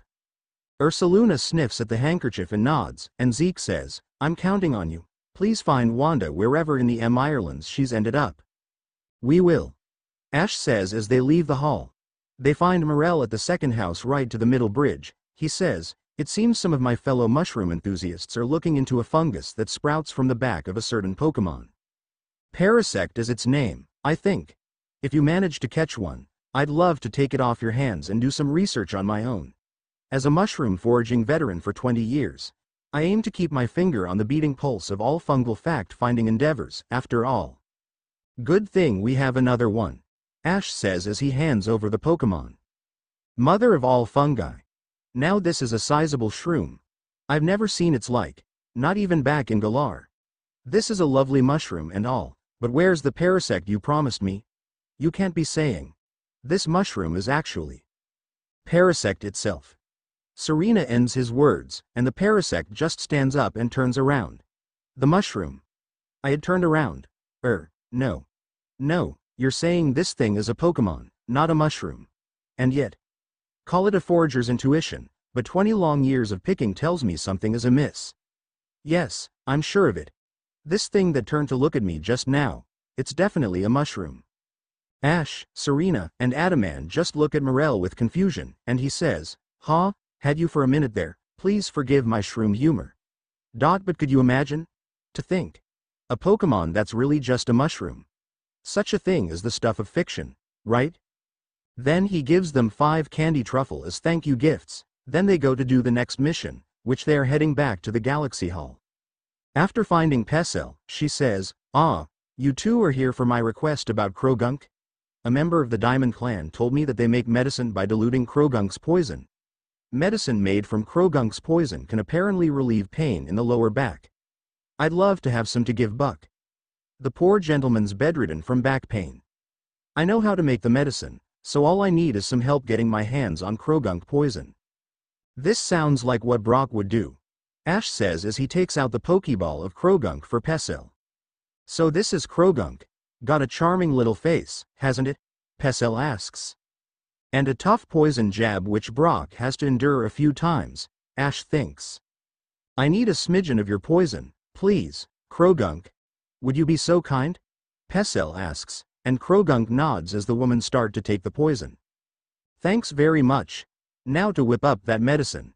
They also see how the medicine is made, Adaman says, so this is how the Galaxy team makes medicine. It sure is interesting. I know. Serena says. There we have it. This ought to be super effective. Pessel says as she shows the medicine. Pokemon come to our aid in surprising ways sometimes, don't they? I bet we'd be able to help an even greater range of people and Pokemon if we could set up some kind of aid facility where Pokemon work side by side with us. There are in the future, actually, we called it Pokemon Centers. Serena says to Adaman, who nods. Of course, we'll need to learn much more about Pokemon if that's ever to happen. I'm starting to think the Survey Corps' work will help us in ways people aren't even aware of. Pessel is cut off by Buck, who is yelling, Pessel. My poor back. It's screamin'. One moment. I've got a medicine that ought to be a great help. Pessel yells back before turning back to them. It looks like we'll have Buck up on his feet again thanks to you and Krogunk.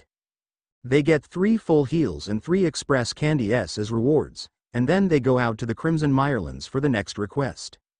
After arriving at the Bogbound camp, they find Odo and he says, I've been waiting for you, kiddo. Let's get down to business. Have a look at that Sudowoodo. They see a Sudowoodo standing at the cliff with an unpleasant face, and Odo says, it was looking pretty listless, so I gave it a whole feast of berries. But even though it gobbled them up, it still seems like it has no energy at all. Isn't that odd? Very odd. Ash says. So then I figured it must be parched. After all, it's like a plant, right? It must need to be watered. So if we could just fire off a healthy water pulse at it, I'm sure it'd perk up in no time, Odo says. I don't think that is a good idea considering Sudowoodo is a rock type. Serena mutters, but Ash already sends out Floatzel. All right. Get ready. Sudowoodo. All your worries are about to be washed away for good. Odo yells as Floatzel fires the water pulse on Sudowoodo, causing it to quickly jumps. No do. Sudowoodo yells as it starts to attack with Hammer Arm, but Floatzel manages to dodge in time and lands another water pulse, knocking it out. Maybe it doesn't like getting wet, Odo asks. Sudowoodo is a rock type, which is weak to water type. Adaman says, I see. Is that it? Gosh. I guess I rained on your parade. Sorry, Sudowoodo. Odo apologizes. And I'm sorry for making you a part of this, too. I thought I was helping, but when you get right down to it, I just didn't understand Sudowoodo. Keep working hard on that Pokédex to educate poor fools like me, would you? The reward is 15 heavy balls and 3 express candies. They walk towards the Meyerland's camp and they find a member of the security corps named Yojiro, and he says, Say, you there? Could you lend me a hand? I was on my way here from the Meyerland's camp when this Alpha Hippowdon came after me. I got away, but I dropped a charm I was carrying. And now I can't find it anywhere. I've just got to have it back. If you find a charm lying in a swamp, could you bring it back to me? Sure, we'll look for it. Ash says as they walk inside the Scarlet Bog and find the charm. After finding it, they try to dodge the attacks from the Hippowdon. With Gastrodon's help, they manage to knock out the Hippowdon. You guys sure are something, taking on a big, angry Hippowdon like that, Yojiro says, and then he notices the sparkle in Serena's hands. Wait, is that? Oh, I think this is yours. Serena hands over the charm, and Yojiro hugs it and says, My charm, it's really you. Welcome back. It means a lot to me that you went toe-to-toe with that Hippowdon on my behalf. You'd better believe I won't be losing this charm again, not after you went to all that trouble to get it back to me. He gives them 5 iron chunks and a grid gravel, and they decide not to waste time to go to the Meyerland's camp. They find Ren from the security corps at the Meyerland's camp, and he says, Captain Zissou has sent me to all sorts of training, but I don't feel like I'm really improving at all. So I came here to train with my partner, Pachirisu. But I simply can't seem to figure out any winning strategy to use with Pachirisu. I've heard tales about you too, and your strengths in battle. Could I ask you to show me how a Pokemon like Pachirisu can truly shine in battle? I'll do it, Serena says, so how do we do it? I want to see you battle with a single Pachirisu. No more, and no other Pokemon. Ren says. And let's see it battle. Against a mighty Ursaring. Sure, you'll just watch and learn, Serena says. As Ursaring appears, Serena uses Pachirisu to battle, and Pachirisu's Thunder Wave causes it to get paralyzed, and then it goes for the crunch to deal a lot of damage. Even though it gets hit by Ursaring's slash, it finishes with Spark. Astonishing. That really was amazing. You defeated an Ursaring with a Pachirisu, and your Pachirisu was so pumped up and eager for battle, it looked like it was fearless. You directed Pachirisu with such aplomb in battle. It was clear how well you understood it, Ren says. It's nothing. Serena smiles. I guess all the work you Survey Corps members put into learning about Pokemon does pay off. But we won't be outdone. We'll work hard to reach that same level of understanding. Ren says as he rewards them with 3 citrus berries and a grid gravel. Now that's done, the only quest left is to find Zeke's sister Wanda. Ash says. But then again, we should find the wisps and the unknown. For wisps, the first wisp is located on a raised grassy platform next to a tree in the center of Cotton's Edge Prairie. The second wisp is located in between 3 trees near the mouth of Lake Valor. The third wisp is located on top of a grassy plateau near the river southeast of Scarlet Bog. The fourth wisp is located on a small ledge near the river on the eastern side of Boulder Roll Slope. The fifth wisp is located atop a large grassy mountain overlooking the river south of Gapejaw Bog. The sixth wisp is located along the mountainside south of Cloudpool Ridge. The seventh wisp is located along the mountainside overlooking the river north of Cloudpool Ridge. The eighth wisp is located amongst the trees near a rocky ridge in the center of Cloudpool Ridge. The ninth wisp is located on the edge of the Rocky Mountain structure at the western entrance to Shrouded Ruins. The 10th wisp is located atop a large grassy hill near the Diamond Settlement. The 11th wisp is located atop a small grassy plateau in the northwestern section of Cotton's Edge Prairie. The 12th wisp is located on a grassy ledge on the mountain ridge east of Droning Meadow, alongside the edge of the Crimson Mirelands. The 13th wisp is located along the Rocky Mountains south of Ursa's Ring. The 14th wisp is located on a small island in the center of a lake south of Sludge Mound. The 15th wisp is located at the base of the mountains near the home of Trials at the southernmost point. The 16th wisp is located in the center of a small pond west of the home of Trials. The 17th wisp is located at the base of the mountainside just south of the Golden Lowlands. The 18th wisp is located on top of the hills overlooking Gapejaw Bog just east of the Golden Lowlands. The 19th wisp is located in an open clearing near a berry tree southeast of Solacean Ruins, and the final wisp is located on a large mountain with many flat platforms just north of Boulder Roll Slope. So you collected 20 more wisps, which means you have 47 wisps in your odd keystone? Adaman asks. Yeah, and for now, we need to find the unknown. For unknown. The words are written, within the settlement where time rules. They find the said Pokemon on top of one of the huts in the Diamond Settlement. For unknown. D. The words are written, among stumps and campfire ashes in fields of gold. They just find the unknown in the middle of the log where they first met misfortunes. For unknown. K. The words are written, where stones pile high amid fog-bound ruins. They find the Pokemon at the shrouded ruins on top of one of the rock piles. For unknown. M. The words are written, a tree felled on sludge. They go to the sludge mound and find the said Pokemon stuck inside the tree log. And for unknown. V. The words are written, a withered tree on the sprawling red swamp. They go to the Scarlet Bog and find the Pokemon on top of a tree in one of the bogs. They also have Ursaluna dig the verses in the ground. They find the first verse in the Gapejaw Bog. Once there were two. And one looked upon time's steady pace. And one looked upon the expanse of space. And the two set out. The fullness of future did they seek, the world's far end would they greet. Two different paths. Each walking alone a path their own, though they walk with Almighty Sinnoh. Almighty Sinnoh is Arceus. Ash thinks. The second verse is at shrouded ruins. O you, who at the world's far-off end dwell, I know your wish, it is my wish as well. My own beloved is now gone from me, departed to a place I cannot reach. My old companions have left me behind, their faces faded into days gone by. Still to my breast, I clutch this hopeless dream, a futile wish for us once more to meet. O you, who at the world's far-off end dwell, I know your wish, it is my wish as well. But ours are cold and endless winter days, warmed only by memories locked away. The 9th verse is at Sludge Mount. I set the bones of Pokemon adrift upon the river. I let my memories flow on, adrift upon the river. And to the ocean they will flow, perhaps around the world to go. How many bones in days now gone have I now set adrift from me? How many bones in days to come will I yet set adrift to sea? While every gift with which I part takes a sliver of my heart. The 13th verse is at Cotton's Edge Prairie. Suitfoot, humble root, harvest it, and peel it. Broiled, baked, or steamed will do, just let nobody steal it. Mash the root, then knead the mash, then once more heat it over, grill it only till it browns. Use ember, not flamethrower. Now hearken well, and listen closely, the wise adore potato mochi. A day spent eating all in reach, is no day wasted, if you ask me. Just great, we really don't need to know more about potato mochi, Serena mutters.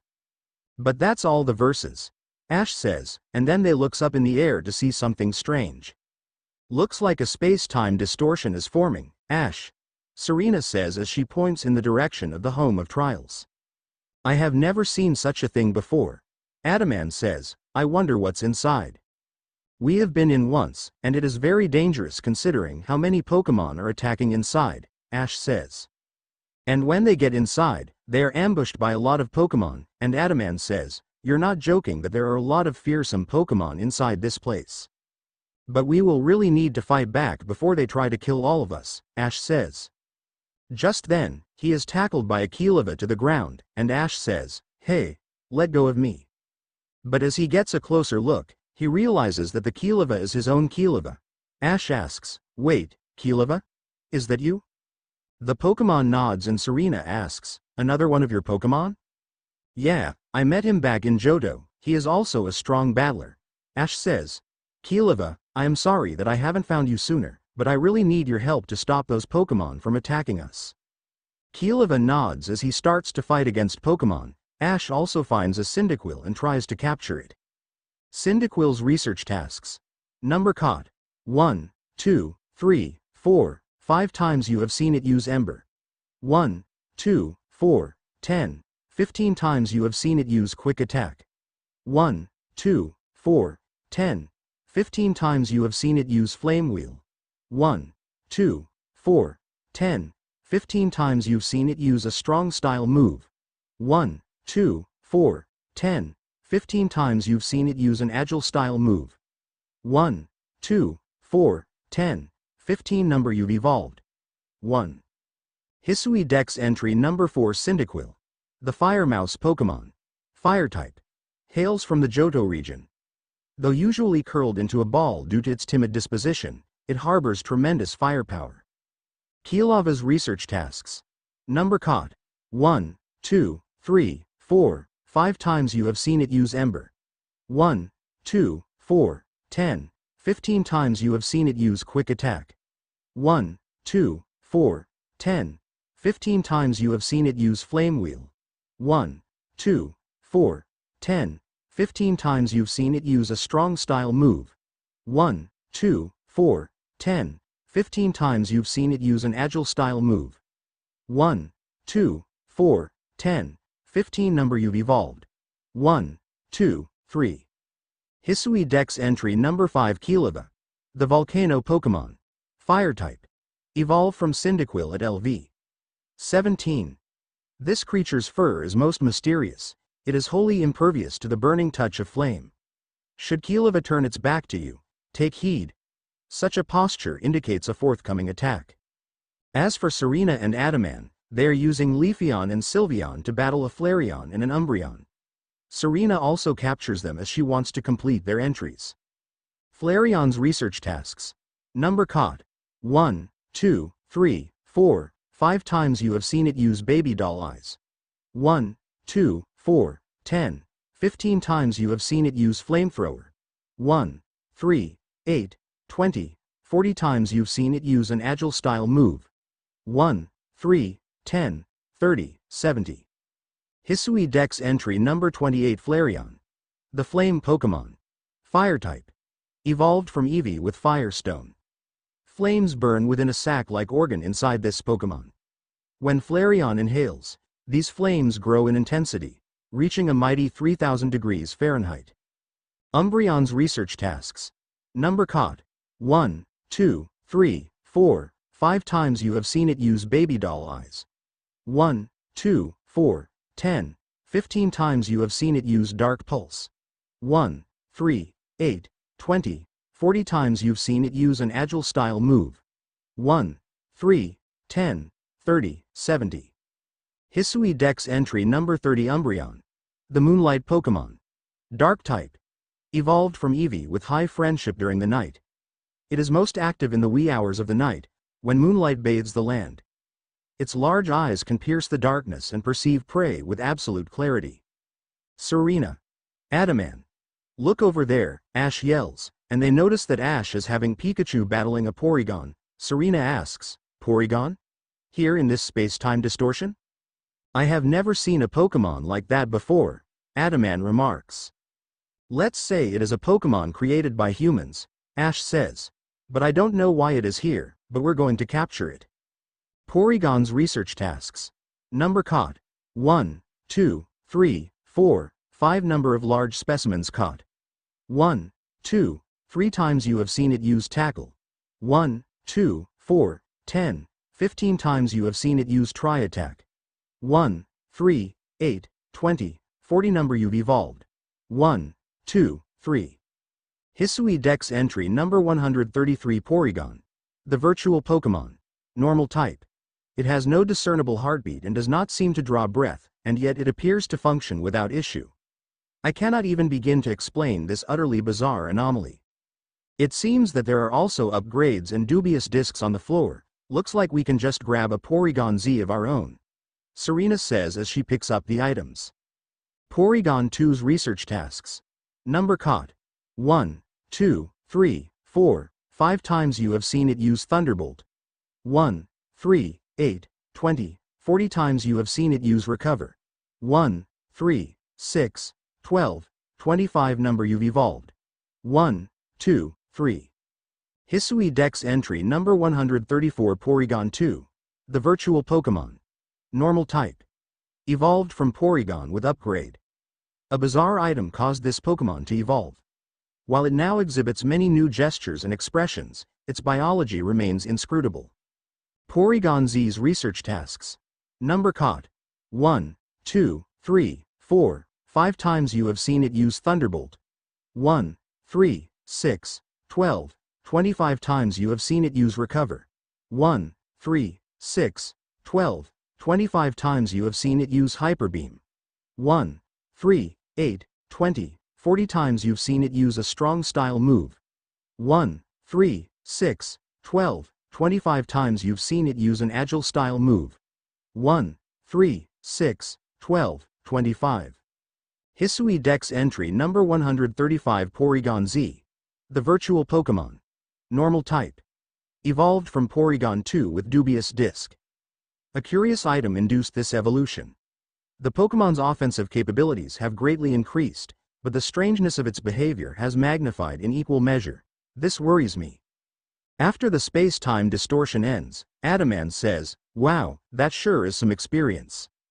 "I know," Ash says, "but we still can't forget we have to find Wanda." Serena nods as she has Ursaluna help them find her. Using Ursaluna's smell, they find Wanda at the Gapejaw Bog. Ash asks, "Are you Wanda?" She says, People, real, live human beings. Oh, thank goodness, I was on my way back to the base camp when I got attacked by some wild Pokemon. I managed to get away from them, but I got completely lost when I was running, and... Please, can you tell me how to get back home?" "Sure. The bog-bound camp is over there, you can see it if you continue to walk that path." Serena shows her the directions. "I see, thank you so much," but she starts to walk the other path, and Ash says, "Not that way, this way." "Right, of course. I knew you meant this direction," Wanda says as she walks the right path. Ash and Serena are still concerned as they decide to follow the girl. Once they arrive back at the bog-bound camp, they see Professor Laventon and he checks their Pokédex. After that, they are sure they can go to the 5th rank once they report to Captain Silene. After getting back to the Galaxy Hall, they find Zeke and Wanda. As Zeke says, "Wanda made it back home safe. Am I ever glad I asked you? You're just as good as everyone says you are. Wanda is still new to the Security Corps, you understand. And she's a bit flighty at the best of times, so I can't help but worry about her. If it's not asking too much, do you think you could continue to keep an eye on her?" "Ooh, stop it, Zeke. You're embarrassing me. I just got unlucky this time. That's all it was," Wanda complains. "That's what you'd have me believe, but ever since we were kids, the instant I took my eyes off of you, you'd be lost somewhere in the bushes," Zeke replies. "Well, anyway, Ash and Serena, I do appreciate all your help. So thank you from me, too." Wanda sighs as she gives them 3 Stardust.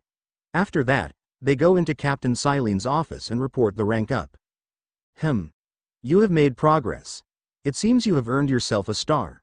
After giving the stars, she says, "Have this as well. It is a further recipe you'll need for crafting." They get a recipe for wing balls, which are the stronger version of feather balls. Adamant says to Ash and Serena, "So you two are 5th star members. That's a good thing to know." "Yeah, we'll reach the top and become the very best," Ash says, "Right, Serena?" "Right," Serena replies. And they find a woman named Riza in the basement of the Galaxy Hall. She is muttering, that nostalgic and unmistakable fragrance. "If only I could smell it again. I wonder if the herbs from my home region can be found here in Hisui as well." She notices Ash and Serena as she says, "Oh, you two are from the Survey Corps, right? Maybe you've seen what I'm looking for. It's an herb that looks like a bluish vine. I've heard it clings to a specific Pokemon.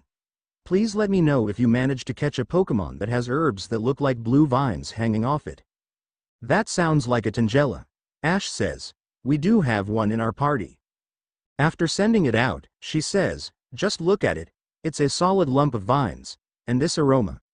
This is the scent I remember. Yes. These are the herbs from my home. I didn't expect the Pokemon to be so absolutely covered in herbs. I mean, vines. And are the vines moving? I wonder what the Pokemon itself looks like underneath all those. Ash and Serena didn't think of that as well, but Riza just says, anyway, thank you for finding it. She rewards them with 5 smoke bombs and 2 express candies. Don't worry, I'm only going to take a little bit of your vines to use as herbs. Then she realizes, oh, I have an idea. If I lived with a Pokemon like you, I'd be able to enjoy this aroma every day. Before going to the Wallflower for dinner with Akari and Laventon, they find a child named Hisui. Hey, what's that Pokemon up there? What's its name? What's it do? Ash says, it is a Magikarp, it splashes around a lot. Magikarp? Why is it called Magikarp?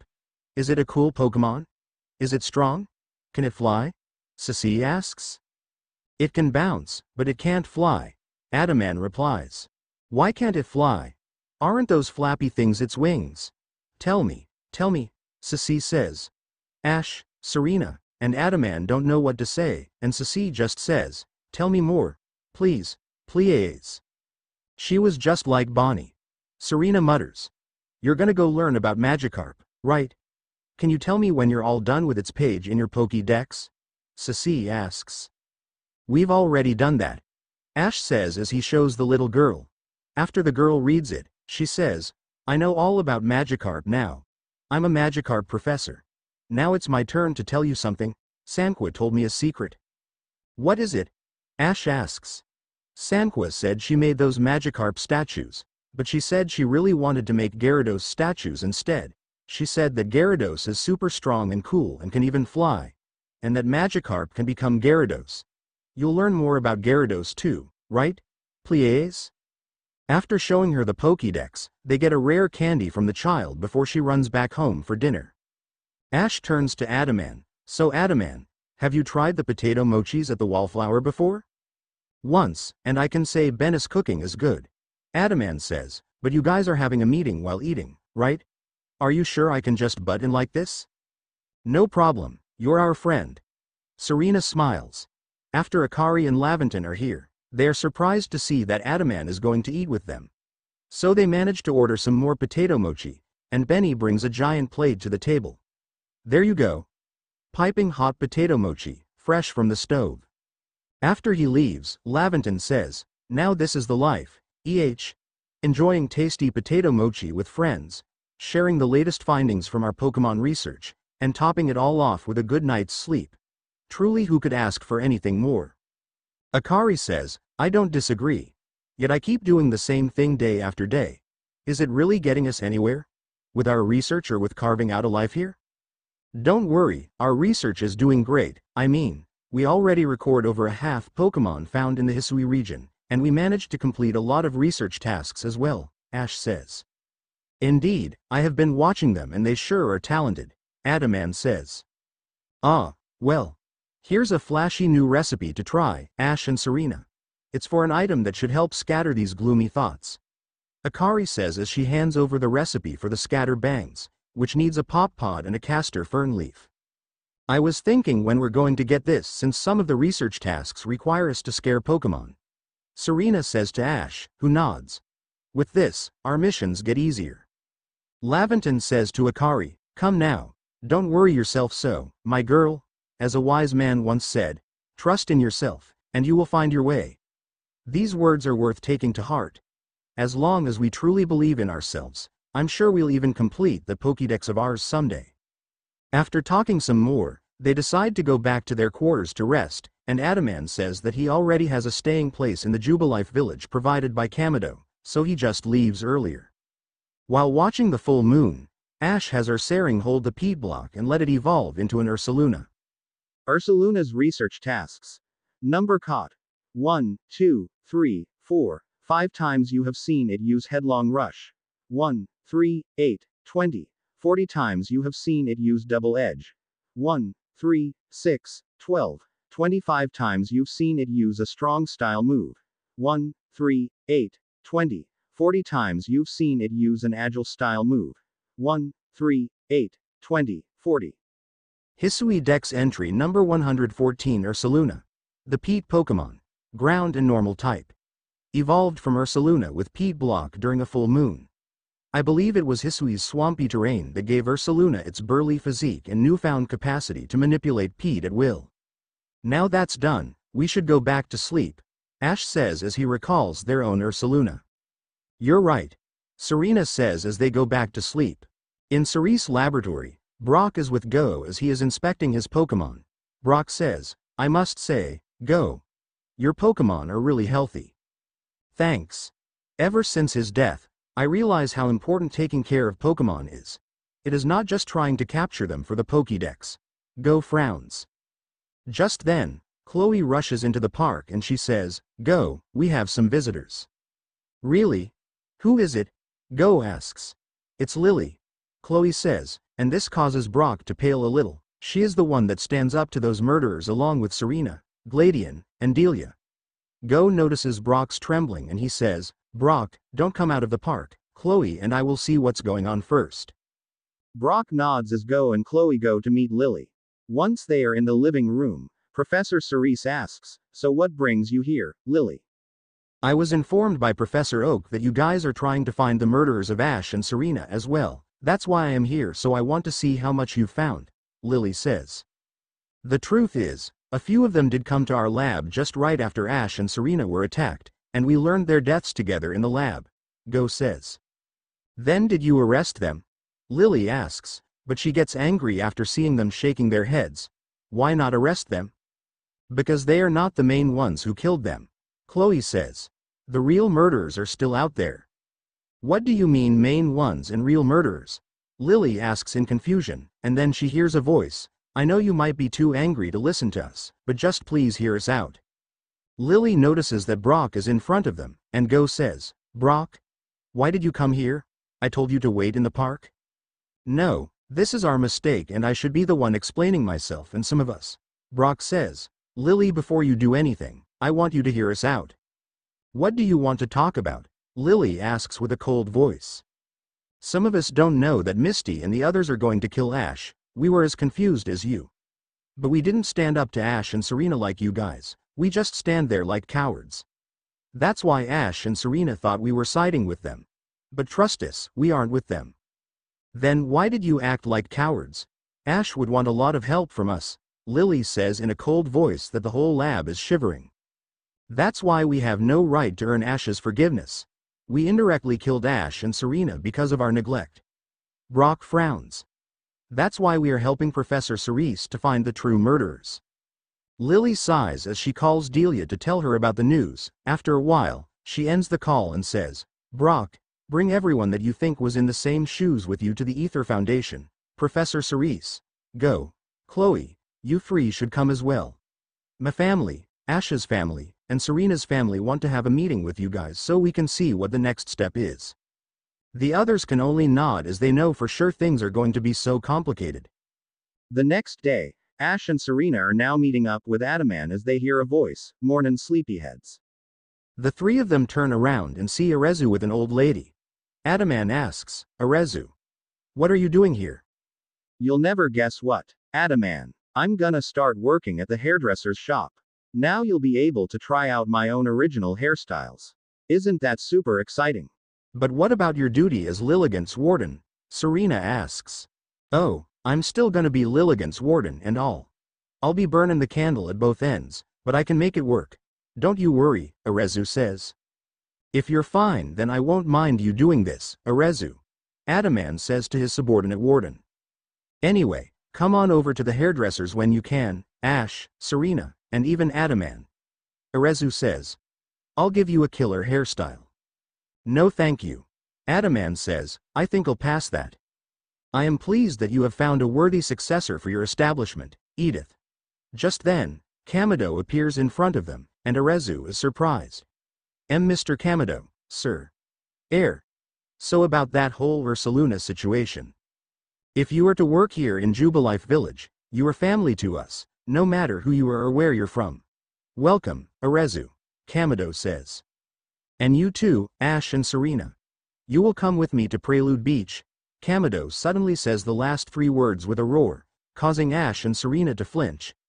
Adaman says, don't worry, you do what you must, I'll wait for you two here. Ash and Serena nod as they follow Kamado to the beach, only to see a lot of people entering the beach by boats and ships. These people have just arrived here in Hisui. They will live together with us in Jubilife Village. When we of the Galaxy team first arrived in this land, we came ashore on Prelude Beach. It is where everything began. This is where a new life for all of you will begin as well. The man named Bosley says, we've heard that the Hisui region is inhabited by many powerful and frightening Pokemon. But we've also heard the Galaxy team knows a great deal about Pokemon and uses their mysterious powers to help Jubilife Village grow. Another man named Kochika says. Indeed, you have both heard correctly. Kamado says. And the reason such tales have reached your ears is largely thanks to both Ash and Serena here, two of our Survey Corps recruits. Through the combined efforts of all our team members, let us continue to develop our village and thrive here in the Hisui region. We look forward to doing our part, Commander. Bosley says as the other members nod. After showing them the way to the Jubilife village, Kamado turns to Ash and Serena. The advancement of our understanding of Pokemon thanks to the Survey Corps has expanded the areas where we can operate safely. That is what allows us to welcome newcomers like them. Ash and Serena. You truly do love Pokemon, don't you? We do, we love them with all our heart, Ash says. HRRRM. Pokemon have done grave injury to many of our fellows in the Galaxy team. ... And yet you still find love for these creatures in your heart. I suppose that is a necessary quality for one in the Survey Corps. Remember this, though, Pokemon are terrifying creatures. It is imperative that we study them and learn all we can about them, whether we wish to live alongside them, or not. And be warned, as the leader of the Galaxy team, I am prepared to make harsh decisions in order to protect Jubilife Village. Commander. Rita from the Pearl clans arrived. Just then, Akari arrives and she tells him the news. Good. I believe I know what she's here about. Kamado says. As for you, Ash and Serena, you should see for yourself how Jubilife Village is changing thanks to the Survey Corps' efforts. Then you will come to my office. We will. Ash and Serena nod as they see the commander leave, then they decide to find Adaman, who is waiting for them while chatting with Erezu. At the same time, Brock has called Dawn, Salon, Bonnie, Lana, and Sophocles as they arrive at the Ether Foundation. From what they've heard from Brock, Delia and Lily are the ones that asked them to come because they want to know the whole truth. After arriving, they are now at Lucimine's office as Delia starts to ask, according to Brock, you guys aren't thinking the same as those people who killed my son and his girlfriend. We will never want to harm both Ash and Serena. Bonnie says with tears in her eyes, but we were scared. You were scared, that's why you never stood up to Ash and Serena as we do. Lily says. We were scared as well, but did we let that back us down? No. Because we know for sure that if we are doing something right, we shouldn't give up until it is over. You're right. Because of us, Ash and Serena are dead, Dawn says. It is not actually all of your guys' fault, Delia says. But Ash has already left a bad impression of you guys before he was killed. That guilt continues to haunt you guys, is that right? Go decides to raise his hand and Delia asks, yes, Go?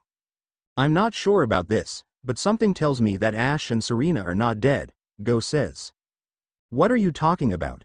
We all saw their lifeless bodies on the news, we saw the funeral. Salon says. It won't be too scientific if Ash and Serena are still alive. Lily looks at Delia, who nods. Lily takes a breath and says, then let me ask you a question. What will you do if Ash is still alive? Are you going to kill them again? Of course not, Sophocles says. They are our friends, and we are not going to make the same mistake. Indeed. We are going to apologize to them no matter what, Dawn adds. Lily finally gives a small smile and says, well, Go. You're correct. Ash and Serena are still alive, with the help of Arceus. This causes everyone to widen their eyes in disbelief, and then cheers start to erupt as everyone is happy to know the fact that he's alive. Brock says, I know that after saving all those legendary and mythical Pokemon, they won't let him be killed that easily. So where exactly are they? Can we meet them? Bonnie asks. I don't think you can see them yet, Delia says, much to their confusion. Chloe asks, why not? Why can't we see them? Lily says, let's say that Arceus revives them because of a mission, and if they didn't do it, we might be wiped out from existence. What do you mean by that? Go asks. Gladian says, Ash and Serena are now at the Sinnoh region. Which is 2,000 years from now. Wait, what? 2,000 years in the past? Sophocles asks, is that even possible? If Arceus is involved, then so might be Dialga. Dawn says. Brock and I know for sure that Dialga has powers to bring people to the past. Brock says, indeed. So right now they are in the past for a mission, until the mission is over, they won't be back. Lily says, Arceus has told us everything, and he made some space-time distortions in the Ether Foundation so that it is now linked to the past and the future. We can't be seen in the past unlike Ash and Serena, or else history will change and it might wipe us out from existence. I know how it feels to almost get wiped out from existence, Brock says with shivers. And we also have some communication ways with Ash and Serena. But right now, Professor Oak is in another room using it, Lily says. You mean Professor Oak is also here? Bonnie asks. He is here to help Ash and Serena with the information of the ancient Pokemon, and also study them, Delia says. And I won't be so sure you can just meet them right now, since they still believe you are siding with those murderers. So what we can do now is to go to the international police to prove your innocence. The others nod as they follow Delia and leave. Lusamine turns to Lily and asks, so are you going to forgive them? I will do it only after Ash and Serena forgive them, Lily says as she also follows the group to the international police. Now in Kamado's office, Ash, Serena, and Adaman walk into Kamado's office, and Arita asks, what are you doing here? Adaman. What? I'm traveling with Ash and Serena right now. Adaman says, causing her to be shocked. You travel with them? Now it is not the time to start a fight. Kamado says as he turns to Ash and Serena. I commend you on your successful research of the Pokemon living in the Crimson Mirelands. Your next orders are to begin the survey of the Cobalt Coastlands. I will let you know in advance. There are no Pokemon nobles in the Cobalt Coastlands. What do you mean by that? Ash asks. Allow me to explain. Arita says. We did have a lord in the coastlands. Until a few years ago. A tragedy took him from us. Now, we've had reports of people seeing strange, shadowy figures on the island the lord used to call his home. We have also received word from both the Security Corps and Supply Corps. It seems some of their members were attacked by a ghost while out gathering materials around Firespit Island, Kamado says. These are serious concerns, and moreover, my clan just can't tolerate this desecration of our late lord's seat. Normally, I'd entrust this to our warden in the coastlands, but her situation is complicated, Arita says. I trust my intentions are clear by now. I hereby order you to investigate these reports, Kamado says. Ash and Serena nod, and Arita frowns. I know this must be a bewildering situation to be dropped into. I'm sorry, Ash and Serena. I won't be so sure about that. From what I've learned from Ash and Serena, they're talented and hardworking. I'm sure they will sort things out. Adaman says. After all, he quelled the Lord of the Woods. You should have seen their strengths and their kindnesses firsthand. Sometimes I don't know why, you are getting on my nerves. Arita mutters. Why are you even traveling with them in the first place? Adaman says, I already told you my reasons, right? I don't want to waste my time to tell you again. Adaman, we're going to Captain Silene's office to tell her about the news. You're coming? Ash asks. Sure. Adaman replies back. As the three of them leave, Arita doesn't know why, but she starts to wonder what it feels like to travel with Ash and Serena. She can't help but feel jealous about Adaman. She also wants to know about Ash and Serena more. Maybe she can just ask to travel with them. She knows they will agree, but then Adaman will also be there as well. Can she tolerate sharing Adaman with the space of traveling with Ash and Serena? She sighs as she also walks downstairs to find them. To be continued. I hope you guys enjoyed this video. Please let me know your thoughts and reviews in the comment box. Now I will see you in the next video.